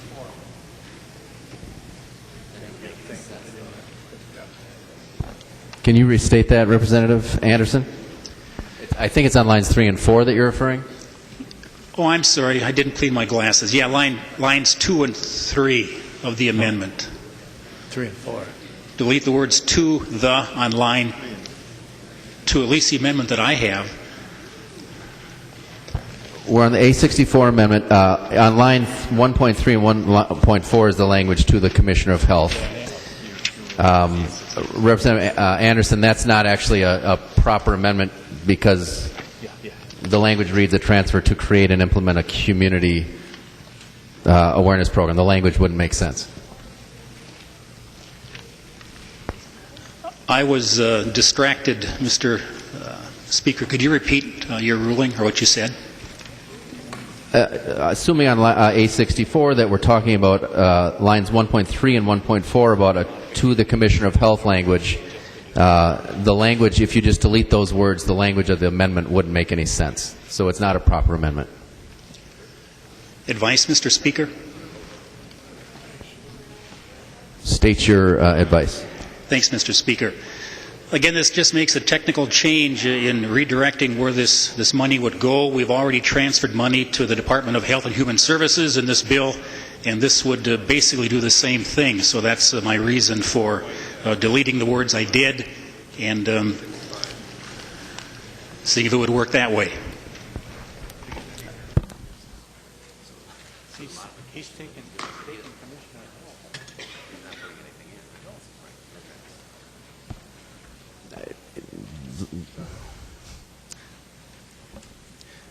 That language still wouldn't work, Representative. The language you've described as a modification isn't doing what you're saying it's doing, and it still wouldn't work. Mr. Speaker, couldn't the Department of Health and Human Services administer this program? I'm just asking that question.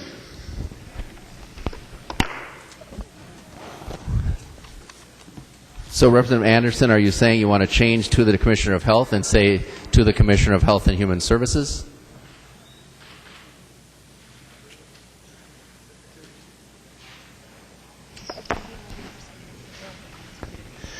Mr. Speaker, I'd like to lay this amendment to the amendment over, please. All right. The amendment is withdrawn. There's another amendment to the amendment at the desk. The clerk will report the amendment.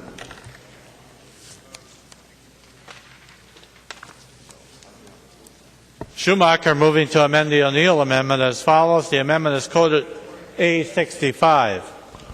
Representative Schumacher. Mr. Speaker, I'm going to withdraw the A65 amendment. Representative Schumacher withdraws his amendment. There's another amendment at the desk. The clerk will report the amendment. Schumacher moving to amend the O'Neill amendment to House File 729 as follows. The amendment is coded A67. Representative Schumacher. Thank you, Mr. Speaker. I'm withdrawing the A67 amendment. Representative Schumacher withdraws his amendment. There is another amendment to the amendment at the desk. The clerk will report the amendment.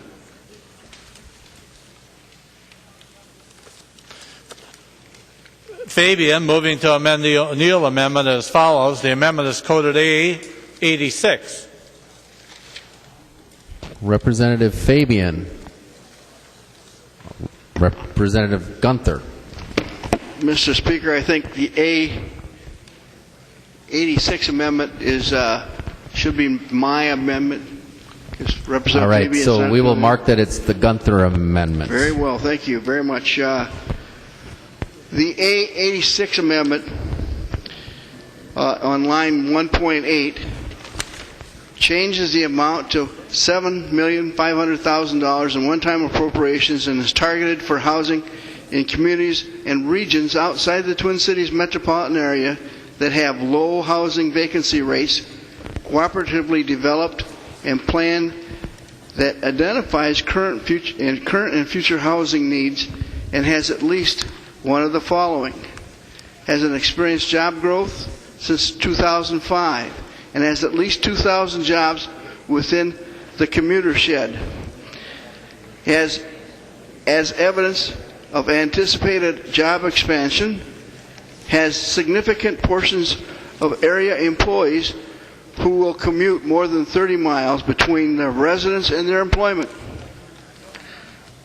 Preference must be given among the comparable housing proposals to proposals that include meaningful contributions from area employers that reduce the need for deferred loans or grant funds from state resources.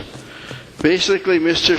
Speaker, what we're talking about are communities that have industries with a lack of workforce and industries in towns that are growing very fast. I give you examples of greater Minnesota workforce housing communities: Austin, Duluth, Mankato, Moorhead. Representative Lillie, what purpose do you rise?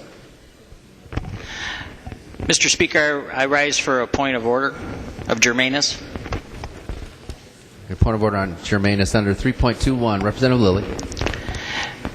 Mr. Speaker, I rise under motions and propositions must be germane on Article B. It states an amendment to an amendment on the House floor must relate only to the primary amendments without introducing any new subject. And as I look at it, Representative Gunther, unfortunately the O'Neill, the A50 amendment is,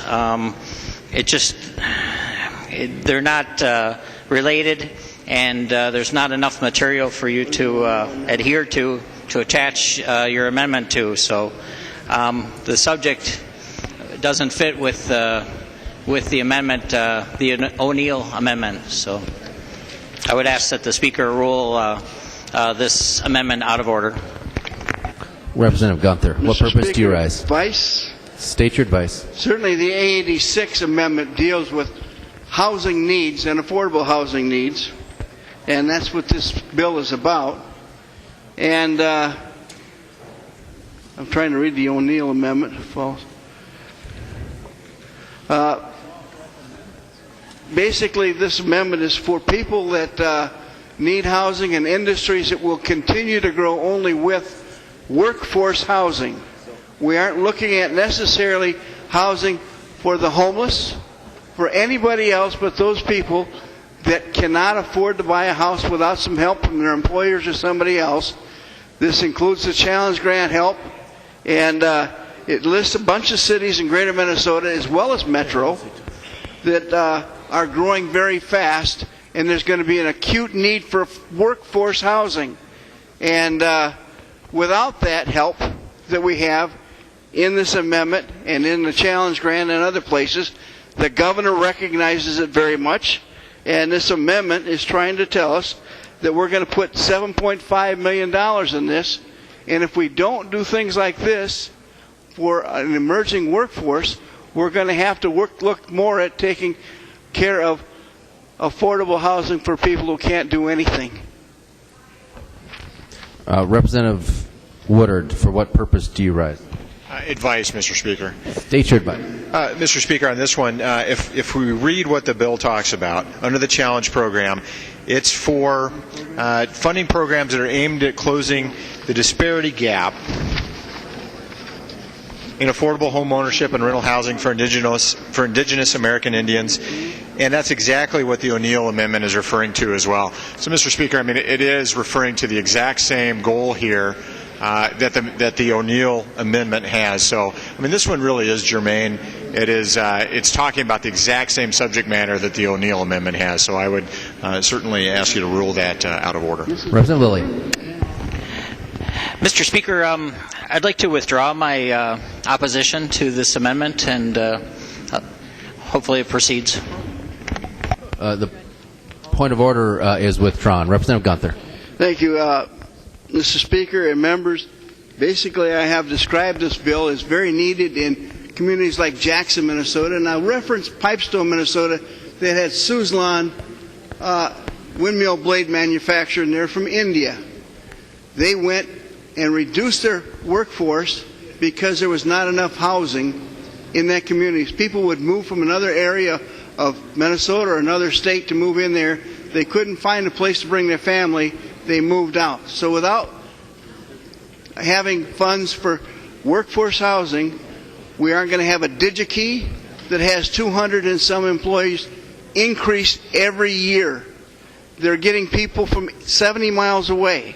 Jackson's getting people from 50 miles away. We have to take care of these, or those industries will leave Minnesota.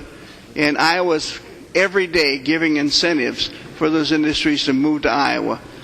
In Jackson, the largest tractor manufacturer in the world wants to grow in Jackson. Let's help them. Let's vote for this amendment.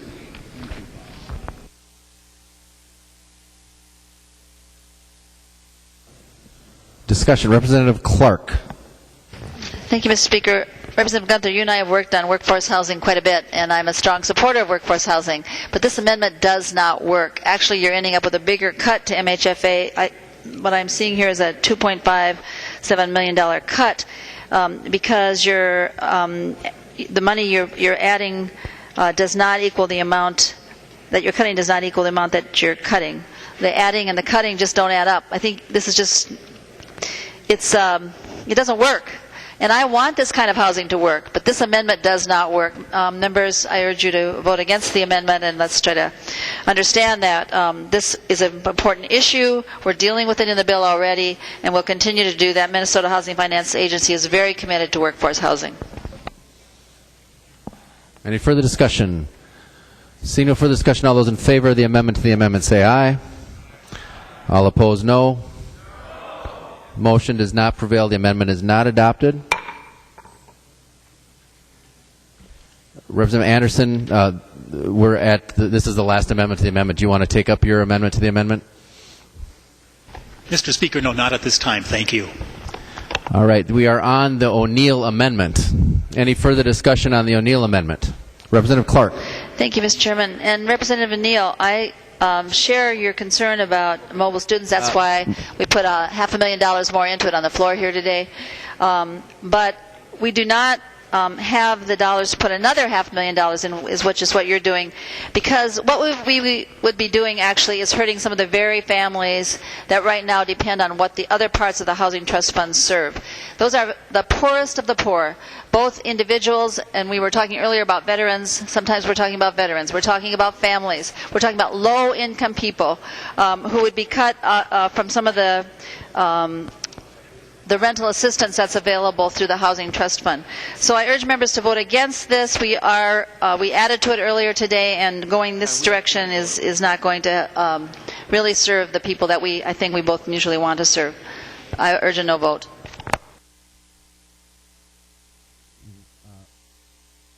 I'm sorry, members. There is one more amendment to the O'Neill amendment. The clerk will report the amendment. Schumacher moving to amend the O'Neill amendment as follows. The amendment is coded A87. Representative Schumacher. Thank you, Mr. Speaker. I'm going to withdraw the A87 amendment. Thank you. Representative Schumacher. Any further discussion on the O'Neill amendment? Seeing none, the clerk will take the roll on the amendment.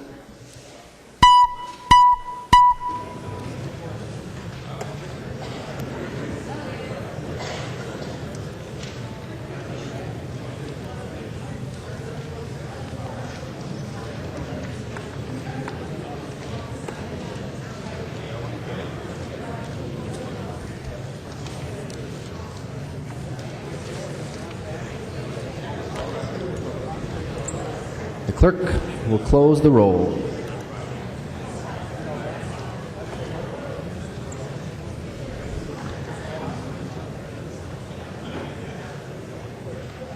There being 60 ayes and 72 nays, the motion does not prevail. The amendment is not adopted.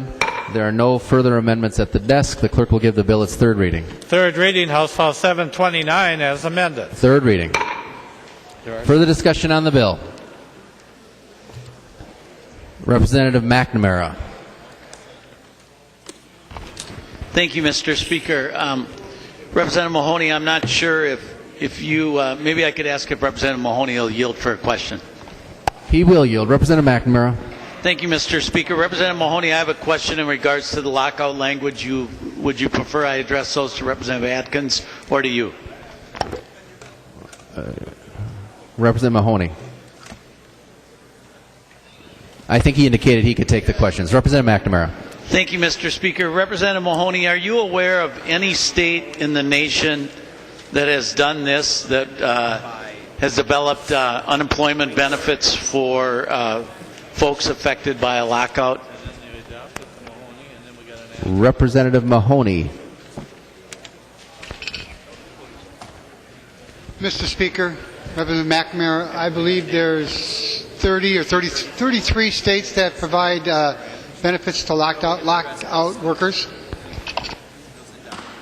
Representative Mahoney, McNamara. Thank you, Mr. Speaker. Representative Mahoney, maybe I'll make it a little more clear. Is there any state in the nation that gives locked out employees unemployment insurance for 3 years to be 100% paid for by their employer? Representative Mahoney will yield. Representative Mahoney. Mr. Speaker and Representative McNamara, no, there's none that is compassionate as Minnesota. Representative McNamara. Thank you, Mr. Speaker, and thank you, Representative Mahoney. Mr. Speaker, I'm wondering if Representative Mahoney will yield for another question. He will yield. Representative McNamara. Thank you, Mr. Speaker. I appreciate that, Representative Mahoney, that you letting the body know that this is unprecedented in the nation, and it puts us on a really tough path. It puts us at a very uncompetitive disadvantage with our neighboring states. Representative Mahoney, in Ways and Means, we heard it said that this has been done before in Minnesota, that we have paid benefits to employees under this circumstance. But I think you clarified that we have never done this before. We have never given unemployed benefits beyond the normal 26 weeks that we're nation leading. We're one of the few states that do that. We have never given it to locked out employees. Is that not true? Representative Mahoney. Mr. Speaker, yes, we have. I think we've done it 5 times. I don't remember all of the particulars, but I know it was, well, anyhow, I'm pretty sure I know it was 5 times. Representative McNamara. Thank you, Mr. Speaker. Unfortunately, Representative Mahoney, you're wrong. Representative Anzelk had mentioned that in Ways and Means, and I was pretty sure I remembered. He was talking about when firms went out of business or went through a slowdown, not a lockout. We have never given benefits like this to locked out employees. We've been very generous a few times. Just recently at Delta Airlines, we did one where Delta actually didn't even socialize the cost. Delta took on all those costs, those additional unemployment benefits when there was a discrepancy, and it was something that I worked with a lot of your folks on your side of the aisle to get done right when folks didn't know that they were supposed to apply by certain dates. And we fixed that. And we've done it sometimes up on the Iron Range for companies that have been through some really tough times when the demand for iron ore and taconite went down. But members, we have never done this before. No one in the nation has ever done this. This is a really bad path to go down. And if we do this, unfortunately, Representative Mahoney, I believe it would make labor disputes last even longer. It would make them more divisive. It would drive our employers out of this state. And it absolutely is wrong and should not be in this bill. Members, please vote no. Representative Mahoney. Representative McNamara, you can have that particular belief. But when working people who have chosen to organize for the betterment of themselves and their families are assaulted by a high-priced law firm that flies around the country teaching and advising employers on how to break their union, I don't have any problem doing this. I think it might even level the playing field. But I'm going to call it compassionate because I believe when businesses organize together in cahoots with, I better not go there, to break the back of poor working people, I don't have, my compassion goes to the working folks. Representative Fabian. Thank you, Mr. Speaker. Wondering if the author of the bill would take a couple of questions, please. Representative Mahoney will yield. Representative Fabian.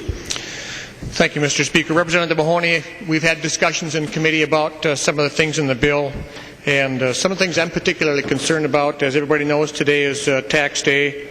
I was home and had my income taxes prepared by a friend of mine who's done my income taxes for well over 30 years. And in the discussions that we had in committee, we talked about the increased fees for accountants. They're on page 97 of the bill and also on page 98. And I'm wondering, Chairman Mahoney, if you could tell me what the fees increases are for in the bill, please. Representative Mahoney. Mr. Speaker, I want to clarify the question. Representative Fabian, what the fees are for? Is that what your question is? Representative Fabian. Thank you, Mr. Speaker. Yes, Representative Mahoney, that's correct. Why are we increasing the fees? Representative Mahoney. Thank you, Mr. Speaker. Representative Fabian. Well, this is Representative Gunther's bill, so you could ask him that. I believe they're for investigators and for well, that's the primary purpose of that dollar. Those dollars is for investigators. They need to hire, I believe it's 3 new investigators to track misdeeds by the professional accountants. Representative Fabian. Thank you, Mr. Speaker. Well, I certainly hope that there aren't any misdeeds, particularly with my accountant back up in Roseau. I do have some questions regarding the fees themselves and how much money we're generating. I seem to remember in committee that we heard that we actually have enough revenue within the department to do the policing that they do. Is that not correct, Representative Mahoney? I'm asking him to yield. Representative Mahoney will yield. Representative Mahoney. Mr. Speaker, Representative Fabian, as I understand it, these boards have to raise the money from their organization in order to do the policing, and then essentially hire the state to do police the industry. It's kind of like when you have a building inspector, you pay the permitting fees to have the building inspector make sure that everything is correct. The accountants are paying their licensing fees and other fees in order to hire the Board of Accountancy that checks and makes sure everything is going according to Hoyle, so to speak, and investigate problem CPAs or accountants. And Mr. Speaker, I'm sorry, so is there enough money in there? Representative Gunther, is there enough money in there? Representative Fabian. Thank you, Mr. Speaker. Well, I seem to remember in committee the people that were there talking about this particular bill said that we had enough money there already to cover the expenses of them, and that the money that was generated in excess of what they need would just go into the department for spending on other items. I do have some other questions, and you and I have talked about this, Representative Mahoney, on pages 91 and 92 of the bill. When we talk about the salon operators and so forth, some of the fees that are being proposed here, I think, are really extreme. For a salon that's found to have a lapsed license upon inspection, there's a $500 fee. But at the same time, there's no provisions for reinstatement. But when it comes to the accountants on page 98, we have applications for reinstatement of their license of only $20. And I'm curious to know why there's such a wide disparity between what we expect from our salon operators with regards to that and what we expect from our accountants. Representative Mahoney.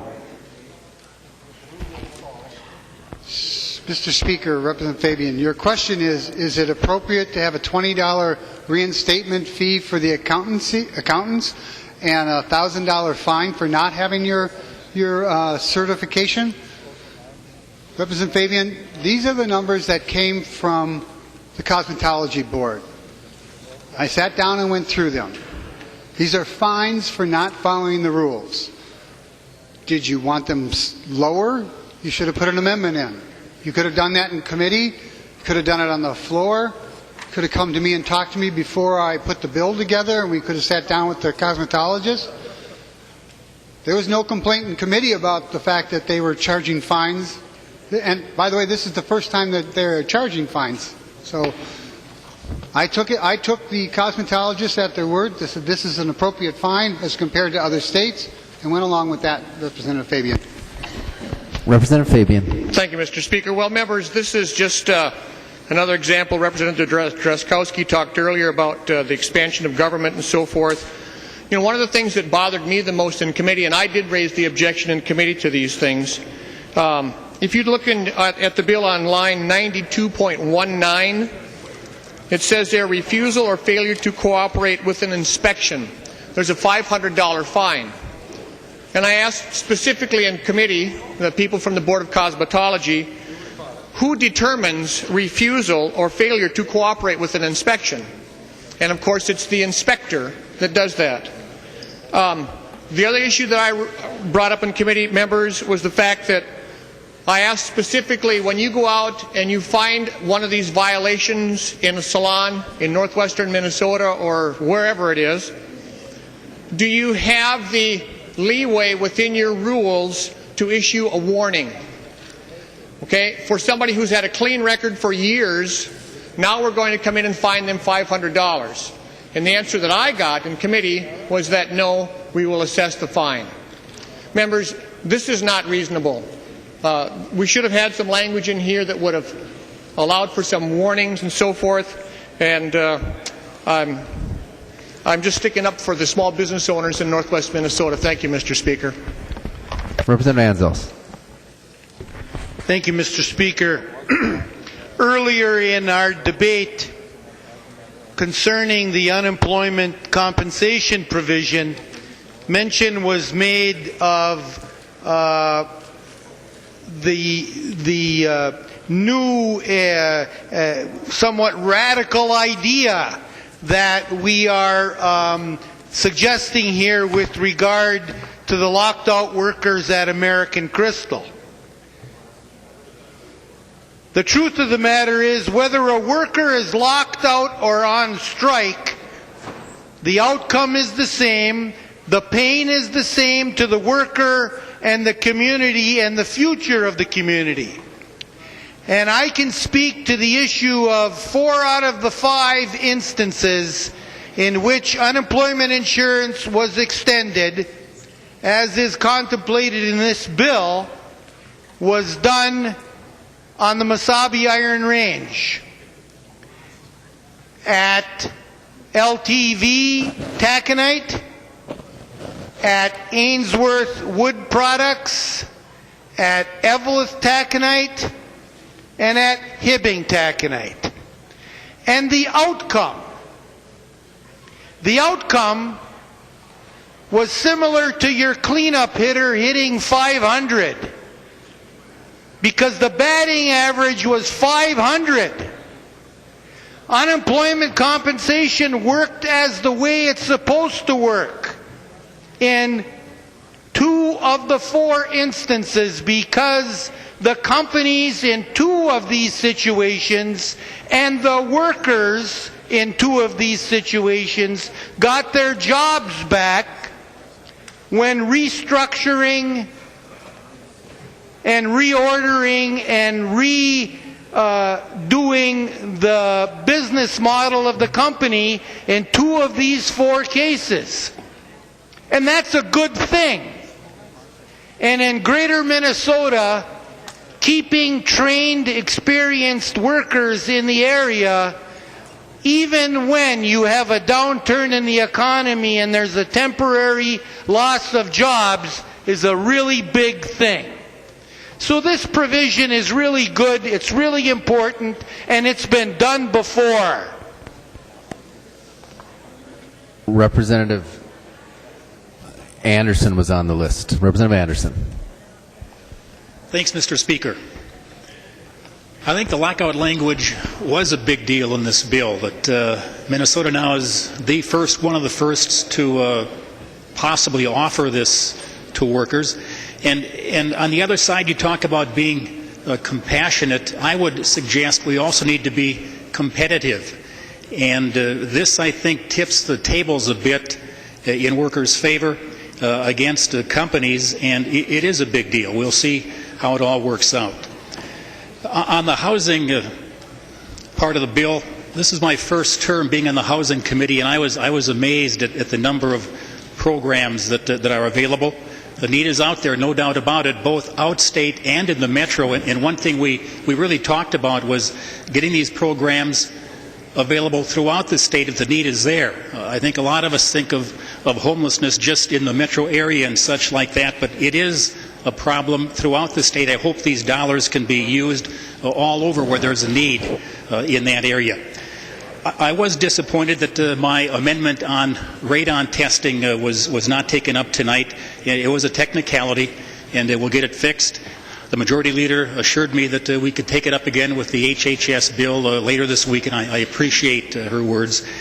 The radon thing is important. We talked about it's a killer. It causes lung cancer, and we need to raise awareness for radon testing. My original bill mandated testing in homes and didn't think that was quite ready yet, not quite sure of how we should go about the testing for radon, but it is something that we have to address and make the people of the state aware of the dangers of radon as we move ahead in this session and next year. So with that, I enjoyed working with the committee this year, and some good things in these bills, but also some things that do not make our state competitive, and for that reason I will not be supporting this bill. Thanks, Mr. Speaker. Representative McNamara. Thank you, Mr. Speaker. Representative Anzel, you're always very passionate about supporting workers, and I appreciate that. But we need to make sure we're talking about the same thing. You're talking about a downturn in the economy that does happen on the Iron Range periodically. It can be a boom and bust, and there's been a couple of busts, unfortunately. And when there has been, we've come together in a bipartisan way in the legislature here and supported extended unemployments for those folks in a downturn. That's not what's in this bill. We've done it once since I've been in the legislature, and I talked about it. It was Delta Airlines, and we did it bipartisanly when we extended their unemployment benefits. And they weren't even socialized. Delta paid all those costs. The ones you're talking about, the 2 that failed, unfortunately, they were socialized, and all the businesses across Minnesota paid for those costs. But it was still the right thing to do in the downturn. Unfortunately, that's not what's in this bill. This is getting in the middle of a dispute. This is taking one side of a dispute, and that's not right. You mentioned about a strike or a lockout. When workers go on strike, they don't get unemployment insurance. They do get unemployment insurance if there's a lockout in Minnesota for the normal 26 weeks. And so, members, please, this is completely new territory. This is not the circumstances that Representative Anzelk's talking about, and are important to help workers out when they're in those situations. Thank you. Representative Gunther. Thank you, Mr. Speaker. Normally, as a lead from the opposing party, the author of the bill, you'd get up and say, I'm sorry, this is a jobless jobs bill. However, this is the first year in a long time I can't say that. There are some great provisions in this bill, and some I don't like. In fact, to be real honest with you, there's some of my bill that I didn't like. But anyway, there's a job creation fund, and it's estimated conservatively that that will produce 5,000 jobs in Minnesota. There's a job skill, the MIF money, Minnesota Investment Fund money. We haven't had this much Minnesota Investment Fund money since Arnie Carlson was here, and those are good times. So I think that's going to help steal businesses from Wisconsin, so I won't have that banker in La Crosse calling me up. We got another one, Gunther. I think there's a job training without peer. But there's one sleeper in here, and that's job-based education apprenticeship program. And I think I had 2 industries that called me up and said, please support this. And that's going to train apprenticeships in to replace those people that are leaving those companies due to age or whatever. So we're going to replace their workforce with trained workers. And I think that's one of the untalked about shining lights of this session in the jobs bill. But by and large, I think this is a bill that we're going to create jobs, that we're going to create jobs in the long term too. So, Representative Woodard. Thank you, Mr. Speaker. And unfortunately, I see a pattern. I think what we're doing here is we're going to, again, ask hardworking Minnesota taxpayers to pay more for wasteful spending and to pick winners and losers. I mean, there are so many taxes and fees within this bill, between the insurance agent appointments fees, the wage and measures, temporary fees, the combative sports adjustment, the plumbing inspection fees, the elevator inspection fees, the accountancy fees, the cosmetology penalties, the barber fees, the Explore Minnesota funding that's going to depend upon this rental car tax. It just goes on and on. These are the kinds of taxes and fees that really hurt our economy. And as I'm sitting here and we're debating this bill, I'm getting emails from businesses in my district saying, what are you doing? You're making it tougher for us to do business in this state. These are folks who want to create jobs, who are innovative entrepreneurs, who are exactly the kind of folks we need in this state. We're going to raise taxes on them, and we're going to decide that St. Paul knows how to spend this money better than they do. And St. Paul is going to pick the winners and losers. You know, Belle Plaine would love for us to spend an additional $28 million on my hometown to advertise for them. That's not what this does. Every state, every county, every city in our state was going to pay more taxes so that we can pick winners and losers. And members, if this is the way all these bills are going to go, and I think they are based on what we're hearing in Ways and Means, we're going to continue to ask hardworking taxpayers not to pay for more education, but to pay for these silly, wasteful spending programs that we've got here. Minnesotans, when they see this, they laugh at us. They cannot believe this is how we're spending their hard-earned dollars. And it has to stop. I mean, earlier tonight, we talked about how big the state of Minnesota is as an employer. 40,000 people. If you add the state of Minnesota, the federal government, MnSCU, and the University of Minnesota, nearly 80,000 employees in this state. And we're saying that's not enough. When our major employers like Target and Mayo do it for much less. They have multinational operations and are able to do it with far fewer employees than we're asking the state of Minnesota to do it with. This is what makes Minnesota taxpayers angry. They don't mind paying taxes for roads and bridges, for education, and to support and to act as a support net for those who are in need and those who are vulnerable.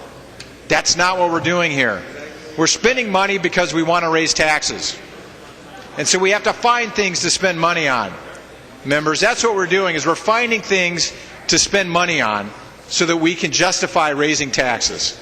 We are taking money out of the economy, money that can be spent on entrepreneurial events and innovative practices in our private business community. And we're putting it in the hands of St. Paul because we think we know better. This is definitely a direction towards a command and control economy, where we think we know how to run this economy better than the marketplace and better than Minnesota consumers. And members, please vote no on this bill. This is absolutely the wrong direction the state needs to take. When other states are going in the right direction, we are going in the wrong direction. The only jobs that will be created are the ones that you mandate, not the marketplace. We're going to lose marketplace jobs as a result of this bill. Please vote no. Thank you, Mr. Speaker. Representative Albright. Thank you, Mr. Speaker. Well, happy tax day, everyone. This is the day when we all make a reckoning for that which we owe Caesar, if you will. But I will remind you that Tax Freedom Day is just another 8 days from today, so we can all look forward to that. My point is that this bill, and I greatly respect Chair Mahoney for bringing forward the ideas, and I understand and appreciate and empathize with him that this is a little bit like trying to steer the Titanic with one arm tied behind his back. In terms of the interest groups that he's got to serve to. This is a bill that should be about jobs, but it isn't. It's not only about jobs, but it's pluralistic because it's about bonding, it's about foreign trade missions, it's about taxes. And I'll just point up some observations as we looked at the bill. We've got such things as a 46% percent increase for car rental sales to pay for an Explore Minnesota advertising budget. We've got $500,000 in there for Office of Collaboration to Dispute Resolution. I thought that we already had a board for that. And if there isn't one, let's just hire a couple people to take care of it and keep it within the confines of the bureaucracy that we have on the books. We've got $400,000 going towards the tenants' rights groups, whose, as the way we read it, and the way I read it, sole purpose is to lobby the legislature for more money for them. How does that work? $100,000 for Trade Policy Advisory Board. And I heard on this floor tonight that we don't have any disagreement with the federal trade group, and I think we also have a Minnesota Trade Board that should be taking care of our business. We're going to spend $70,000 on Dolly to calculate the new minimum wage if it's indexed for inflation before we ever hear the minimum wage bill. My dad said that's putting the cart before the horse. Insurance agents better watch out because their appointment fees are going up by $4.9 million per year. There's $15 million provided in for Explore Minnesota to fund through car rental taxes, which is going from 6.2% to 9.05% to pay for a budget. And I think without precedent, the one that's most worrisome is the extension of 100 to 144 weeks of the unemployment work benefits. And in a reverse kind of situation, if you think about it, why would workers want to go back to work if they know they got 3 years worth of benefits coming to them? You're going to have companies pay the premiums to pay these people to negotiate with them. I don't see that as a benefit. Minnesotans cannot afford to continue to go down this road. This type of spending is not going to encourage companies to come into the state. It's not going to encourage people to aspire to greater things for themselves, despite some of the other things that have been said on this floor. And as I've heard today, it's not only a race to the top, but it's also going to be a race to the border. You're going to have people loading up their trucks and their vans and leave this state because our economy is not conducive for wage creators or employees. This is not a solution that Minnesota was expecting from their elected leadership. Representative Uglum. Thank you, Mr. Speaker. Well, I was going to vote for this bill. Our committee worked very hard, and I was pretty impressed. And our chair did a good job. This jobs bill does contain a lot of good programs. And we do need as a state to provide incentives. Let's face it, we're in a competitive environment. We're fighting Wisconsin and Iowa and those guys out in North Dakota and everything else. So we do need these programs. But I'm afraid some of these programs are just too big and too much, and it does have a big cost. The real deal breaker for me, though, the real deal breaker is the lockout provision. I wish and I think that should have been a separate standalone bill. I understand the politics. I understand the politics on it. But that's the whole problem with the whole deal around here, is the average guy in the street looks at it and goes, yeah, that's exactly why I don't like politicians, because we're playing games here. We've got a jobs bill that the state needs, and then this was not in our jobs bill as it was reported out of committee, but of course it got attached somewhere along the line, and it's unprecedented. We heard that no other state in the union has this. No other state in the union has a provision like this, and I'm sorry, I can't vote for it. This is precisely why when people watch television or read the news, they go politics as usual. So I wish I could, but you're not going to get my vote. Thank you. Representative Holberg. Thank you, Mr. Speaker. Will the bill author yield? He will yield. Representative Holberg. Thank you, Mr. Speaker. Representative Mahoney, earlier this evening, I passed out a handout about an event that DEED was sponsoring where they're renting a yacht and going out on Lake Michigan, out of Chicago, at a conference.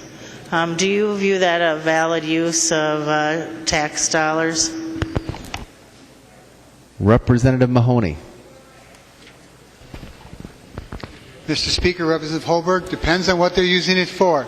If it's to promote the state of Minnesota, to bring people from the Bio International, which is in Chicago, and I believe that's where they're bringing their particular entertainment, or whatever you want to call it. But in order to promote Minnesota, yes, I believe there's an awful lot of sponsors that are paying big chunks of that. I don't know exactly who, because I wasn't invited, so to speak, or I'm not going to spend my $1,000 to go down to Chicago for it. But yes, if it brings one more biopharmaceutical company to this particular state, or highlights all the good life science type companies that we have in this state, and it is the Bio International. It is where you're supposed to promote your state and that what you do in your state. And by the way, we have almost 1,000 life science companies in this state. We should be there. We should have a tent there. We should wine and dine all of those companies from Sweden and Europe and every place else to come and put their national headquarters in the state of Minnesota. I think it's a good idea, actually. Well, Mr. Speaker and members, Representative Mahoney, if you might think it's a good idea for the taxpayers of the state of Minnesota to wine and dine people on the Lake Michigan on a luxury yacht, but many of the taxpayers of Minnesota can't even afford a beer. And I think this is a wrong use of tax dollars. People can have much less opulent activities short of renting a yacht and going out on the lake for a VIP reception on the taxpayer's dime, or much more than that, I suppose. Representative Newberger. Thank you, Mr. Speaker. Would the bill's author yield for a question? He will. Representative Newberger.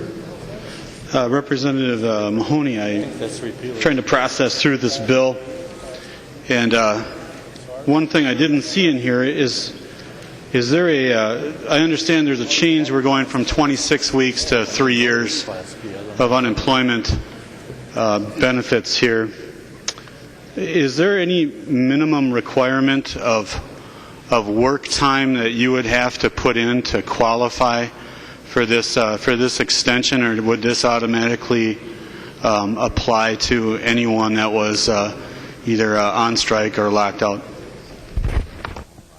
Representative Mahoney. Thank you, Mr. Speaker. Representative Holberg, you know, if a citizen of the state of Minnesota can't afford a beer, maybe we need to raise the minimum wage, and then we can spend that $70,000 to index it. Representative Newberg, I don't have the legislative books in front of me that give the exact unemployment requirements. So I'm going to kind of do it off the top of my head, and I may get a couple little pieces wrong. Unemployment is calculated if you have worked 4 out of the last 5 quarters, you would get your unemployment.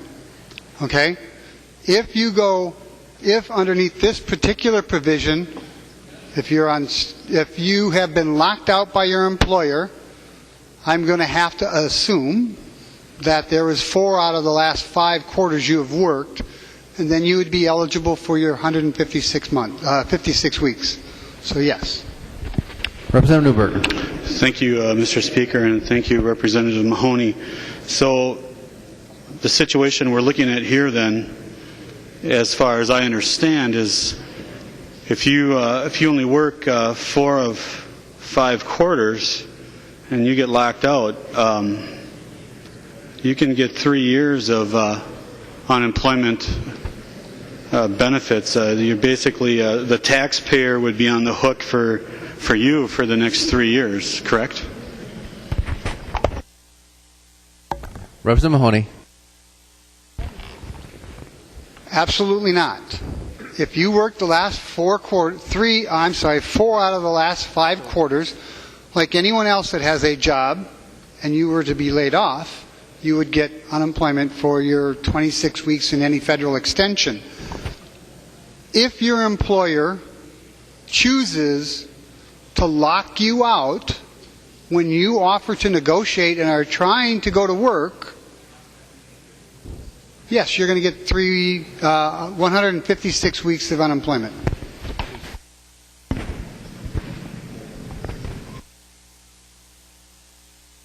Representative Newberger. Thank you, Mr. Speaker. All right, so just as a clarification here then, so the businesses themselves, the job providers, they'd be on the hook to provide for you for 3 years. I thank you for that clarification. I think that is an undue burden on our job providers, and I really would encourage members to vote no on this in this economy as we're trying to expand our jobs. Being on the hook for 3 years, going from 26 weeks to 3 years, if I was looking to expand my business, I don't think Minnesota would be one of my choices. Thank you, Mr. Speaker. Hope we have that on. Representative Mahoney. You know, I find it relatively humorous. Everyone's talking about how bad it is for business in this particular state, and how if I had a business, I wouldn't expand it here. I would immediately go to the other side of the border or whatever. I don't know if you realize this, but from Michigan to Montana, from the Canadian border to Texas, we have the best economy in the whole Midwest. This is the place to come and open your business. I don't know what you folks are thinking. This is the best place to do business. We have the hardest working, best educated, greatest quality of life, fabulous schools. Go talk to a location finder. This is a great place to do business. Representative Gruenhagen. Well, thank you, Mr. Speaker, members. Yeah, just a quick anecdote from my school board days. I can still remember we had the Job Z program come to my community or school district, and the local city council came to the school board and made a presentation as to why we should vote for this Job Z, which would reduce some of the property tax proceeds that the school district would get. And during that presentation, the city council said, well, I think I asked the question, well, why do we want to lower taxes for this particular business with the Job Z program? And the response was, well, it'll create more jobs, and that will bring more revenue in, tax revenue, to the city and the community.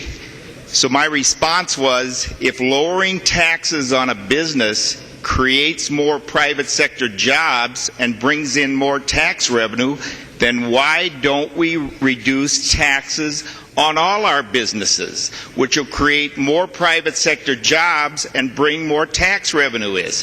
What this bill does, members, and I agree with Representative Woodard, it picks winners and losers by the government. That's a failed philosophy. It robs from Peter to pay Paul and then tells Paul it's a good deal for him, okay? Let the market make a competitive tax structure and let the marketplace decide. And treat all Minnesotans equally and give them an equal opportunity. You know, from the unemployment benefits to the picking winners and losers, this is a bunch of favoritism in the bill. It's not Minnesotan, it's not American. Creating an equal playing field, members, is what America is founded on, without special favors for one group or the other. So I was the only one on the school board to vote against the Job Z program. And that was quite a few years ago. And true to form, the business that got the Job Z tax credit grew and added employees. But one of our major firms in the school district closed, lost about 200-300 jobs, and moved out of our school district. So when the government picks winners and losers and tries to create special advantages, ultimately we all lose. Create a competitive playing field and allow the marketplace to work, and we'll all be winners with higher tax revenues. Thank you, Mr. Speaker and members. Please vote against this bill. Representative Anderson S. Thank you, Mr. Speaker. And members, when I look at this piece of legislation and overall what the budget situation has been so far, I'm reminded of a little bumper sticker I saw once when I was up visiting the North Shore that says, "The beatings will continue until morale improves." And that's essentially what this bill does here today. It says, you're going to like this. You got to take this because we're giving you a little money here. What it doesn't tell you, though, on the beating side of it, is that what you're doing for every small business in the state of Minnesota, you're going to be increasing their unemployment insurance taxes, you're going to be increasing their fees, and oh, by the way, we're growing government to the extent that we will not be able to afford it. I think we've seen what has happened on the federal level when we're growing government at a rate that people can't sustain. We will come to a point where we're going to have to make some serious adjustments in the state because we can't keep expecting the citizens and the small businesses in our state to keep footing this bill. We are going to truly make it a run for the border. I didn't realize that Taco Bell became our slogan maker now, that it's going to be a run for the border because we are telling all of these businesses and individuals, don't come to Minnesota because you can't afford it. Members, for all of these different reasons and everything else that legislators have said here today, I encourage you to vote no. We need to start looking at our budget and be serious about it and think about the impact that it has on every citizen in the state of Minnesota. This is only going to increase the cost of living for our citizens. Please vote no. Representative Franzen.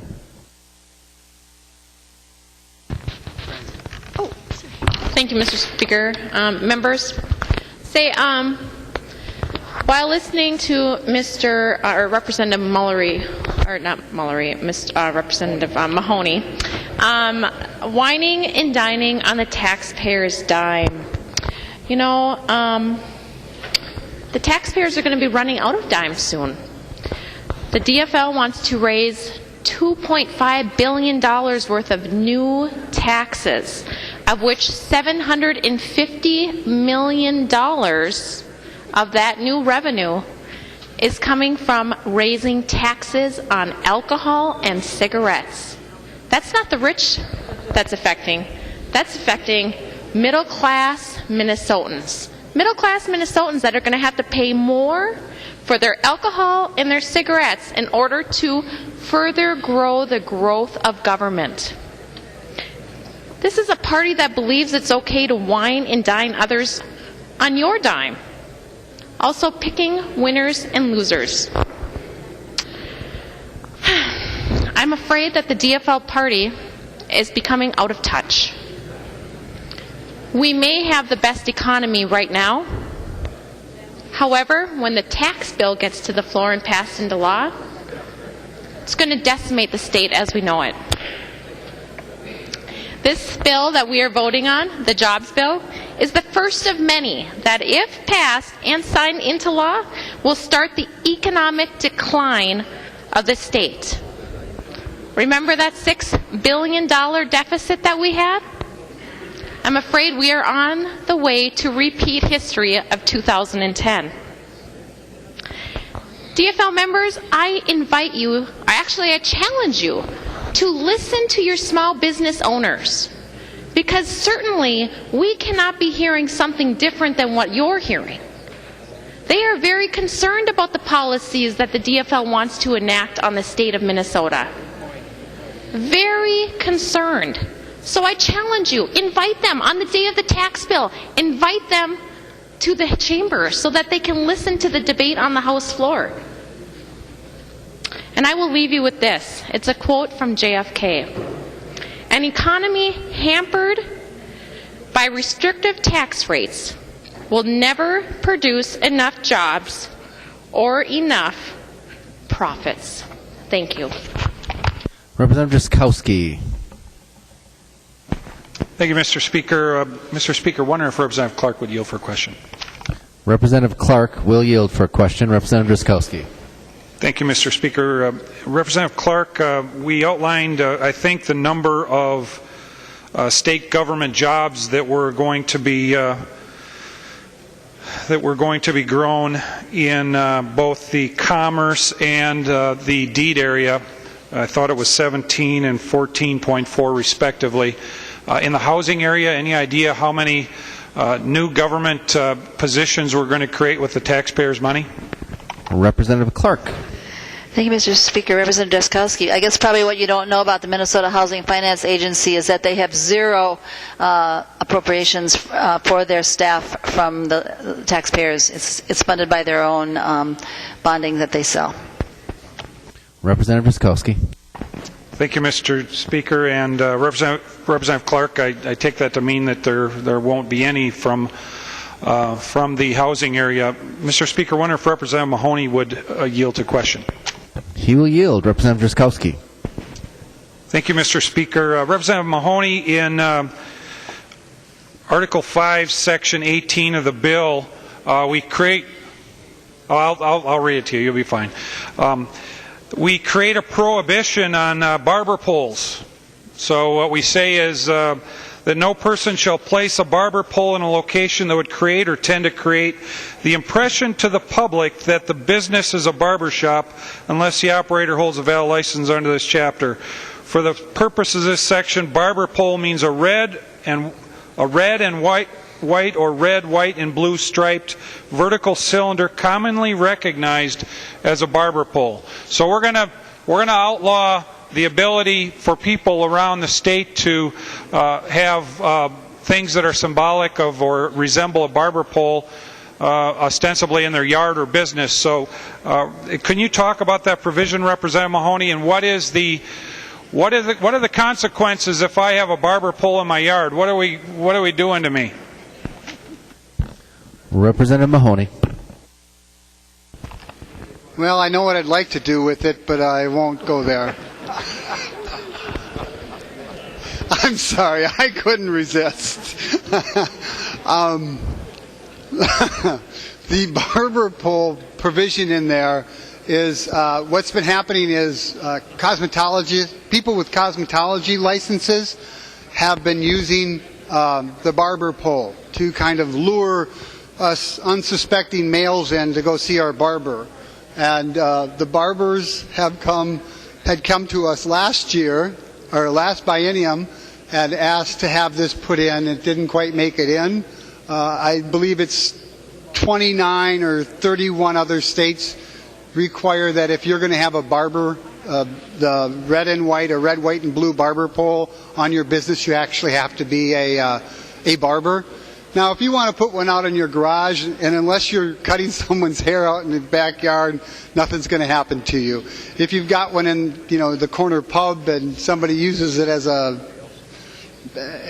just a decoration, and they're not cutting someone's hair, nothing's going to happen to you. What the deal is that if you're going to be a cosmetologist, you can't use the barber pole unless you've got a barber's license also. Representative Drazkowski. Thank you, Mr. Speaker. Thank you, Representative Mahoney. Representative Mahoney, I think you're right. The first statement you said when you introduced the bill is, this bill represents a complete change of course. Now, not only the barber pole provision, which I believe is ridiculous, that we are telling small businesses and homeowners in the state that you can't have something that might resemble a giant candy cane or some other thing that might resemble a barber pole or I think candy canes, last time I checked, were striped red and white, Representative Mahoney. If you're going to create these prohibitions properly, you might want to make sure that they're complete. But members, the first thing that Representative Mahoney brought forward when he introduced the bill is he said, this bill is a complete change of course, and he's absolutely right. It's a complete change of course, and we don't have to go back far, members. 2007, in January of 2007, this state had a $2.2 billion surplus in January of 2007. And what happened? The Democrats came in control and they spent it and more. And we found ourselves in the last biennium with a $6.2 or $5.2 billion deficit starting out the biennium. We had an agreement with the governor in July of 2011. And then we had 4 successive budget surpluses that filled the empty budget reserves of this state, that paid off nearly all of the education shift accumulated not only from that 2011 agreement, but the 2009 and 10 agreement in the budget that was brought forward by the Democrat-controlled legislature that was much larger than the one from last biennium. And we paid off nearly all of that through bringing forward fiscal discipline that set priorities and put us on a course to live within our means. Representative Mahoney, you're right. This bill takes a complete change of course from the good direction we are headed in this current biennium that is going to place us in a position that if we did nothing to the tax structure today would put us at a $700 million surplus in the out biennium. That is a fact if you look at the February forecast. We don't have to look much further than Representative Holberg, the flyer that she held up. I don't know if the people watching on TV can see this flyer, but it says, a ship of state, a captain of industry, a majestic harbor, and you. The state of Minnesota and Mayo Clinic request the pleasure of your company at an evening VIP reception on Chicago's exclusive waterfront. In Chicago, at the Chicago Yacht Club, Monroe Station to be exact. We have our Minnesota Department of Employment and Economic Development spending the taxpayers' money in Chicago, courting the Destination Medical Center and a bunch of businesses in order to engage in crony capitalism. That is what's happening with our state government. This is a section of the state budget that deals, Representative Mahoney, with this opulence that Representative Holberg talked about. And it's only indicative of what happens when we continue to grow the budget out of an out-of-control state government. I know that it seems, at least to me and to others, that the Democrats in their budget proposal and their tax and spend proposal is headed for the race to the top of the budget of the tax and spend heap. And that's clearly what we have happening. And as we do that, we're only going to get more of this type of behavior in our state government, not less. Members, this budget proposal, and I wouldn't call it a jobs proposal, I would call it a Wisconsin worker relocation budget. And what it does is increases spending by 23% in this budget area. 23%. We're increasing this budget area. Representative Mahoney, you're right. We're taking a complete change of course from the discipline that the last legislature employed.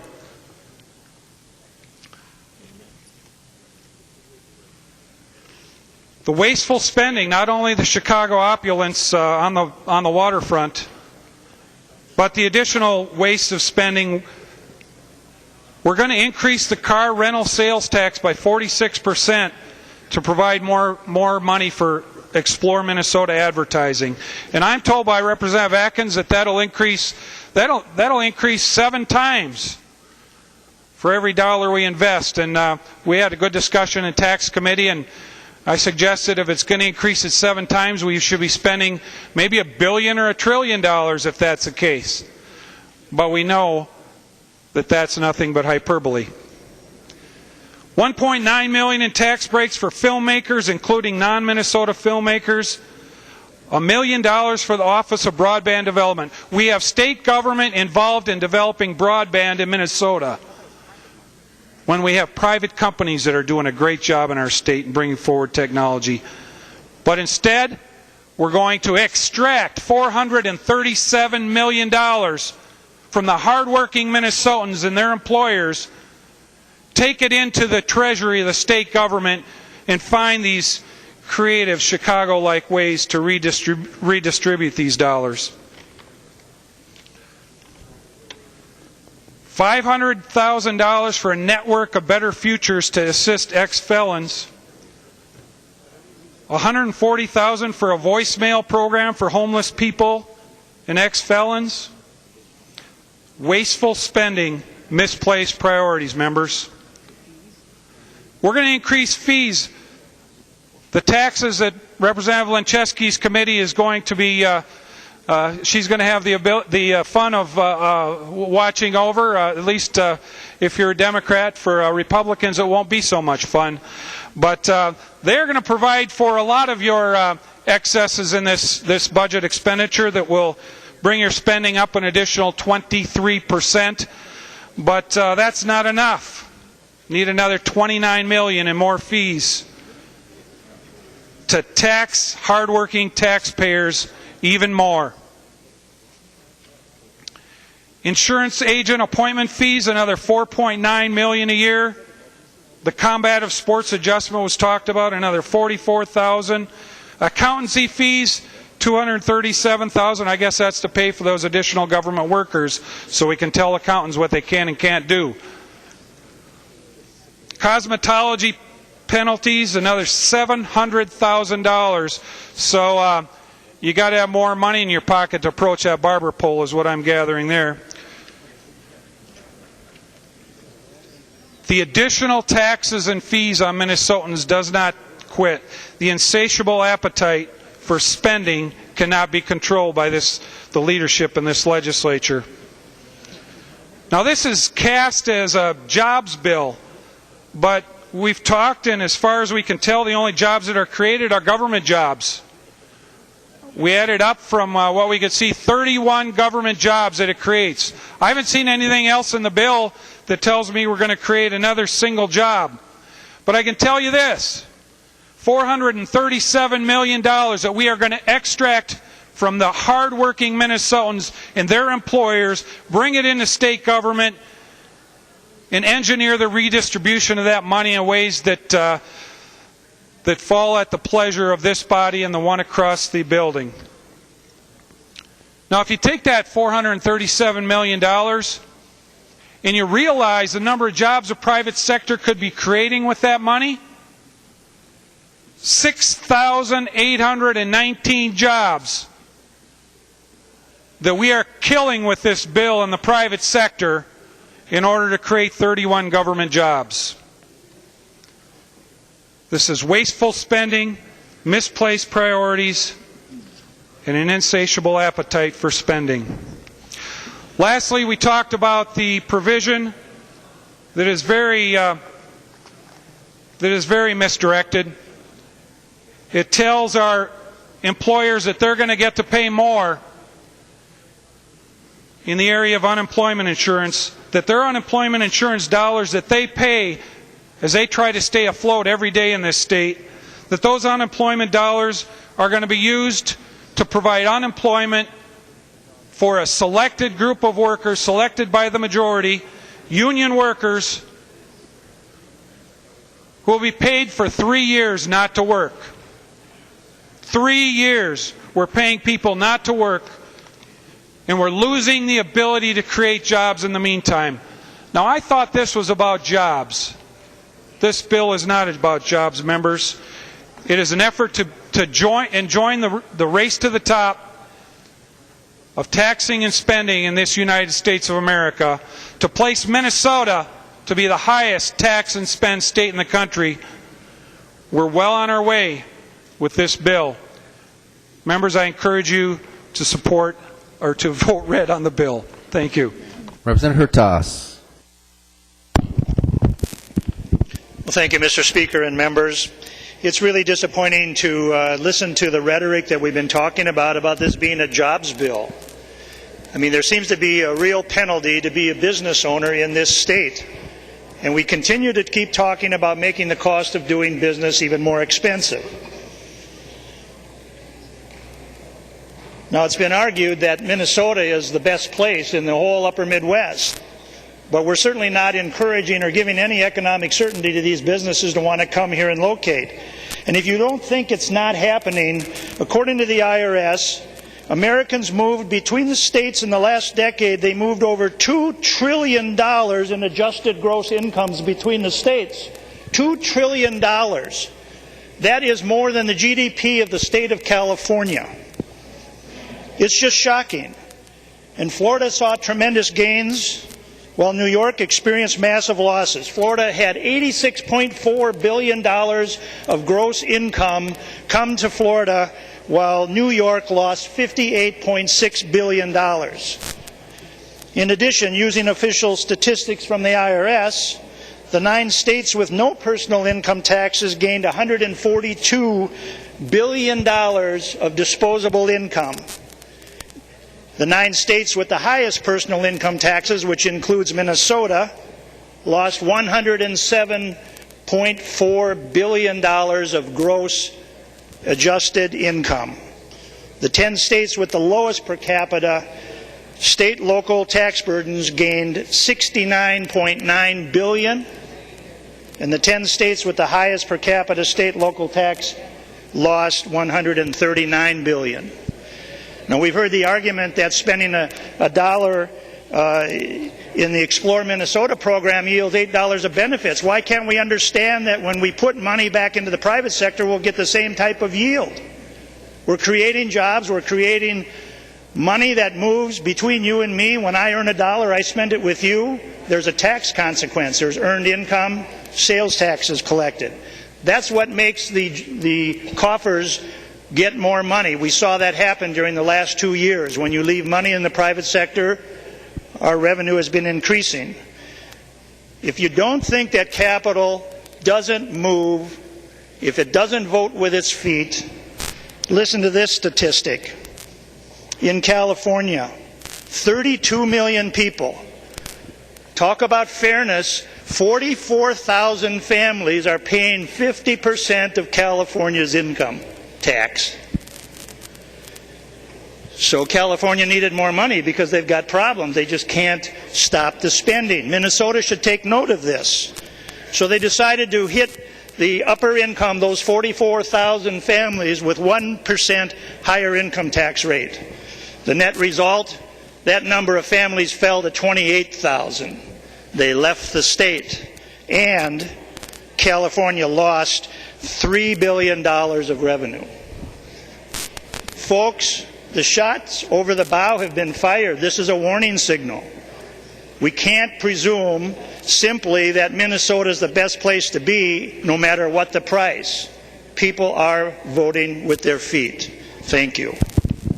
Representative Runbeck. Thank you, Mr. Speaker. I've been sitting here patiently all afternoon, reading the bill, trying to understand all that it's going to do. And there's one number, that I have not heard. And I wonder if Representative Mahoney would yield for a question. He'll yield. Representative Runbeck. And Representative Mahoney, or Representative Atkins, Representative Atkins will yield for you, Representative Runbeck.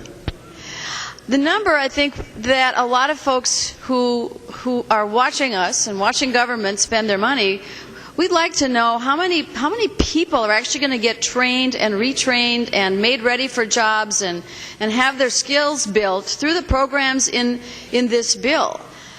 I haven't heard that number. It seems to me it's a really important number because we've got the Job Skills Partnership Fund, we've got the Governor's Workforce Development Council, we've got the workforce centers, and now we have a new program, the Jobs-Based Education and Apprenticeship Program. And boy, I'll tell you, those all sound like they're doing a lot of the same stuff.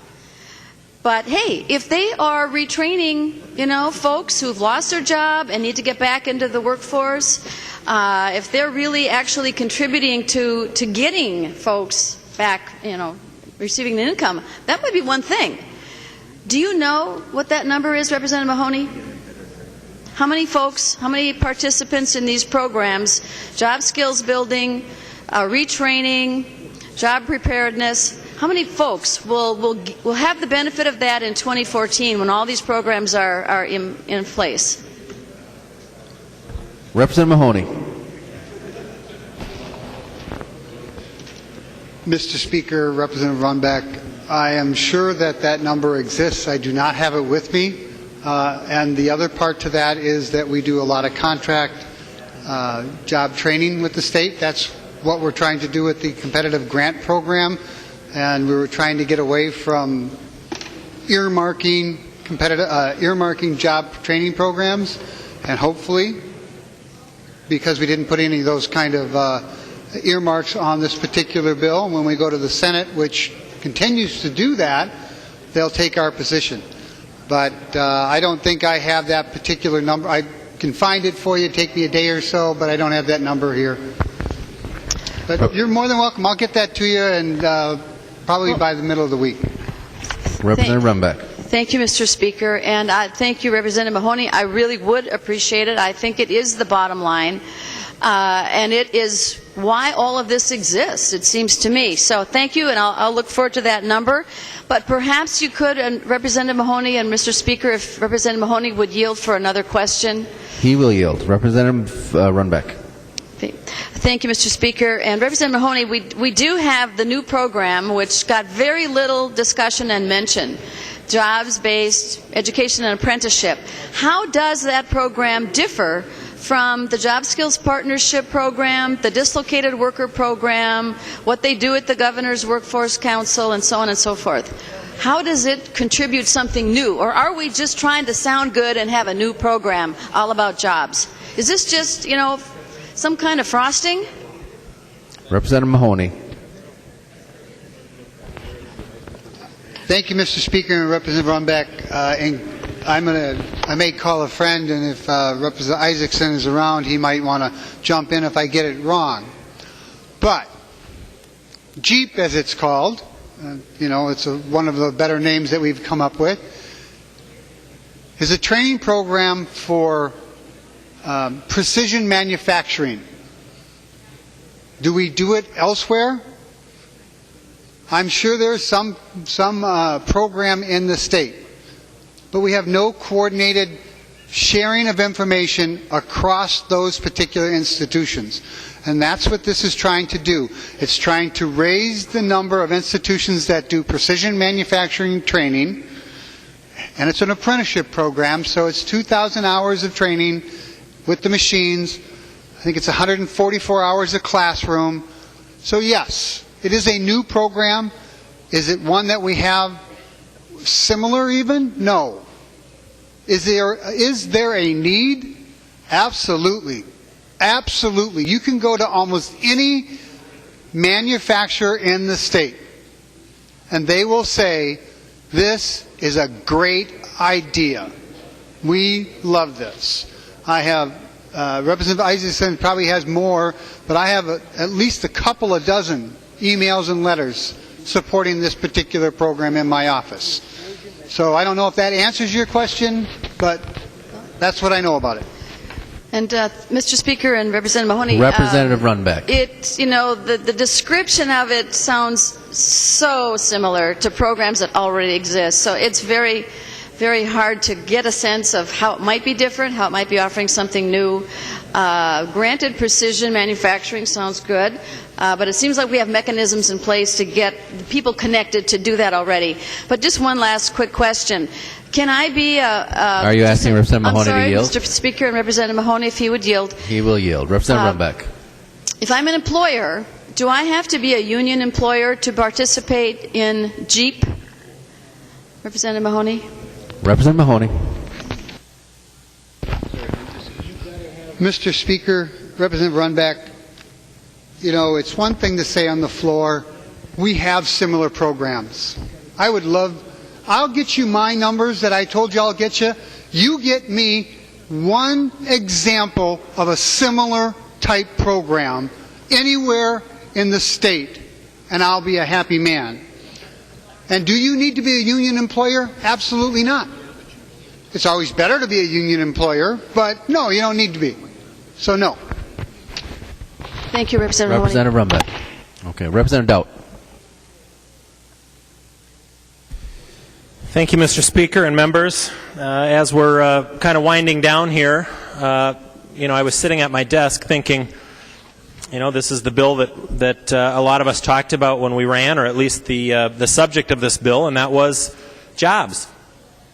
And this is the bill that the Democrats have been calling the jobs bill. The interesting thing was, as I was sitting here, it kind of dawned on me, you know what, I think we might be talking about two different things. And I hearken back to the question that I've asked before. Who creates jobs? Does the government create jobs, or does the private sector create jobs? I'm serious about that. Think about it. Does the government create jobs, or does the private sector create jobs? Because this is a jobs bill if you believe that the government creates jobs. But that's not the right answer. The right answer is the private sector creates jobs. Over the last couple of years, and specifically 2 years ago when we went through the budget process, we had an argument about what was right in this economy. Do we increase taxes, or do we hold the line on spending and let the economy recover?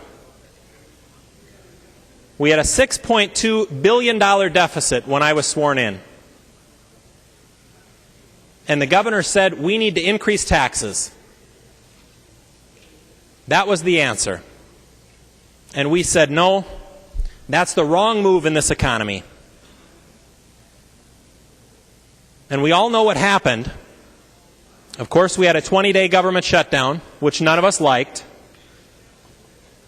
But at the end of that shutdown, the governor came to our position and said, you know what, we're going to do it your way, Republicans. We're going to see if that works.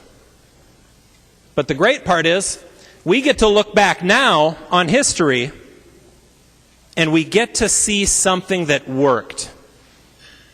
The recipe we put in place worked. Unemployment 2 years ago was 7%. Today it's 5.5%. The government didn't create those jobs. We didn't create those jobs. I'm not Superman. What we did was we got government out of the way. We let the economy grow on its own, and the economy created those jobs. 60,000 new jobs just last year. I often wonder when people are listening at home to our debates, how arrogant they think we are. That we can come here to St. Paul, and we're going to create jobs. Yeah, that's right. We can create jobs. If you believe the government creates jobs, this does it. You know what jobs this creates? Representative Woodard said earlier, the number one employer in the state of Minnesota is the state of Minnesota. Well, those are the jobs you're creating. We know at least 31 jobs will be created on the state of Minnesota, on the taxpayer's dime in this bill. So the state of Minnesota gets bigger, more employees. But we have no guarantee, and the bill author himself can't tell us how many people are going to be trained or how many jobs are going to be created in the private sector. And how quickly do we forget what happened over the last 2 years? And I think to myself, what would have happened had we gone with the governor and increased taxes 2 years ago?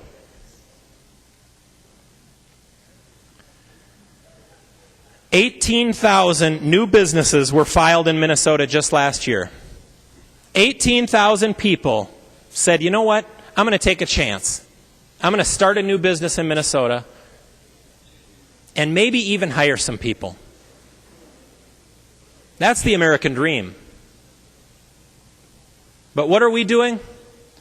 Rather than leave that money in the economy, we're going to take money out of the economy. Rather than follow the recipe that's worked over the last 2 years, we're going to change course. The Democrats have decided that if we take that money, government can take that money,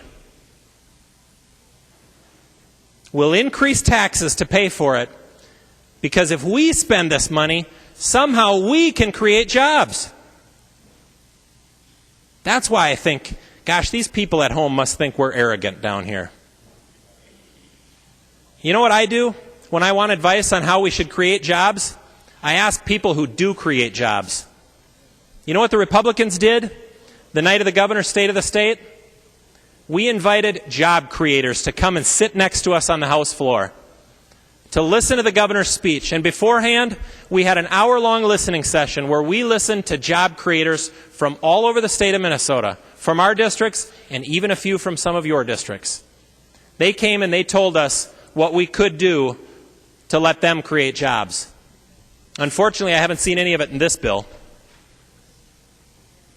Unfortunately, the Democrats are in charge, and they've decided, apparently, that the government creates jobs. And who's going to foot the bill? The hardworking taxpayers of Minnesota. And it's not just tax increases, it's fees. I have a feeling there's going to be a recurring theme as we work through these bills, these omnibus bills. Because we know, we can see in the tax bill how much tax increases we can expect. But I hope somewhere there's somebody adding up all of the fees. Because if you don't raise taxes, but you still have an appetite for spending, you got to get the money somewhere. Let me go through a few of them for you. Insurance agent appointment fees, $9.8 million in this bill. Weights and Measures temporary fee increase. Temporary. We've heard that one before. $660,000 in this bill. Combative sports adjustment. This one's an adjustment. We even had to think of a new word. Not a fee, this one's an adjustment. $88,000. Combative sports adjustment. Plumbing inspection fee restructuring. Plumbing inspection fee restructuring. So we're taking an old fee, we're putting a new spin on it with the word restructuring. $722,000. Elevator inspection fee adjustment. So we're adjusting that fee. $508,000. Accountancy fees. Over $550, looks like $550,000. Cosmetologist penalties, $1.4 million. Barber's fees, $62,000.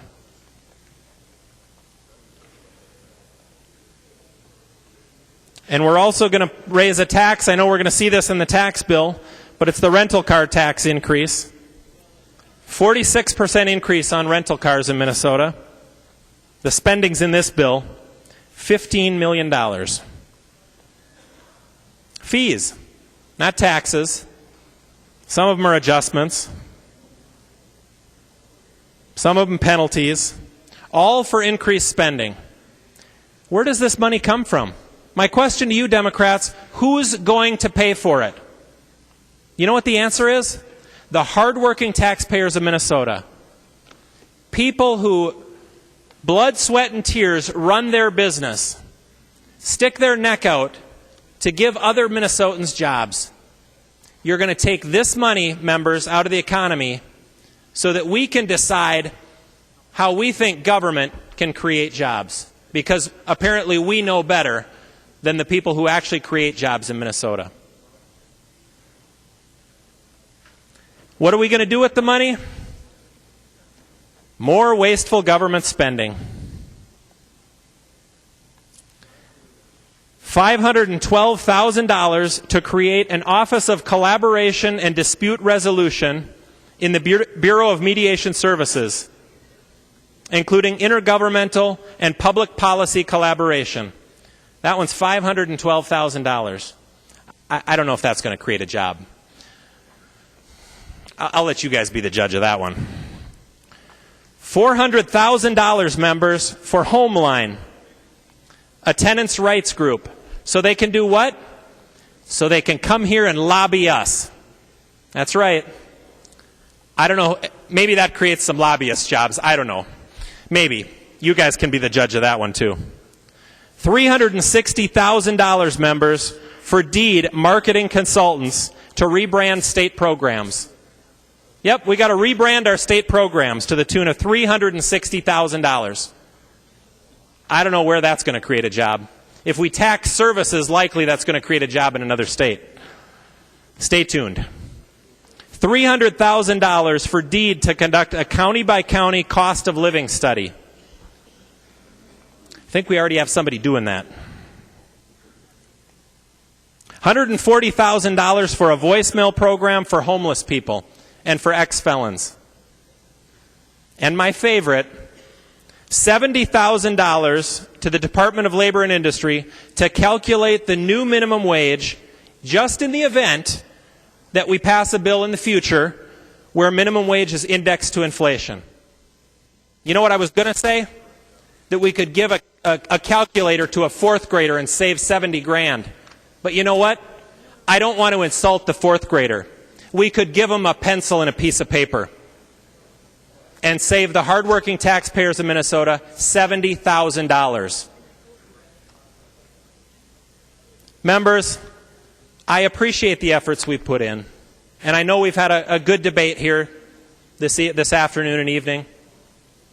And I know in our hearts we all want to do what's right for Minnesota, but we're trying too hard. What we need to do is stick with the recipe that has worked over the last 2 years, which is get government out of the way, let the economy grow, and let the economy create jobs. Unfortunately, again, we think we know better. In closing, members, the hardworking taxpayers of Minnesota can't afford more of Democrats' wasteful spending on inefficient government programs. But the government taking more money from taxpayers won't make our economy healthier. It won't create jobs.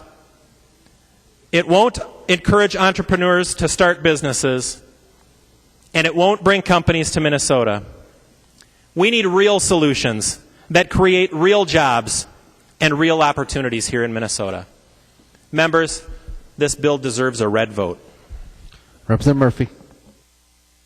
Well, thank you, Mr. Speaker and members, and thank you to Representative Mahoney and Atkins and Clark, and of course to the staff, our partisan and nonpartisan staff, for all of the work that they've done to bring this bill to the floor, and it's been a mighty effort. This is the first bill that we've taken up on the Minnesota House this session on the floor, and it's a key element of our plan to grow the middle class and to invest in our state's future. And let's remember that it's consumers that purchase goods and services from businesses, and it's Minnesotans and a strong middle class that grow our economy, and not the other way around. This bill reflects the voices and priorities of Minnesotans. It invests in proven efforts that will help small businesses create jobs, and it puts an end to the status quo of cuts and gimmicks and borrowing budgeting that has led to significant disinvestment in jobs and economic development across the state of Minnesota. This bill will create jobs by investing in programs that work, like the Minnesota Investment Fund. In Faribault, $1 million MIF investment helped Sage, a window company, embark on a $196 million expansion that created 145 jobs. In Wyoming, Minnesota, a $400,000 investment helped create 115 jobs for Polaris. The ripple effect of these communities means middle-class families and local businesses have more money in their wallets, and they spend those dollars in their communities, contributing to a growing economy. This is good for economic development, and it warrants our state's investment. This bill will cut taxes for Minnesota businesses. Minnesota businesses will pay $150 less per employee because of this bill. That's a $350 million tax cut for Minnesota businesses. This bill will have a real impact on our ability to compete globally. Right now, we have one trade office in China. Our bill will help Minnesota enter markets in 3 more countries and help Minnesota businesses start selling in those markets. Members, job creation is a priority for Minnesotans, and it's a priority for the Minnesota House. As Representative Gunther said, this is not a jobless jobs bill. I agree with you, Representative Gunther. I think this bill puts Minnesota on a better path, and it deserves your green vote. Thank you very much. Representative Clark. Thank you, Mr. Speaker and members. Thank you for that very positive and upbeat presentation, Representative Murphy. I feel that way too. This housing part of this bill is really a step forward. We have had so many cuts in housing year after year after year, really for the last decade. And so what we're doing here today is actually reinvesting in affordable housing, and it's a reinvestment across the whole state. One of the things that Minnesota Housing Finance Agency is known for is that they really do a balanced approach. So the workforce housing that's going to happen throughout all of Minnesota, including greater Minnesota, is really important. The housing that's going to happen for our homeless youth and for trafficked women and children and for our veterans and our folks who are just needing to get their house repaired so that they don't get forced either into a shelter or, in the case of some of our elders, get forced into a nursing home. These are all really good investments. The return on investment is so tangible. I was just looking at some numbers here. If we can keep a senior who may have some trouble with some of the flooding or some of the things that have happened with the weather changes, get them a repair that they might need on their roof, maybe spend something like $4,000. That's as compared to like $64,000 for a year for them to be in a nursing home. The same thing with keeping people out of shelters. Shelters can cost a family something like $2,600. If we can put them in an apartment, it's like $900. There are many examples of how we can really make good use of our dollars, and I'd like to make sure that people think about that as we talk about this bill. So I want to just ask folks to support this bill. We're putting $22 million in an ongoing way in the bill here, and that's, again, unprecedented for the last decade. I'd also like to just take a moment to thank the staff that has worked so hard with us on the housing bill. Abu Amara, who has been our committee administrator, Martha Martinez, our committee legislative assistant, Andy Pomeroy, who's done lots of work helping us understand exactly what we're doing as a caucus, Ron Soderberg, who I'm very sorry to say this is going to be his last year as our fiscal analyst. We really appreciated him. Marcus and Nasser, who also served the committee. So I just want to say one final word, and that is I also want to thank not only the members, the DFL members of the Housing Committee who worked with us, worked really hard and worked with Homes for All to make sure that we were doing a balanced and really effective bill. I also want to thank my Republican colleagues and say to you that we're not done working together. Representative Anderson, you brought forth a bill that had to do with radon. We heard your bill and we decided to put it in the bill, and then you withdrew it. We're not done trying to help you with that issue. I think maybe we have a different. Your original approach was very good. To require disclosure at sale, would it cost about $10 or $15 to have that happen for an individual? That's what I hope we'll go back to. It doesn't cost $500,000. It's a small amount of money. So members, I hope we can keep doing smart investments in housing and that we can keep working together as a team. Thank you, Mr. Speaker. Representative Atkins. Thank you, Mr. Speaker, and members for your patience, and thank you to the staff for all your hard work. For the last 5 or 6 hours, I've heard all kinds of numbers. I've heard numbers that are right. I've heard numbers that are wrong. I've heard numbers that are made up. And I've heard numbers that are not even in the bill, like this rental car tax. The one number, Mr. Speaker, and members, that I haven't heard is $340 million. Page 82, line 29. It's a $340 million tax cut for Minnesota businesses. Biggest tax cut we've seen in Minnesota, I think, in the last 10 years for businesses. This is the best job-creating, business-supporting, consumer-protecting, and tax-cutting bill that we have seen in the last decade. Representative Mahoney, to your members both on the DFL side and the Republican side, thank you so much for your efforts. Members of the Commerce Committee and the Housing Committee, both sides of the aisle, thank you for your efforts. Minnesota businesses, Minnesota consumers, and Minnesota generally is going to benefit terrifically from this bill. And with that, I'll turn it over to my friend and the chief author of this bill, Mr. Speaker, Representative Mahoney. Representative Mahoney.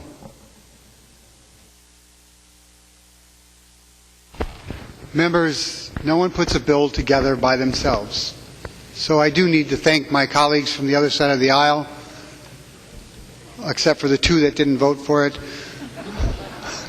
in committee, the committee administrator, the page, the fiscal staff, nonpartisan staff, partisan staff.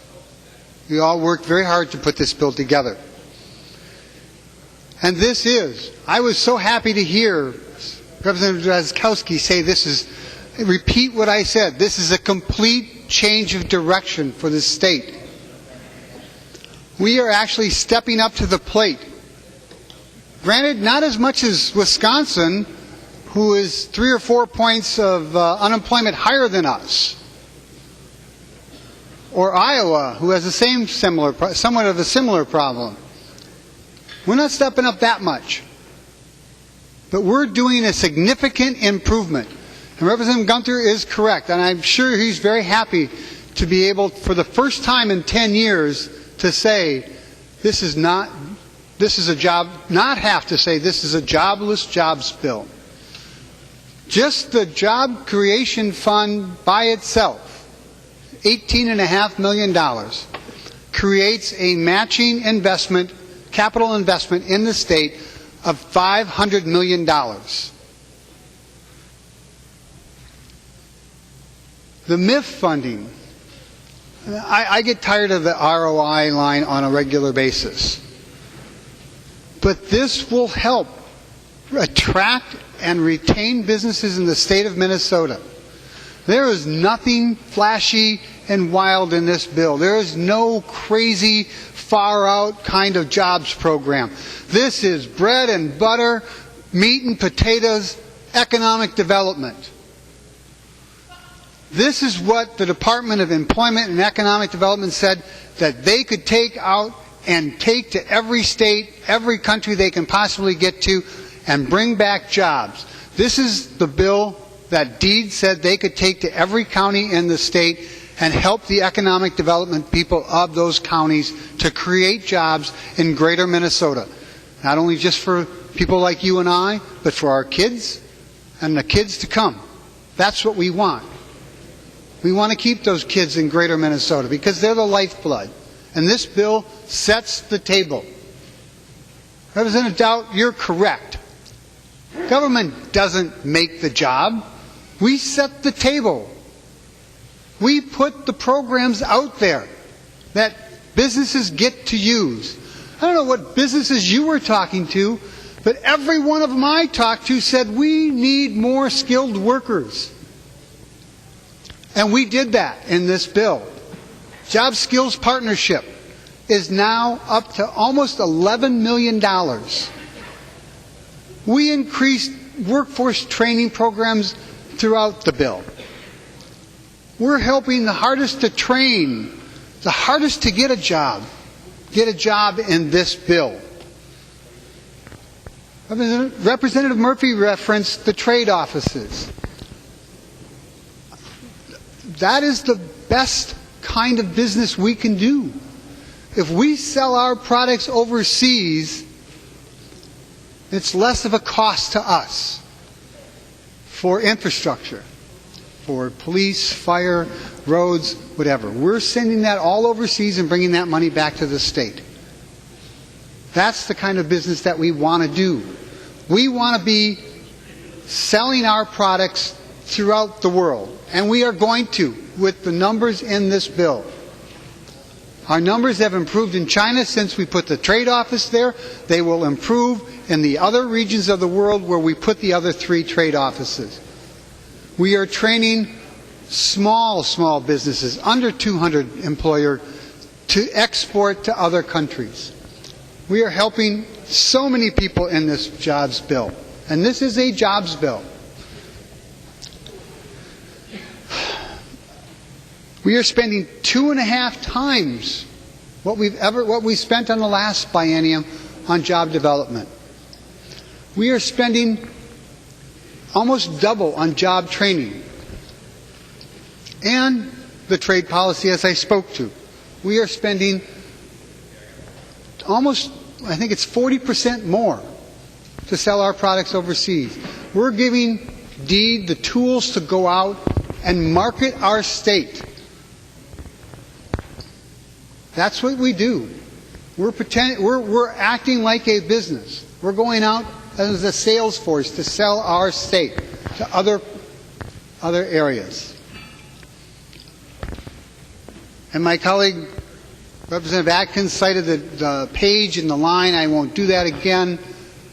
But there's a $346 million tax cut to job providers in this bill. Let me repeat that. A $346 million tax cut to job providers in this bill. And I certainly hope those job providers use it to improve their business, to buy that new tool so it takes them an hour less to finish working on that car, or a half a day less to make that house, build that house, so their profits go up, so they can pay their workers more. Members, I was a little worried when I came here because I was very fearful I was going to have to say the same thing my colleague Representative Gunther said for a number of years, and Representative Rukavina said before him, that we have a jobless jobs bill. But we don't. This bill is a job-filled jobs bill, and it will set the stage, set the economy for 5 and 10 years out. This is looking forward to tomorrow and 5 years and 10 years out. Members, we are the Star of the North. This bill helps us shine even more. This vote, please vote green. And let's move on. Let's keep the Star of the North shining bright. Thank you, Mr. Speaker. Thank you, members. Seeing no further discussion, the clerk will take the roll on the bill.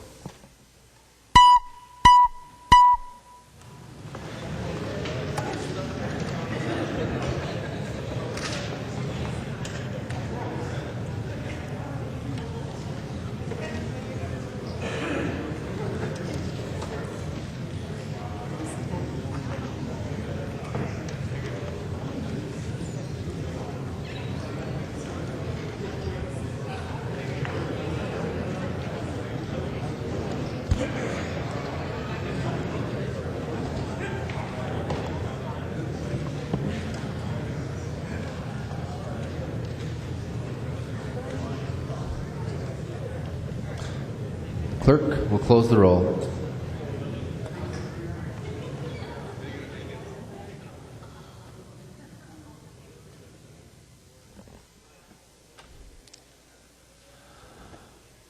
There being 75 ayes and 57 nays, the bill is passed as amended and its title agreed to. The next bill on the calendar for the day is House File 1069. The clerk will report the bill. House File 1069 on the calendar for today, the second engrossment, an act relating to state government. The author of the bill, Representative Lillie. Thank you, Mr. Speaker and members. House File 1069 is a bill that ratifies 5 labor contracts and 1 compensation plan for our great workers of the state of Minnesota. 4 of the contracts were negotiated by the MMB and 2 by the MNSCU with their faculty in the bargaining units. These bills were ratified, like I mentioned, and then they came to the Subcommittee on Employee Relations, which is made up of senators and representatives, and we thoroughly went through them, and then we recommended for approval.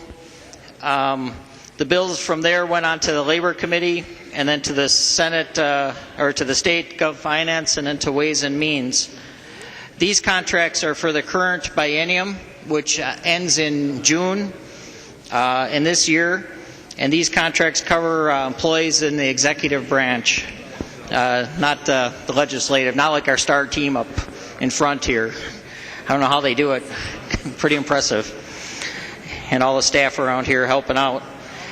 These contracts are similar to the ones that we passed a while ago that were ratified in House File 95. And to be quite honest, there's another group of contracts that are coming in a few weeks, so you'll be stuck with me again. They're very similar to those. There's some changes in the nurse area of the contracts. That we had some staffing challenges, and so there's some changes there that are in the contracts and helped get folks to work on the weekends and filling some of these and filling shifts. So these also have some of the, you've noticed with our own health care, so it has the changes with the health care that were in the previous contracts, so the program's changing, and so the co-pays have changed, and some of the for members and then for dependents as well. So if we don't implement that, or actually by implementing it, this will save the state $7.9 million. So this covers about, there's a variety of groups, like I mentioned, 65 radio operators, 740 nurses, which work in the corrections area in Health and Human Services. There's MnDOT workers, engineers group, 958 workers there, and offers higher education, 65 workers there. And then the IFO, the Interfaculty Organization, there's 2,800 state university employees that are covered, and then the folks that work in the MNSCU system in the colleges, whether in admissions, financial aid, and those sort of areas. So these contracts basically include a 2% increase across the board. Keep in mind that most of the state workers are at the top of the pay scale, so this will only impact about half of the workers. Well, actually, all the workers will get this, but about half are already at the top of their scale, so other workers have opportunities that are below that would might have a step. So there is a potential that they might get a step as well as a pay increase. So, and that's part of the factor. They have not seen a pay raise since 2008 in all these work groups. And just keep in mind, that, again, that, like I said in the beginning, this is just through this biennium, which ends this summer, and then we need to start again. Mr. Speaker, I have an amendment that I'd like to offer, and we kind of ran this amendment by... Let me report the amendment. There is an amendment at the desk. The clerk will report the amendment. Lillie moving to amend House File 1069, the second engrossment as follows. The amendment is coded A6. Representative Lillie. Thank you, Mr. Speaker, and my apologies. This amendment here, if you look at it, it's minor and technical, and we ran this by the minority leader, Dowd, and he said that he would be kind of nice about it, and make me wear orange socks for a week or something. I wasn't sure about the orange socks, but I thought he would be all right. And if you look at it, it's a little more technical than just a verbal, but all it is one of the names was wrong in one of the work groups. And so it's just correcting that mistake. It's not substantive in nature. It's just a technical name change. And I hope that's something that folks can support. And that's the bill. I'll stand for questions. So on the Lillie amendment, Representative Doubt. Thank you, Mr. Speaker, and thank you, Representative Lillie. I do appreciate you visiting with me ahead of time because of all things, I want to make sure we're not just rubber stamping this. So I do appreciate you bringing that amendment to me ahead of time. So, and I did wear normal socks today, so thank you. Any further discussion on the amendment? Seeing no further discussion, all in favor of the amendment say aye. Aye. All opposed, no. The motion prevails. There is another amendment at the desk. The clerk will report the amendment. McNamara moving to amend House File 1069, the second engrossment as follows. The amendment is coded A4. Representative McNamara. Thank you, Mr. Speaker and members. This is a somewhat modified amendment to what I offered earlier this session when we had the other labor contracts up. This is an amendment that deals with the injustice for those few folks that lost their dependent coverage even though they were eligible for dependent coverage and have since had it reinstated. We did a little more looking into when I first worked on this early in session, and actually MMB collected $4 million even though they projected only 1.7. So the savings to the state was $2.3 million more than had been booked.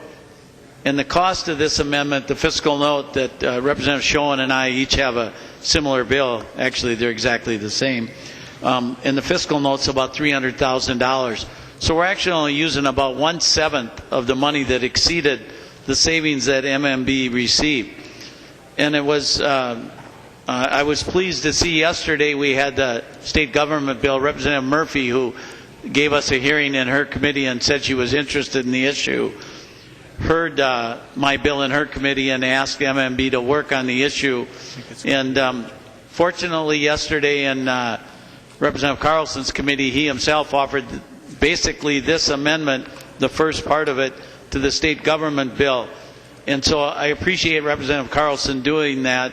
And Representative Carlson, I know how powerful a position you have here in this body. I certainly expect MMB to honor their commitment to work on this, and Representative Murphy has said she would. So, Mr. Speaker, at this point I'd like to withdraw the amendment. Representative McNamara withdraws the amendment. There's no further amendments at the desk. The clerk will give the bill its third reading. Third reading, House File 1069. Third reading. Representative Pepin. Thank you, Mr. Speaker. Would the author of the bill yield to a series of questions?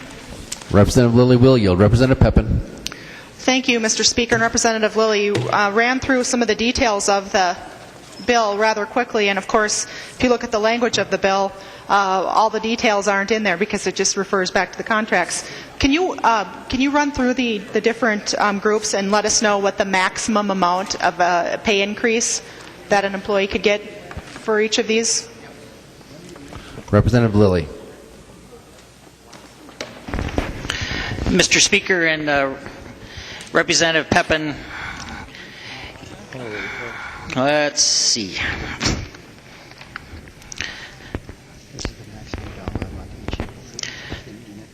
So Representative Pepin, sorry. So for the maximum, if you could help me, do you want a dollar amount or do you want a percentage? Representative Pepin. Mr. Speaker, I think percent would probably be easier, so why don't you go ahead and do that? Representative Lillie. The maximum, Mr. Speaker and Representative Pepin, sorry, excuse me. The ASME contract, it's 8.8 with the compounding factors for work groups 2, 3, 4, 6, and 7. For the correctional guards, actually that's not part of this, I don't believe. The radio operators is 8.0.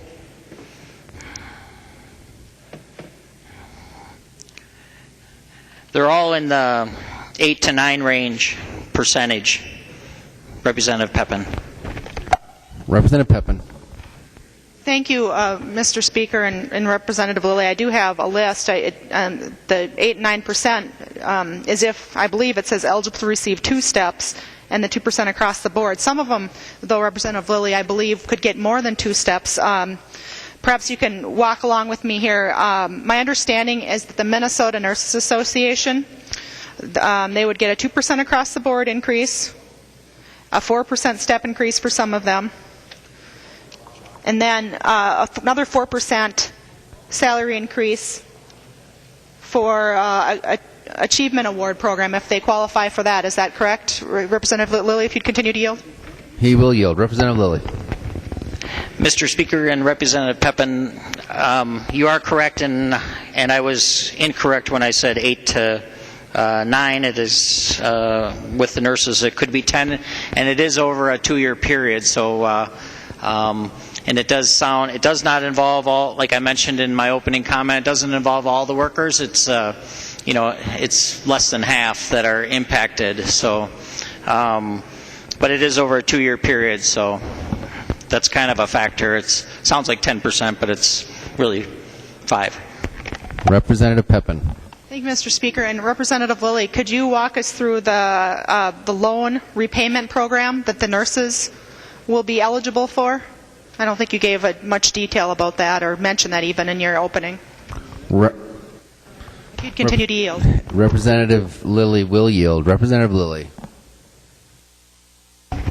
Mr. Speaker and Representative Pepin, yes, I'm sorry. I thought maybe people might be a little tired after 5 hours, so I did go through it fairly quick. So you're right, and I did mention about the student loan repayment reimbursement program that's being implemented, and so the payments in this program could be up to $5,000 a year for a 5-year period, and the nurses must be employed for at least 1 year to qualify that. Could qualify for it. Excuse me. Sorry. Representative Pepin. Thank you, Mr. Speaker. And if Representative Lillie would continue to yield. He will yield. Representative Pepin. Thank you, Representative Lillie. The nurses' tuition loan forgiveness program is interesting to me. I know some other professions have programs. I know doctors have loan forgiveness program. Generally, it's to work in a rural area or urban area. And I know lawyers have a loan forgiveness program. I think it might be 10 years or so if you work for legal aid or something like that. What are some of the restrictions on this? Are there geographic restrictions or requirements that they work with a low-income area population? If you could explain a little bit more about the restrictions on the nurses and how they kind of relate to some of the other professions. Representative Lillie. Mr. Speaker and Representative Pepin and members, it's up to the discretion of the implementing facility. So it's not totally across the board, but it isn't as pinpointed as you're mentioning or asking probably. It's across the board, so it could be at any facility that they've determined that they have a need. So it wouldn't focus on rural or wouldn't focus on metro. It's wherever they've decided that they have a staffing crisis or a situation. And that's fairly common that in the private sector.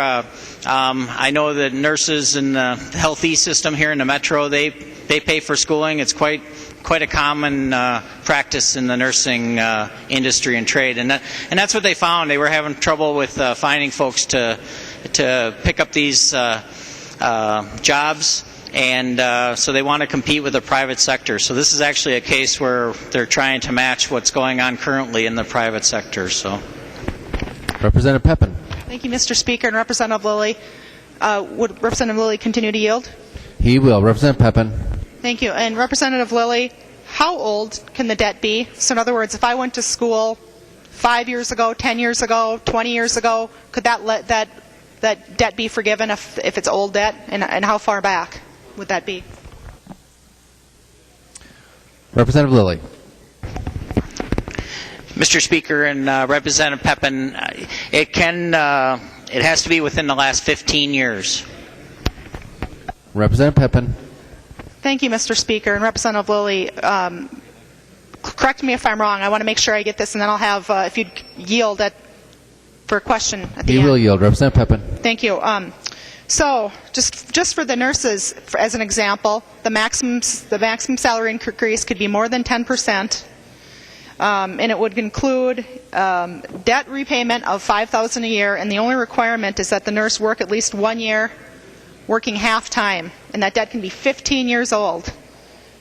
And there's no requirement that they work in any particular urban area or rural area. It's just pretty much working anywhere. Is that correct, Representative Lillie? Representative Lillie. Mr. Speaker and Representative Pepin, it's where they have the need, so it isn't just off going anywhere.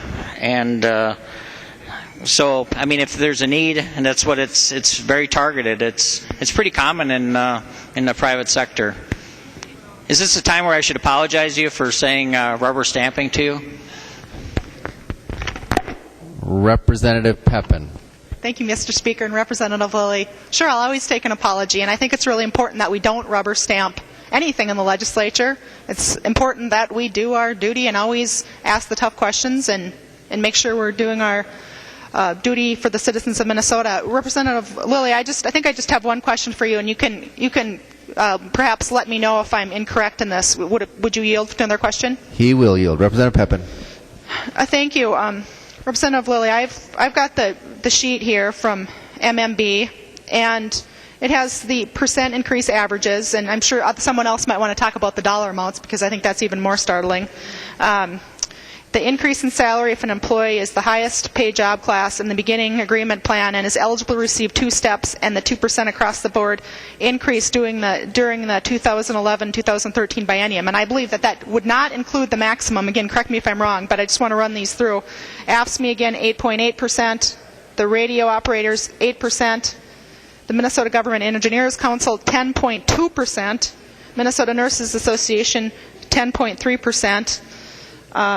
And then I think the interfaculty was 4.65%, except for I think that I read in there that they could also get another 2.4% plus a $6,000 lump sum payment. And then the MSUASF, that was, I think that it was a 5.8%, but there was also a $5,000 lump sum potential payment. And then tuition credits of up to $27 per year, which is a huge benefit. Representative Lillie, did I get any of these percentages incorrect? Please correct me if I'm wrong. Representative Lillie. Mr. Speaker and Representative Pepin, much of that is true, and all of it. I guess I didn't catch your question exactly. Representative Pepin. Mr. Speaker, I read a number of percentages, Representative Lillie, and I wanted to get your verification that what I said was accurate, or if I wasn't accurate, what I said that was incorrect. Representative Lillie. Mr. Speaker and Representative Pepin, the percentage you quoted are accurate. It's just some of that's open to interpretation, like at the very end you said something about MNSCU, and some of those are really not available for everybody. It's if there's space available in a class, or if there's. So it sounds like they're parting the seas, but it's really not quite that good. I mean, it's if there's a seat available, yes, then you could probably get it, but it's not for every state. Every MNSCU employee wouldn't obviously be able to get into certain things. So, yes, you are correct. Representative Pepin. Thank you, Mr. Speaker and members. Well, I hope you have the opportunity to look at this, because if you look at the bill online, it's not going to give you the information you need to make an educated decision. I just read the numbers. I'm going to read them to you again quickly. And keep in mind, this isn't the numbers I'm reading. The percentages aren't even the max. This is just if they could get a 2-step increase and then the 2% across the board increase, which everybody gets that in most of these contracts. AFSCME, 8.8%. Radio communication operators, 8%. Governor Engineering Council, 10.2%. Nurses, 10.3%. Not even the maxes members. Interfaculty, 4.65%, but for some 7.05% plus a $6,000 lump sum available.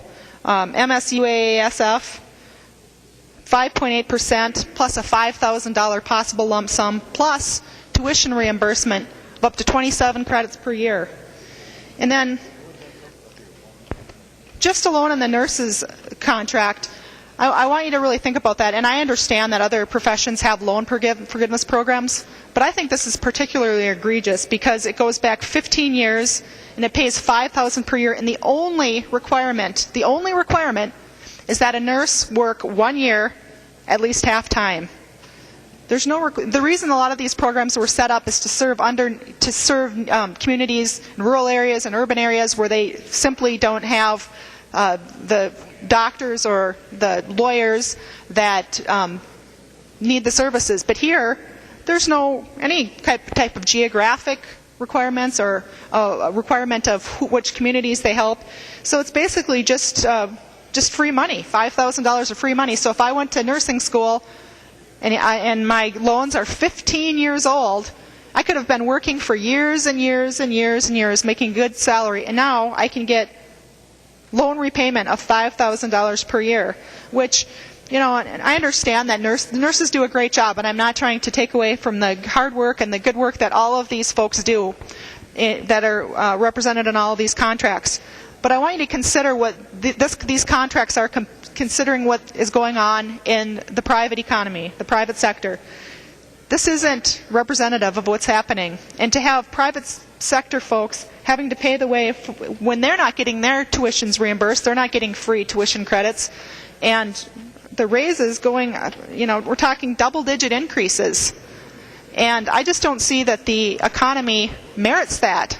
I encourage all of you to check with your friends and neighbors and to see if those percentages mirror what they're seeing in their own pay increases, because I don't think they are. And while they do great work, we have to remember that it's our job to make sure that we're getting the best value for all of Minnesota. This does help a number of employees, granted, but on balance, it's a little too rich for what this state can afford at this time. So members, I appreciate the hard work Representative Lillie has done, but please, members, don't be rubber stamps for this. Look at the contracts. We can send them back. We can make them renegotiate. It's our job. It's our job to do what people send us to do, and that is to look out for taxpayer dollars. I encourage a no vote. Thank you. Representative Drazkowski. Thank you, Mr. Speaker. I wonder if Representative Lillie would yield. He will yield. Representative Drazkowski. Thank you, Mr. Speaker. And Representative Lillie, can you outline for us what the additional costs in the current biennium and also in the next biennium are for each of these bargaining units and plans? Representative Lillie. Mr. Speaker and Representative Drazkowski, the cost of the plans is $290,700 yeah. Is that million or million? 290 million, excuse me. I was very much off. Representative Drazkowski. Thank you, Mr. Speaker. Representative Lillie, and I do have the sheet too from the SER discussion. For the members' edification, the ASME radio operators' increased cost to their contract for the next biennium is $371,000, a small group of employees. Minnesota Government Engineering Council, $6.57 million increase to the cost in the next biennium. The Minnesota Nurses Association, $5.4 million increase added to the cost of the taxpayers in the next biennium. The State University IFO Interfaculty Organization, $24 million increase in the cost to the taxpayers in the next biennium. Minnesota State University Administration and Service Faculty, $4.46 million increase in the next biennium. The Office of Higher Education Plan, $482,000 increase in the next biennium. Members, if you add these up, plus those that we have already rubber stamped as a legislature and have been signed into law by the governor, $290 million so far that this legislature, through these rubber stamp bills that we've been bringing for the unions as payback to them for bringing the Democrat majority into the Minnesota House, $290 million, and there's still 5 bargaining units to go for the current biennium. And members, we still haven't got to the next biennium's contract yet, which I know is still forthcoming, and they will be negotiating soon. Now, in the subcommittee on employee relations, I asked a very interesting question. We were talking about, some of us like to invoke discussion about what happens in the private sector. And as we know, there have been some very credible reports about comparisons between the private sector and public sector. Among them is the Minnesota Taxpayer Association study from a year and a half or 2 years ago that point out very clearly that 70% of employee classifications in government are compensated in total compensation at a rate of 5 to 7% greater than the private sector. And while Representative Lillie, the interfaculty organization, did not receive an increase in fiscal year 10 or 11, they did in both 8 and 9. And I believe that the rest of the units also received increases in either 10 or 11 in the form of step increases. And maybe Mr. Hubinger can help with that. Can we go through, Representative? Actually, Mr. Speaker, if Representative Lillie would yield. He will yield. Representative Drazkowski. Thank you, Mr. Speaker. Representative Lillie, could you go through the step increases that each of these organizations received in the last biennium? In the previous biennium, I'm sorry. Thank you, Mr. Speaker. Representative Lillie. Mr. Speaker and Representative Drazkowski, I always like talking to you because I didn't know you were running for governor. That was news for today. So I'll send $100 for that, I think. I got to see that matchup. So anyways, you kind of, I like how you work with the numbers. These numbers they're fun, but just quickly before I get to your question, like the radio operators, the net effect over the biennium, I mean, it's not even like 1% impact. And these, just so members and everybody knows, these are absorbed in the budgets. So we back up to that.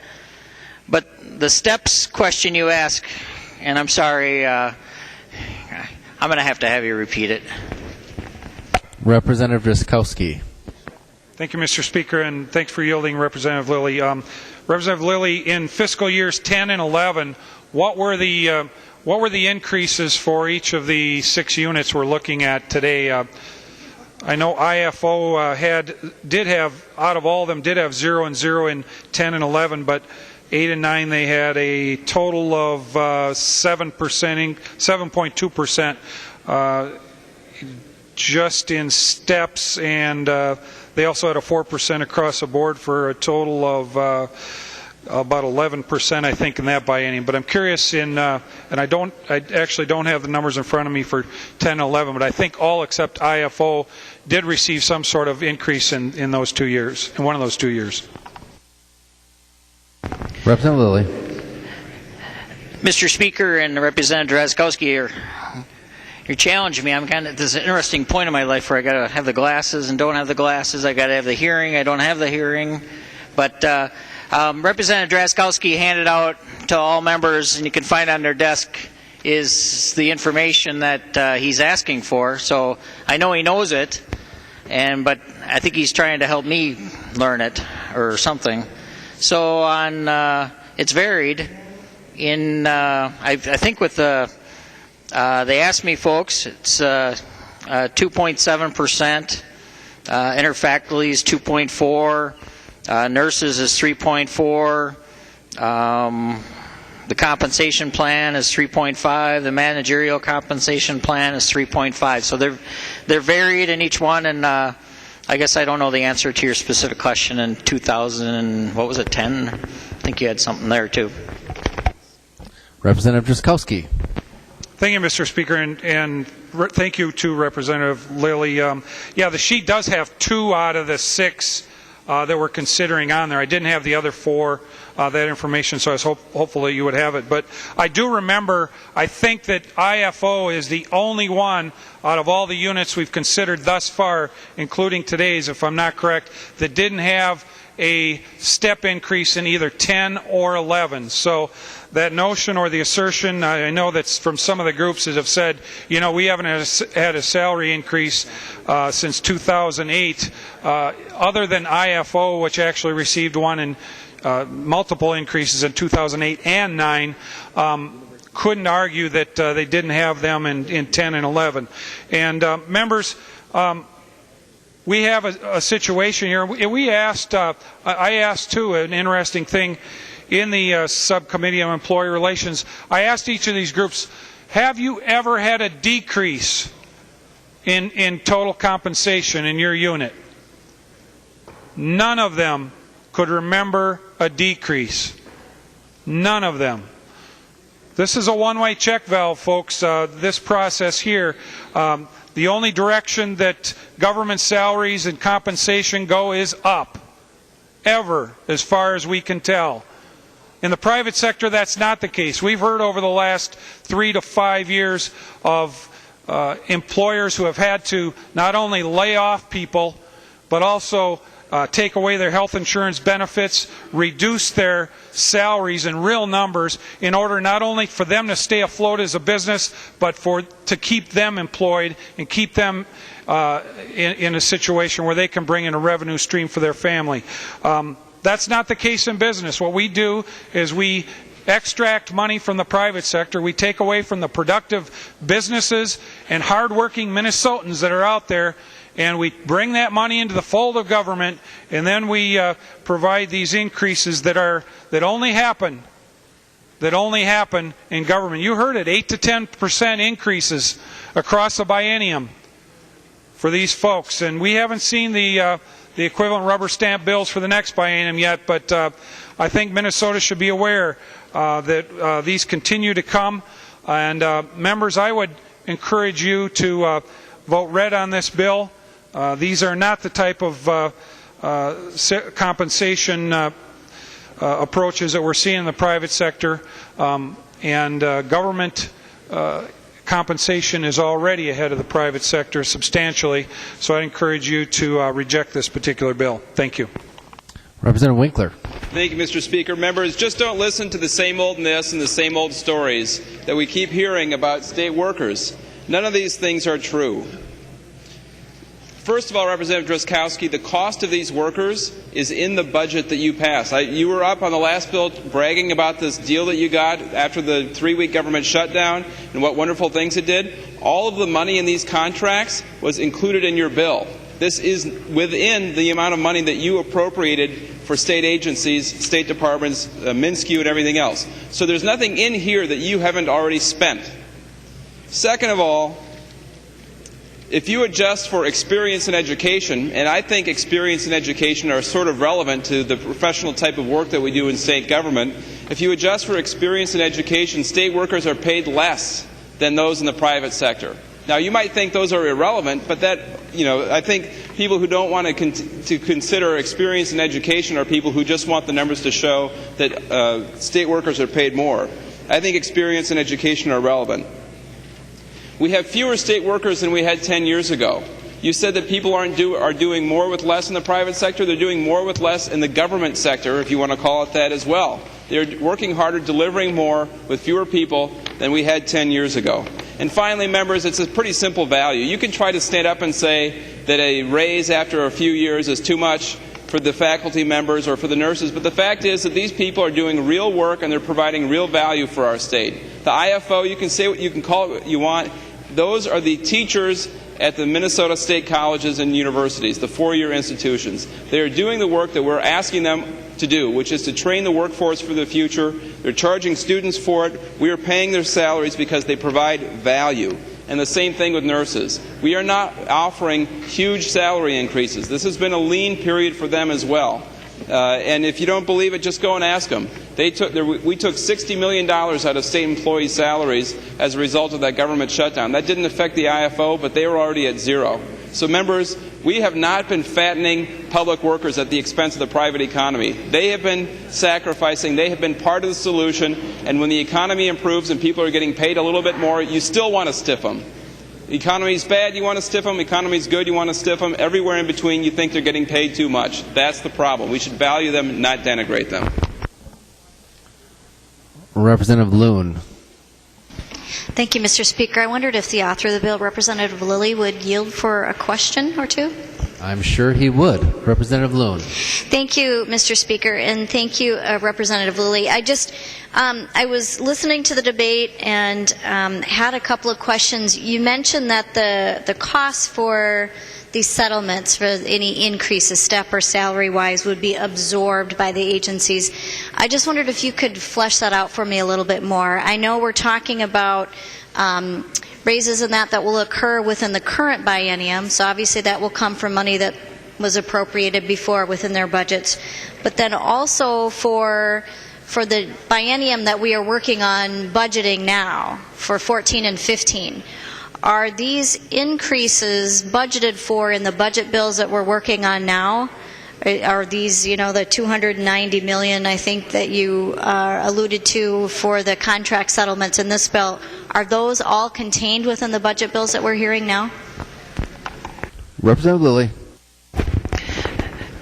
Mr. Speaker and Representative Loon, the answer is yes. So the budgets that you folks passed before in the last session, so these contracts as they're finishing up, as the biennium finishes, they'll be built into the budgets. So that you kind of answered that yourself. So going forward, then, it was your question, and it's a good question. So going forward, I would imagine all the chairs are looking at it and trying to factor in what this means. And I think it projects to about a 1% across the whole entire impact in 14-15. So I hope that answers your question. Representative Loon. Well, thank you, Mr. Speaker, and if Representative Lillie would continue to yield. Representative Lillie will yield. Thank you, Mr. Representative Speaker. Loon. Representative Lillie, thank you for that response, and I'm just wondering, because obviously we're just starting down the path of the budget bills and have dealt with one so far, so you indicated about a 1% increase overall. If not every agency or every budget bill is accounting for this type of increase, but yet this legislation is passed, how else will the agencies address these? Because obviously we're making commitments then to these employees. So if the money for the salary increases isn't in every budget or every agency, what other methods would they use to honor these contracts or this commitment that we'd be making today? Representative Lillie. Mr. Speaker and Representative Loon, these are all good questions, and I'm sure they're all each different areas looking at them. And I would suppose it would be the traditional way of, you have a budget, you have $1, and you need to spend it, however you spend it. So whether that would be through savings, retirements, just the whole menu of ways. And here's an example why we need good staff, because the staff came up and said the impact is actually 0.16. It's not 1%, so I was wrong. It's quite a bit less than that. Representative Loon. Thank you, Mr. Speaker, and if Representative Lillie would yield to one more question. He'll yield. Representative Loon. Thank you so much. Thank you, Mr. Speaker. Representative Lillie. Representative Lillie, when the agencies then are accounting for these increases, and again, you said they may have to absorb it and make adjustments. are the adjustments only made in the employee salary and benefit arena of that agency's budget, or could program delivery and other services be affected? What leeway do the agencies have to absorb these additional costs? Representative Lillie. Thank you, Mr. Speaker, and Representative Lewin. You're 100% right. I'm not certain. So they're absorbing them in. I'm sure it could be a variety of different ways. Each department or division might decide to handle it a different way. So I don't know. I really don't know the answer. But it is a good question.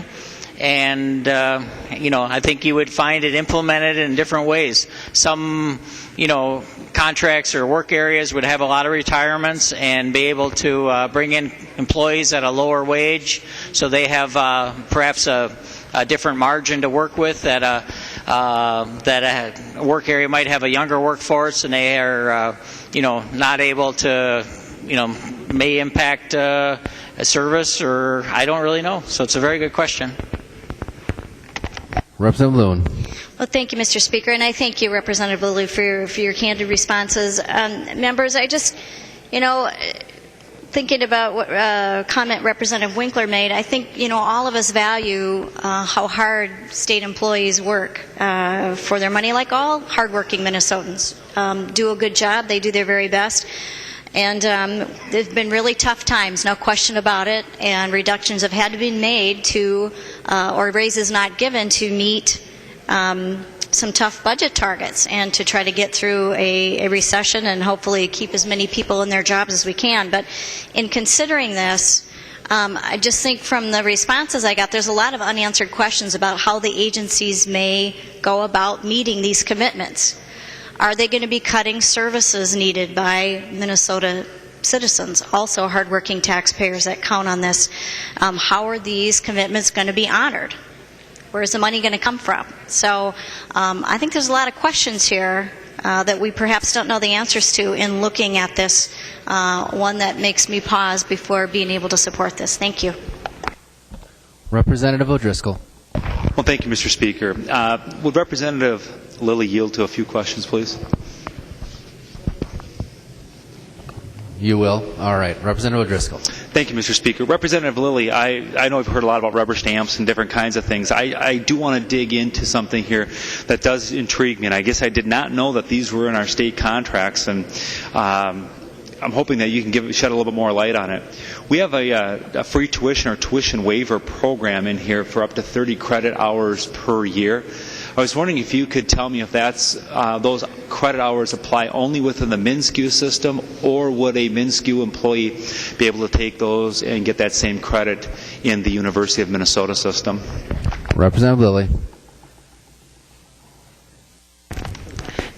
Mr. Speaker and Representative O'Driscoll, for that you've asked, they need to stay within the MnSCU system. You don't get to go to St. Gates.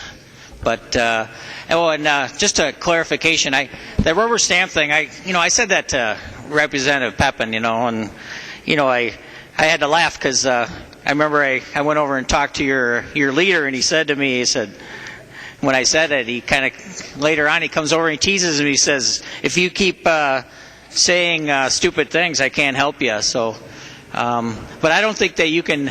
I don't think that. Representative Drazkowski, I don't think you can use the rubber stamp thing. I'm okay with Representative Pepin, but I don't think you can either, O'Driscoll. But go ahead if you want, I guess. But I'll take it from Representative Pepin, though. Representative O'Driscoll. Well, thank you, Mr. Speaker. Well, Representative Lillie, I was referring to the use of the term rubber stamp, that I was going to be getting away from it, but then you brought it back into the conversation, and I'll try to drop it one more time here. As it relates to the 30 hours of credit, is it possible that a MnSCU employee who is on the collective bargaining agreement could use those credits to advance their education and then advance along in the way of a promotion, so they're getting free tuition to also be able to advance their skills and pay compensation within the state of Minnesota or within their MnSCU contract? Or I should say IFO. Will yield. Representative Lillie. Thank you, Mr. Speaker and Representative Driscoll. Yes, they could use it, and at the end of the day, they could move on to another position. And that happens in the private sector as well, because I'm very well aware of a case where that's happened. But the idea is to, I think it's a good one. I think you want your workers to be excited about coming to work and learning more and bringing more skills to the table, and I think that has value. Some people aren't motivated by money. Some people would be motivated by this to get a degree. They might be the first person in their family that has had a degree, or there's other reasons. It's not, a happy worker is, I think, something we all benefit from. Representative O'Driscoll. Thank you, Mr. Speaker. Representative Lillie, I do have another question for you, and what that He is. will yield. Representative Thank you. O'Driscoll. Thank you, Mr. Speaker. You had a reference that when I had asked the original question about it being used within MnSCU, or if those could be used at the University of Minnesota, you referenced it couldn't be used at St. Kate's, and I realize that they're a private institution, but again, I just want to double check to make sure that those credits are kept within the MnSCU system, the community college and technical college system, as well as the MnSCU 4-year system. Representative Lillie. Thank you, Mr. Speaker and Representative O'Driscoll. So if it is in the MnSCU system, sorry. So you would need to use it in a MnSCU system. You cannot take a class at the University of Minnesota and I'm sorry, I was trying to be funny. It's been a little stressful. My daughter goes to school in Boston today, so I'm a little thinking about other things. Representative O'Driscoll. Thank you, Mr. Speaker. Representative Lillie, I promise this will be my last question of you on this topic. Do you foresee other collective bargaining units wanting to take and avail themselves of a tuition credit as public employees? When we do for one, might others want it done for them as well? Representative Lillie. Thank you, Mr. Speaker and Representative O'Driscoll.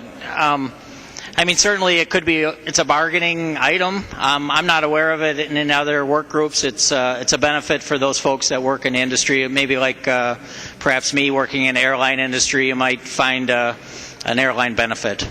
So it's that sort of kind of focused.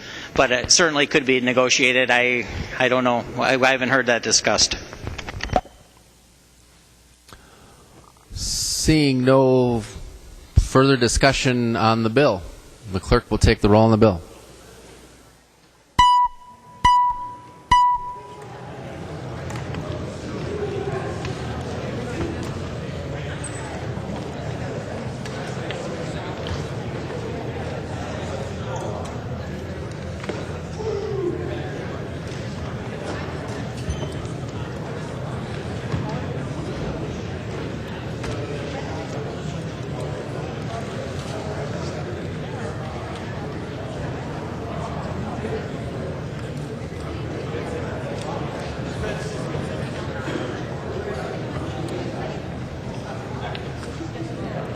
Clerk will close the roll.